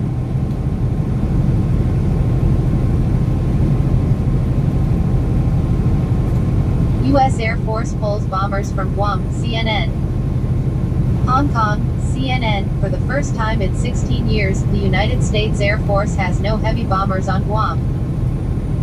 When 5 B-52 Stratofortresses left Andersen Air Force Base on the Pacific Island on April 17, it brought an end to the Continuous Bomber Presence, CBP, a mission once touted by the Pentagon as a key piece of deterrence to potential adversaries and reassurance to allies in Asia and the Western Pacific. USAF B-52H's SCEYA-01, 02, 03, 04 and 05 departed Andersen AFB, Guam en route home to Minot AFB, North Dakota. pic.twitter.com/WB8FQ. Aircraft spots, at Aircraft spots, April 16, 2020. Under the CBP, B-52s, B-1s and B-2 stealth bombers were deployed to Andersen Air Force Base in 6-month rotations, putting the teeth of U.S. strategic air power within several hours flying time of Pacific flashpoints like North Korea and the South China Sea. Now, U.S. Strategic Command says the bombers can be more effective when flying from their home bases in the continental United States. They can still deploy when needed to the Pacific, the argument goes, but from the U.S. mainland they can respond more quickly to other potential hotspots like the Persian Gulf. The The United States has transitioned to an approach that enables strategic bombers to operate forward in the Indo-Pacific region from a broader array of overseas locations, when required, and with greater operational resilience, while these bombers are permanently based in the United States. Maj. Kata Tanasoff, U.S. Strategic Command spokesperson, said in a statement. Read more. The move is in line with the Pentagon's 2018 National Defense Strategy, which calls for U.S. forces to be operationally unpredictable. The military argument. From a military standpoint, U.S. analysts say the move makes a lot of sense. The consistency and predictability of the Guam deployment raised serious operational vulnerabilities. A planner in China's military could have easily plotted ways of destroying the bombers due to their well-known presence, said Timothy Heath, senior international defense researcher with the RAND Corp think tank in Washington. Just watched. 2019, China releases video of Guam killer missile. Replay. More videos. Must watch. 2019, China releases video of Guam killer missile 01:01. In fact, one of China's highly touted intermediate-range ballistic missiles, the DF-26, was dubbed the Guam Killer by analysts when it was debuted in 2015 for its ability to hit bases on the U.S. territory from the Chinese mainland. In 2017, North Korea tested an intermediate-range ballistic missile of its own, the HWASONG-12, in what state media said was part of a plan aimed at containing Guam. Pulling back from Guam reduces the targetable footprint facing Chinese and North Korean ballistic missile threat, said Carl Schuster, a former director of operations at the U.S. Pacific Command's Joint Intelligence Center. A U.S. Air Force B-2 bomber takes off at Andersen Air Force Base, Guam, in 2016. And the bomber pullback should be reassuring to allies like Japan and South Korea, the analyst said. Tokyo and Seoul, among other Asian allies and partners, are likely to be encouraged by evidence that the U.S. is taking seriously its defense obligations and improving the deterrence and readiness of key combat forces through actions such as ending the CBP, he said. Key assets, in the form of the bombers, will be moved out of range of a possible first strike by adversaries. But armed with long-range strike missiles and supported by aerial refueling tankers, they can be back in action in the Pacific in less than a day from their mainland bases in places like North Dakota and Louisiana, Schuster said. To illustrate that point, on Wednesday the Air Force sent a B-1 bomber from its South Dakota base on a 30-hour round trip to Japan, where it teamed up with Japanese F-15 and F-2 fighters as well as US F-16 jets on a training exercise. This operation showcases our unwavering commitment to the security and stability of the Indo-Pacific region through the employment of strategic forces from around the globe, Gen. C.Q. Brown Jr., U.S. Pacific Air Force's commander, said in a statement. A U.S. Air Force B-1 from Ellsworth Air Force Base, South Dakota, and U.S. F-16 fighters from Misawa Air Base, Japan, conduct a bilateral joint training with Japan Air Self-Defense Force F-2s off the coast of northern Japan on April 22, 2020. We remain a lethal, innovative and interoperable force focused on a shared vision of upholding a free and open Indo-Pacific, the general said. Schuster said that while the bombers are on the way from the U.S. mainland, the U.S. military maintains enough firepower in the region, including F-35, F-16 and F-15 fighters in Japan and warships and submarines armed with Tomahawk cruise missiles, to deal with the opening stages of any conflict. And U.S. allies and partners also have their own highly capable forces, Schuster said. The move also signals confidence in their defense capabilities, he said. The perceptions. But then there are the optics. Perception matters, and there is worry that removing the bomber presence from Guam won't be seen the way Washington wants it to be. It comes at a time when the Trump administration is asking allies to cover more of the cost of U.S. forces based in their countries. After his 2018 Singapore summit with North Korea's Kim Jong-un, the U.S. president openly questioned the cost of the bombers on Guam when used for exercises in South Korea. The war games are very expensive, we paid for a big majority of them, we fly in bombers from Guam, Trump said. A U.S. Air Force B-1 bomber and South Korean and U.S. fighter jets fly over the Korean peninsula during the Vigilant Air Combat Exercise, ACE, on December 6, 2017. That's a long time for these big massive planes to be flying to South Korea to practice and then drop bombs all over the place and then go back to Guam. I know a lot about airplanes, it's very expensive, he added. Comments like those have raised eyebrows about Trump's commitment to the Pacific, and for some the movement of the bombers off Guam exacerbates that feeling. The end of CBP sends a clear strategic message to U.S. Pacific allies. Bit by bit the U.S. is leaving, said Peter Layton, a former Australian Air Force officer and analyst at the Griffith Asia Institute. It is not reassuring. Instead it is more a reminder that the times are changing, he said. Layton noted that the departure of the bombers from Guam came around the time that China was flexing its military muscles with exercises near Taiwan and in the South China Sea. It's really weird hearing that. The very public withdrawal of the CBP seems to be deliberately timed to reinforce the regional perceptions of a rising China and a withdrawing America, Layton said. A U.S. Air Force B-1 bomber takes off from Andersen AFB, Guam, for missions with Japanese and South Korean jets over the Sea of Japan in 2017. Since its inception in 2004, the continuous bomber presence on Guam has been about very visible force projection. As recently as February, the Air Force was touting the presence of a Guam-deployed B-52 participating with dozens of Japanese and other U.S. planes in training, consistent with long-standing and well-known U.S. freedom of navigation policies. Bombers from Guam have been used in such operations over the South China Sea as well as in flights over the Korean Peninsula as a demonstration of U.S. resolve during the height of tensions with North Korea. The flights over and around South Korea often drew fiery responses from Pyongyang. The gangster-like U.S. imperialists are ceaselessly resorting to their frantic nuclear threat and blackmail to stifle the DPRK with nukes at any cost, a post from the state-run Korean Central News Agency said after B-1 bombers from Guam overflew the South in 2017. A Pacific showcase. Guam, too, provided a unique location to highlight the scope and breadth of the U.S. bomber fleet. Try watching this video on, or enable JavaScript if it is disabled in your browser. Twice the U.S. Air Force brought all three types of bombers to Andersen Air Force Base at the same time, providing imposing pictures and videos to go along with the events. Those kinds of displays continued right up to last week, when the Air Force put on an elephant walk at Andersen Air Force Base. This involved what the Air Force term an elephant walk, lining up the range of aircraft at the base, including the B-52s, KC-135 tankers and Air Force and Navy drones, on one of its runways. The elephant walk showcases the readiness and ability to generate combat air power at a moment's notice to ensure regional stability throughout the Indo-Pacific, the Air Force said. U.S. military aircraft, including Air Force B-52 bombers, perform an elephant walk to stay visible in the skies over the Indo-Pacific. U.S. officials will need to work harder to reassure allies in the region that the temporary absence and unpredictability of the U.S. presence represents an increase in the U.S. commitment to the region, not a decrease, said he. Just watched. 2019, take a look at the U.S. Navy's latest missile.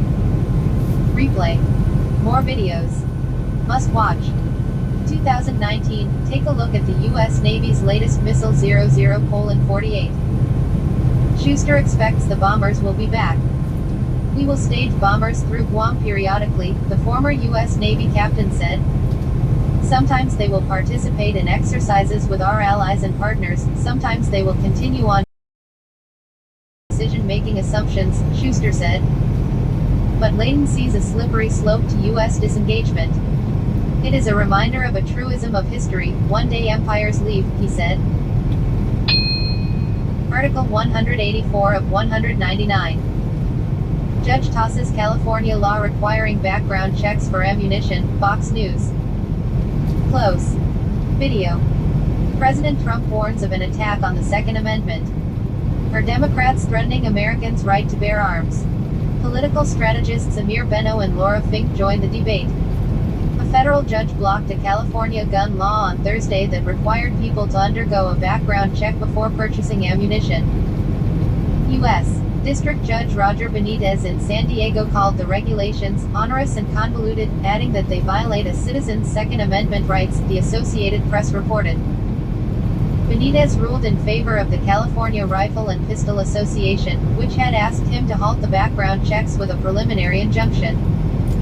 The experiment has been tried. The casualties have been counted. California's new ammunition background check law misfires and the Second Amendment rights of California citizens have been gravely injured, Benitez wrote in his 120-page opinion. Steve Daines' pro-Second Amendment bill aims to protect law-abiding gun owners taking firearms across state lines. Video. Criminals, tyrants, and terrorists don't do background checks, he added. The background check experiment defies common sense while unduly and severely burdening the Second Amendment rights of every responsible, gun-owning citizen desiring to lawfully buy ammunition. Benitez reportedly claimed the law blocked legitimate sales to law-abiding citizens, about 16% of the time. He also ruled that California's ban on importing ammo from outside the state violates federal interstate commerce laws. California became the first state in the country to require background checks for ammo purchases when the law took effect back in July. Ammunition sales jumped 300% in June before the regulations took effect. Voters originally approved the measure back in 2016. Click here to get the Fox News app. The state attorney general's office told the AP it is reviewing the decision but did not immediately say if it would appeal the decision or not. Fox News' Bree Stimson contributed to this report. Article 185 of 199. Answer, Quora. Open in app. Sign in. What is the greatest reply from a police officer giving evidence in court? Jack Butler, former paralegal at Laws in Australia, 1987-2006. Answered April 25, 2020. Upvoted by Norbert Scheck, Ph.D. Law and Constitutional Law, John Paul II Catholic University of Lublin, 2008. Author has 148 answers and 651.5k answer views. Police around the world will be familiar with the term verbal or verbal confession. Since Roman centurions carved traffic offenses in small stone tablets for riding chariots too fast through the streets, police officers have heavily relied on verbal confessions of the accused when giving evidence in court. From, I knew the speed limit here was 40 mph to, I was so angry I just started hitting them, until the 1990s in Australia a police officer's word was generally considered evidence. The decision of the Australian High Court in McKinney v. the Queen opening parenthesis 1991 closing parenthesis 171 CLR 468 required a trial judge to warn the jury person in police custody, they should give careful consideration to the dangers involved in convicting an accused person in circumstances where the only, or substantially the only, basis for finding that guilt has been established beyond reasonable doubt as an oral admission allegedly. The McKinney warning, or simply, McKinney, are written down, opens the door to allegations of coercion and perjury. Even now, almost 30 years later, cops routinely ask too many questions on the street, spook the crook, and then they clam up back at the office in front of the video camera, thereby losing what could have been a case-winning confession. Soon it became all the rage for defense counsel to contest any admissions that weren't in writing. Everybody's heard the stories. Anyone who says, names can never hurt me, has never been hit in the head with a phone book. So the seat of reasonable doubt. Enter Detective Constable Newby, who was giving evidence for the first time in the state criminal Supreme Court about a string of armed robberies, in front of a jury. Defense counsel love to get their clients before a jury, rather than a judge sitting alone, who are far more likely to identify in some way with the baddie, accused, and you often only need to turn one or two of them to get an acquittal. So, Detective Newby gives his evidence to the letter, including the details of the confession the defendant made when he was interviewed shortly after being arrested. Defense counsel stands up, a real show pony and widely disliked by police and prosecutors, and more than one judge. Had a bad habit of asking a question and then mugging at the jury, rolling his eyes at the answer. Defense Detective Newby. Long pause to draw out the moment. Looks very seriously at the jury as if he's about to deliver them some bad news they won't like. Detective, are you familiar with the term, police verbal? Detective, yes, turning to speak directly to the jury, a police verbal is a term used to describe a criminal conspiracy between an offender and his lawyer to deny the admissions he made when he was arrested. Defense, looking like he's just been slapped in the face with a wet fish to the judge, Your Honor. Yep, he couldn't even choke out the words, I object. Judge, shrugging, well, you asked him. The robber got 8 years. 7.8k views. View 380 upvoters. View sharers. Suggestions pending. About the author. Jack Butler. 60 years of contemplation, still none the wiser. Englishman, Australian citizen, permanent resident of the United States of America 2008 present. Masters, Exec, Human Resources and Training and Development, Curtin University graduated 2003. Lives in the United States of America 2006 present. 716.1k content views 14.8k this month. Active in 4 spaces. View 3 other answers to this question. About careers, privacy terms, contact languages. Copyright Quora Inc. 2020. Open in app. Article 186 of 199. Answer, Quora. Open in app. Sign in. When Terry Terhune, retired federal agent, the phone number for the local FBI office and call them and ask if they dispatched an FBI special agents to interview or arrest you. If not, call 911 and report the presence of unknown persons at your home and have them send a unit to your home. There are a lot of fake badges and credentials floating around, so verify, verify, verify. Rule 2, once confirmed, do not answer any questions if you are a person of interest until you talk to an attorney. When asked what you are afraid of, say you are not answer any questions before first speaking to an attorney. Never answer any questions if you are confronted by the FBI if you are a person of interest until you speak to an attorney. When told that if you don't cooperate, you will be detained or arrested, cooperate with the detention and or arrest by don't talk until you speak to an attorney. 6k views. View 28 upvoters. About the author. Terry Terhune. Retired federal agent and Army veteran. Former federal agent, retired, 1996-2016. Studied military science at Fort Benning School for Wayward Boys, graduated 1978. Lives in the United States of America 1956 present. 3.1m content views 529.4k this month. Active in 6 spaces. View 4 other answers to this question. About careers, privacy terms, contact languages. Copyright Quora Inc. 2020. Open in app. Article 187 of 199. Answer, Quora. Open in app. Sign in. What is the best case of you just picked a fight with the wrong person that you've witnessed? Gary Cole, M. Div. History, North Park, 1983. Answered April 10, 2020. Upvoted by Karen Mackey, J.D. Law, University of Nebraska-Lincoln, 1994. I'll have to stretch the question a little. If that's a problem, delete this. I heard this story many times by my dad, his brother, and his sisters. At the time I was in kindergarten and we lived in Oklahoma City for 5 or 6 months. My dad had a cousin who was married to a brutal husband. One night he came home drunk and knocked her around. When he awakened in the morning, he discovered he was spread-eagled on the bed with arms and legs tied to the bedposts. He started yelling, swearing, and threatening his wife. She came into the bedroom and settled herself on his chest. She proceeded to beat the crap out of him and didn't stop until he promised to never hit her again. Then she untied one arm and went into the kitchen and continued making breakfast. When he had finished untying himself, he roared into the kitchen yelling he was going to teach her a lesson. She whirled and threw a cast iron skillet filled with the bacon she was frying, and with the hot grease, at him. She threw him out of the house and they were soon divorced. This story was often told with a lesson: you shall never hit a woman. And none of my brothers and cousins ever has. 10.7k views. You 490 upvoters. Dude You puts sharers. his hands on my daughters. About the I'll author. fucking destroy Gary them. Cole. M. Thiv. From North Park graduated 1,983.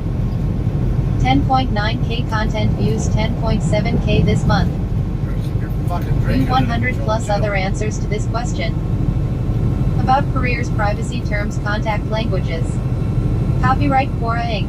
2020. Open in app. Article 188 of 199. Nunes, House Intel Committee's concerns about China have stretched back years, long before coronavirus. Fox News, yesterday. Get all the latest news and coronavirus and more delivered daily to your inbox. Sign up here. House Intelligence Committee Ranking Member Devin Nunes, R. Caliph, discussed during an exclusive interview on Sunday Morning Futures what he has learned from his panel investigating China over the past decade. The concern that we had back in the beginning of 2011-2012 was that China was trying to take over the global communications architecture, so we looked into companies like Huawei that were somehow underbidding every company in the world, Nunes told host Maria Bartiromo. They were giving things away for free, and as we know, the Chinese don't do anything for free. He said China then moved in from communications architecture, which I do believe now that's given them a global footprint to listen in and grab communications across the globe and to spy on not only people within the United States but also our allies. Nunes continued, we warned way before anybody else. We warned about those challenges. Huawei, a multi-billion-dollar Chinese conglomerate and one of the biggest cell phone manufacturers in the world, has been accused by multiple U.S. intelligence agencies of leaving backdoors in its mobile phone equipment, which allegedly could be used to spy on users. China has been making headlines during the new coronavirus outbreak that originated in the city of Wuhan. Fox News reported earlier this month that the U.S. has been conducting a full-scale investigation into whether the coronavirus, which went on to morph into a global pandemic, escaped from a lab in that city. You also look at what they've done in giving money out to other countries where they've now owned their financial infrastructure and they own their energy structure, Nunes noted. The next big challenge here is going to be 5G, he added. Our companies here in the United States are so far behind. China is giving out free 5G products.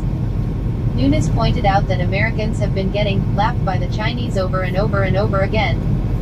He continued, we're going to have to make some changes if we want to deploy 5G across this country and beat the Chinese. Miles out now from the Earlier this month, Secretary of State Mike Pompeo said China's role in the global coronavirus pandemic will likely force countries to rethink their telecommunications infrastructure, including the adoption of China-based Huawei's 5G networks.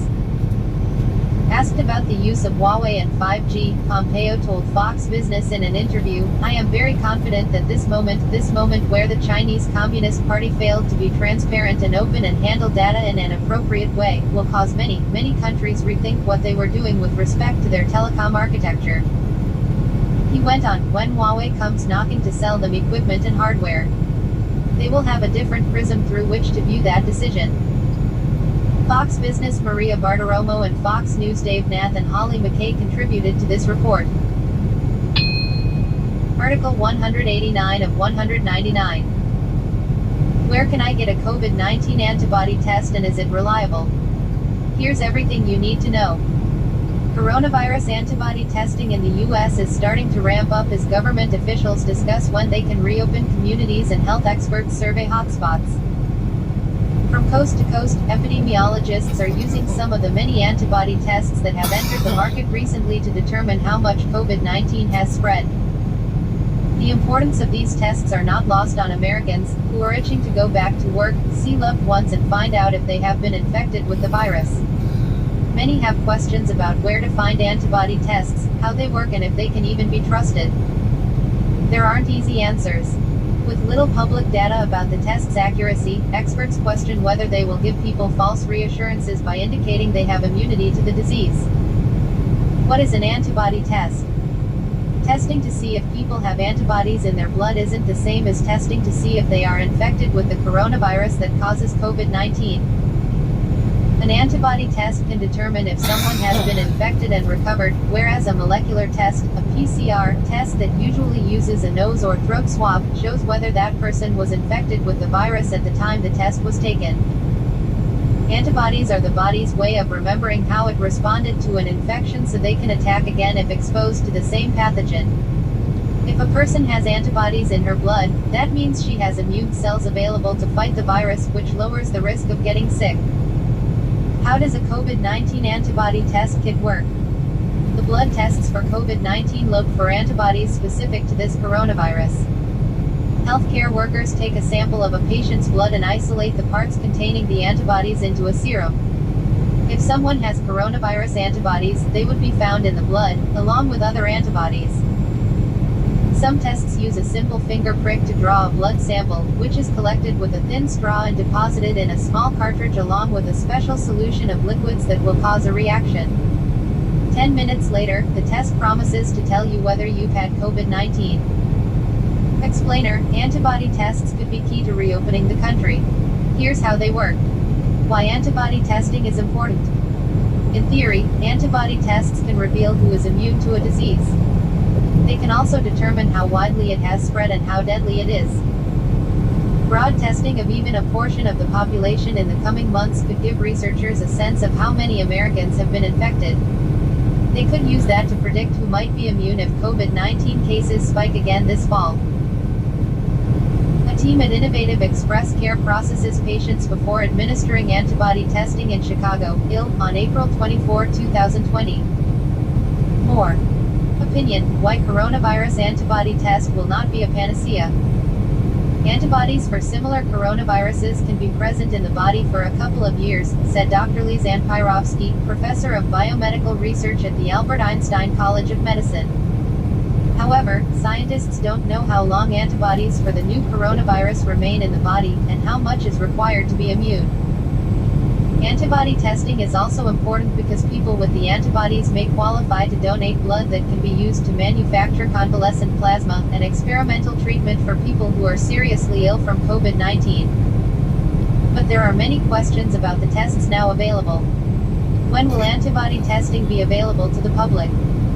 The Food and Drug Administration has issued emergency use authorization to just 4 serological tests developed by Cellex, Cambio Diagnostic Systems, Ortho Clinical Diagnostics and Mount Sinai Laboratory. The FDA said it expects to authorize more in the coming weeks. Emergency use authorization allows unapproved medical products to be used during a public health crisis without the benefit of the validated testing that would normally take place.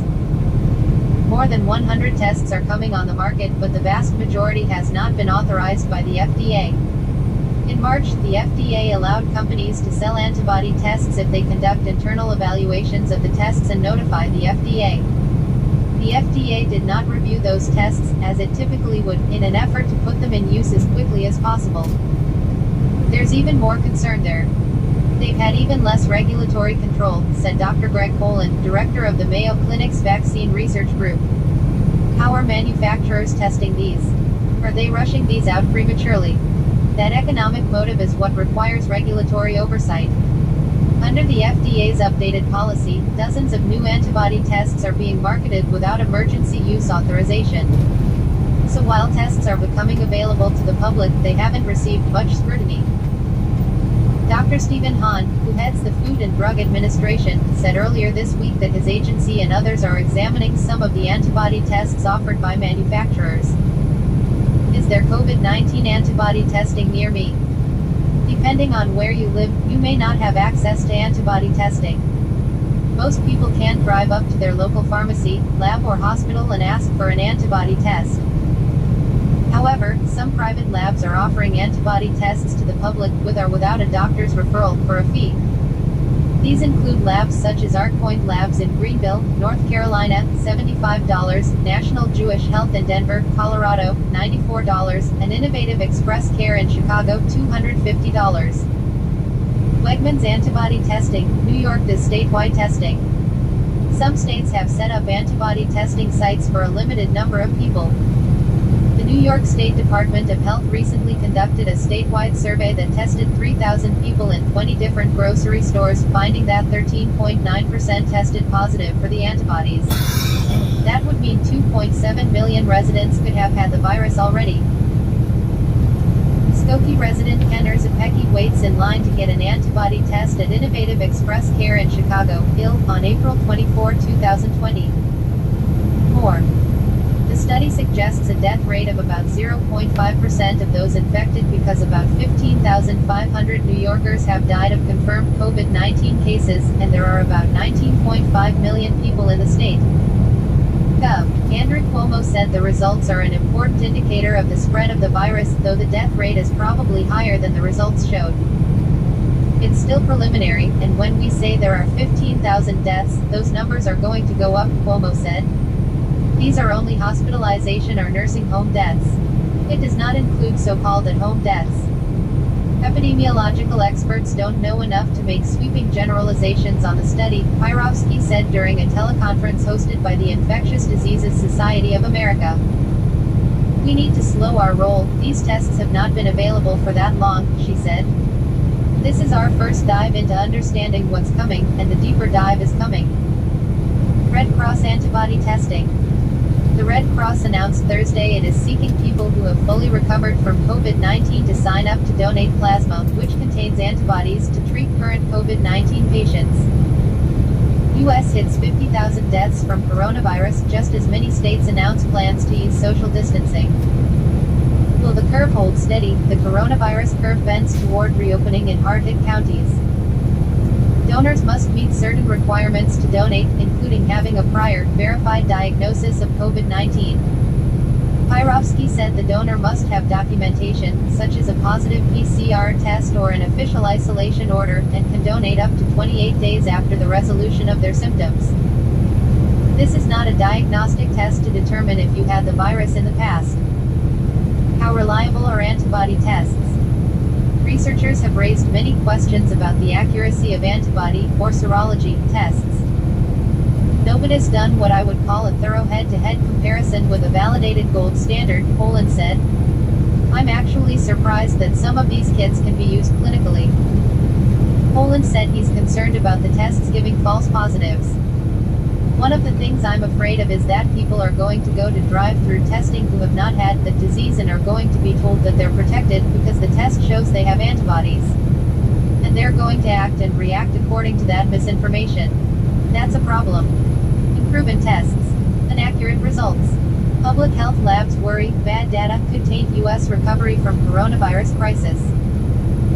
For instance, a positive result could mean a test detected antibodies developed from exposure to other coronaviruses, not COVID-19. We want to make sure you're not having any cross-reactivity to other viruses, said Kelly Wroblewski, the Director for Infectious Diseases at the Association of Public Health Laboratories. A key question is that specificity, or the false positive rate. For instance, a specificity rate of 98% suggests a test would report just 2 false positives out of 100. However, biochemists and infectious disease experts say the false positive rate should be considered in relation to the prevalence of the virus in the community. If few people have actually contracted the virus, there will be more false positives. Those people may think they're immune when they're not. Another issue is that testing positive for the presence of antibodies doesn't mean you have enough antibodies to be immune. Researchers don't know how many antibodies would confer immunity, assuming it does. Are moonshot vaccine makers go ahead with unproven candidates to meet 2021 goal that experts say may? A team at Innovative Express Care processes patients before administering antibody testing in Chicago, on April 24, 2020. More. When you say positive, what does that mean? The lower limit of detection. Or a high enough level that you're protected. What they don't say, and they should, is does this result mean I'm protected? Colton said. It's a difficult discussion because people leap to the idea, oh, I have antibodies, so I'm safe. But by some of these tests, the odds are a flip of a coin. That's inherently dangerous. Many larger institutions, including the Mayo Clinic, are now creating their own antibody tests because they've found others to be unreliable, Colton said. The Science has not kept up with the test, said Dr. Mary Hayden, professor of internal medicine and pathology at Rush University Medical Center. The tests are out there, but we need to do research to understand what the tests mean. The World Health Organization issued a warning Friday, saying that antibody tests need further validation to determine their accuracy and reliability. There is currently no evidence that people who have recovered from COVID-19 and have antibodies are protected from a second infection, the statement said. Questions about FDA's oversight of antibody tests. Dozens of serology tests have not received FDA emergency use authorization, and some are falsely marketing themselves as having received authorization, according to the FDA. Be aware that not all marketed serological tests have been evaluated by the FDA, the agency said in a letter to healthcare providers. Some firms are falsely claiming that their serological tests are FDA approved or authorized, or falsely claiming that these tests can diagnose COVID-19. The FDA said it's working with the National Institutes of Health and the Centers for Disease Control and Prevention on a validation project to help identify the most promising serological tests. On Friday, a House subcommittee issued preliminary findings of a review of antibody tests and government oversight. It said the White House's plans to reopen the U.S. economy are flawed by their dependence on coronavirus antibody tests, which face unanswered scientific questions of utility and accuracy. The findings, sent to the Democratic staff of the Subcommittee on Economic and Consumer Policy, said the FDA did not review any coronavirus rapid antibody test kits before they went on the market. The oversight gap has allowed manufacturers to make fraudulent claims about their efficacy, the memorandum said. Several companies appeared to have violated FDA regulations by offering at-home antibody tests and tests outside the purview of certified high-complexity labs. Hahn did not offer a detailed response when asked about the memorandum during a Friday evening news conference of the White House Coronavirus Task Force. Is antibody testing the key to reopening the economy? If we're able to test people for antibodies, the theory goes, we can figure out who is immune and can go back to work. Or, for healthcare professionals and first responders, we can figure out who can stay at work. But the questions about antibody testing mean we're not close to that being reality. This is all resting on a very shaky foundation, he said. If antibody tests reveal a community has developed herd immunity, that's when a large portion of the population becomes immune to a disease or virus, inhibiting its spread. Then states may be able to lift lockdowns and more Americans could return to work, some argue. Tolbert G. Nyanswa, Senior Research Associate at Johns Hopkins Bloomberg School of Public Health, believes achieving herd immunity in the U.S. isn't realistic given the size of the population and the relatively small number of people who have recovered from the coronavirus. According to Johns Hopkins University. Some criticize relying on herd immunity because they believe it's a passive solution to the pandemic that could cost more lives and overload the healthcare system. John C. Welch, Director of Partnerships and Operations for the Massachusetts COVID Response at Partners in Health, leads a statewide contact tracing effort and has first-hand experience combating infectious disease such as the Ebola epidemic in West Africa. I want to know if I had it because I was sick from November to mid-January, and so was my entire family, said Lincoln Park resident Amber David. If it's like most viruses, if you get it again, it's not as bad. That's my thought process. I won't be as concerned. If I know that I had it, I already know what I dealt with, so I know my kids didn't end up on a ventilator. A healthcare worker at Innovative Express Care processes patients fulfilling. Lincoln Park resident Natalie Patterson said she had experienced chest pains and a cough at the beginning of March. I'm hoping that I already had it and recovered. Put my mind at ease. I would have known how my body reacted to it that I already had it and it wasn't terrible, she said. Patterson said she hoped her 3 kids already contracted the disease, too. My youngest son has asthma, so, at this point, I kind of hoped that he was exposed but had no reaction, she said. Skokie resident Ken Erzapecki said he hoped to get proof of immunity so he could visit his grandchildren. I figure, it's a walk-up test. I'll come and get tested and see if that helps me go see the kids, he said. Chicago resident Tony Unruh said he and his girlfriend were sick in February while visiting Colorado. They sought the test so they could donate plasma. A team at Innovative Express Care processes patients before administering antibody testing in Chicago, Ill, on April 24, 2020. More. Many of the people lined up to get an antibody test were aware of the uncertainties. For most, a potentially flawed answer was better than nothing at all. Article 190 of 199. CBSN Bay Area Watch. Coronavirus update: some states begin reopening, will California begin to loosen restrictions? Author, Kenny Choi. April 27, 2020 at 5:10 a.m. Filed under, California, Coronavirus, Shelter. Gonna give my ears a break.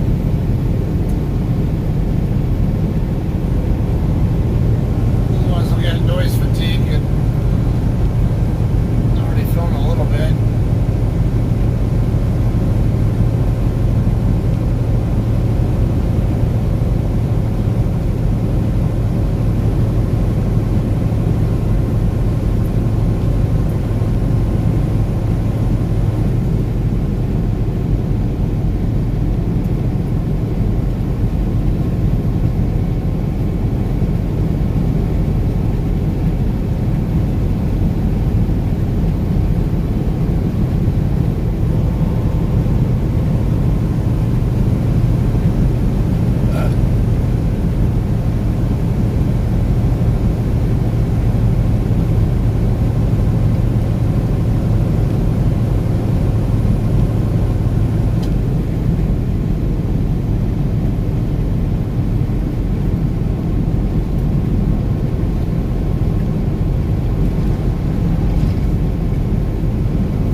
127.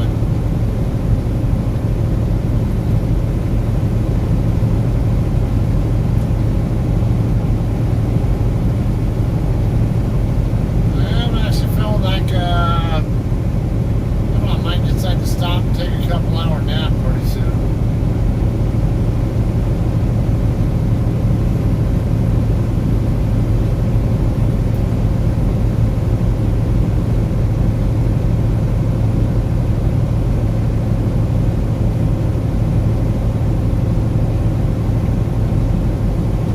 Less than 30 miles away from Arizona.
warning signs.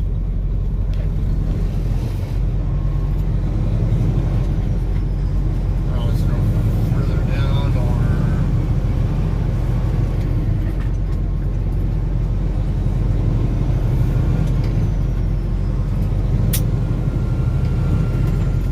So I know there's a place I can stop in Needles, but the question is, will there be any room for me over there?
Less than 10 miles from Needles. And I got 20 miles to go to the Arizona line.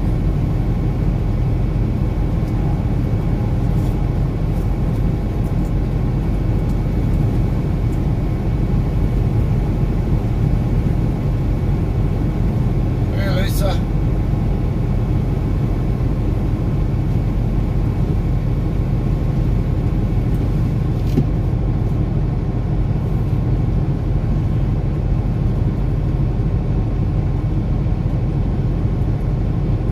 Probably gonna bed down soon for a couple hours and then run out the rest of my shift after a couple hour break.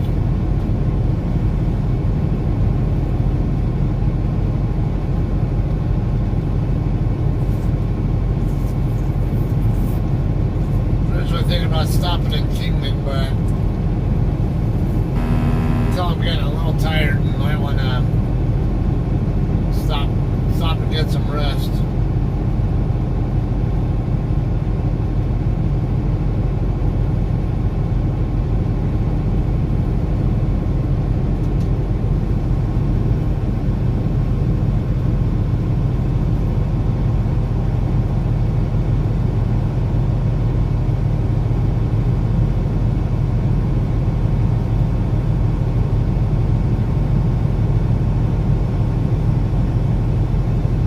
I guess the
my house as soon as I got my 34-hour reset done, and then went down to the DC to pick up my load. It wasn't ready right away, but I didn't have to wait very long after I got there before it was ready. So that was nice.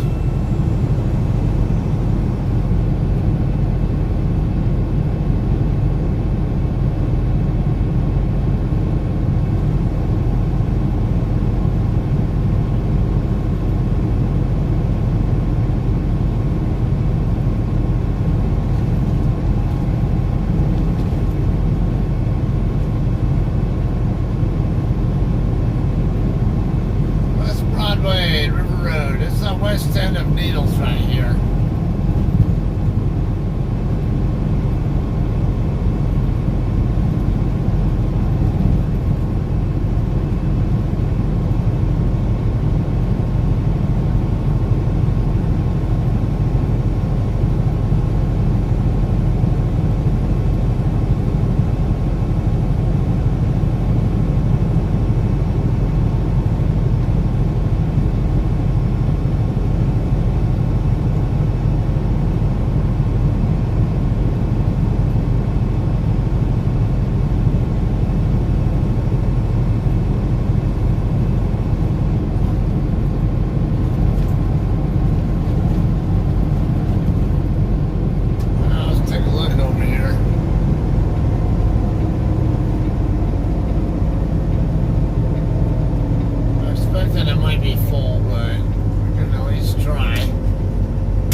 Let's get back to Kingman.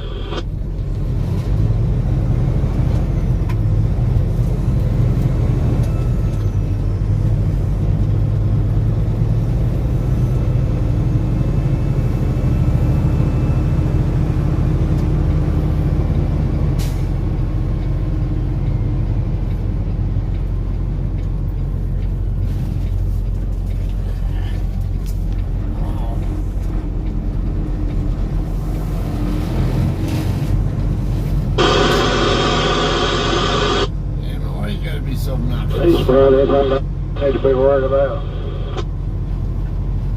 Just what a cluster of trucks here.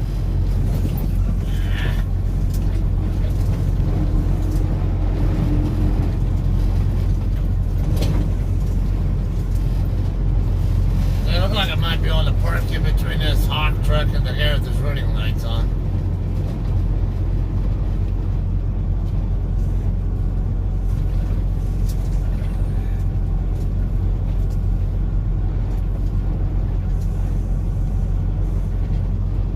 There's space in the back there.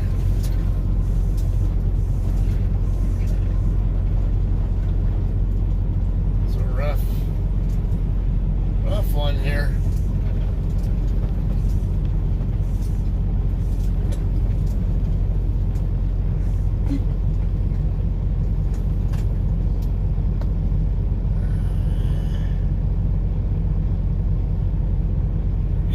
The other guy's idea over in the back, though.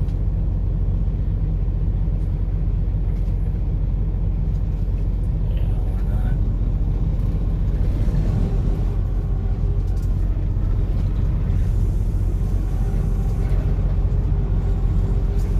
Pick a more quiet spot over here. It's the guy to my right there is the drive-in guy.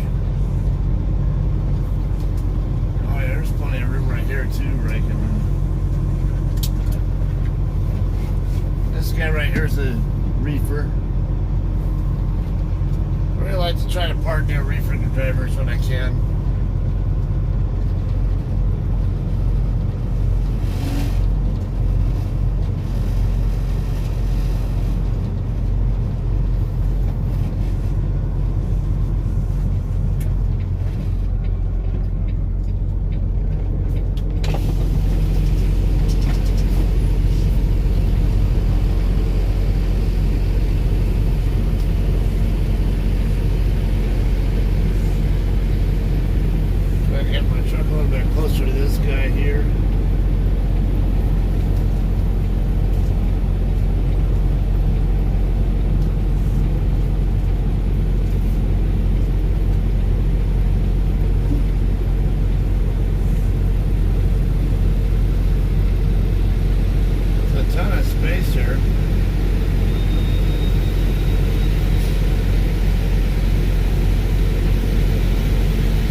So I'm gonna take a couple hour nap here, I think, and then I'll get back on the road. And you know, I've got a new stream going for that. I'll shut this one down, be back up in I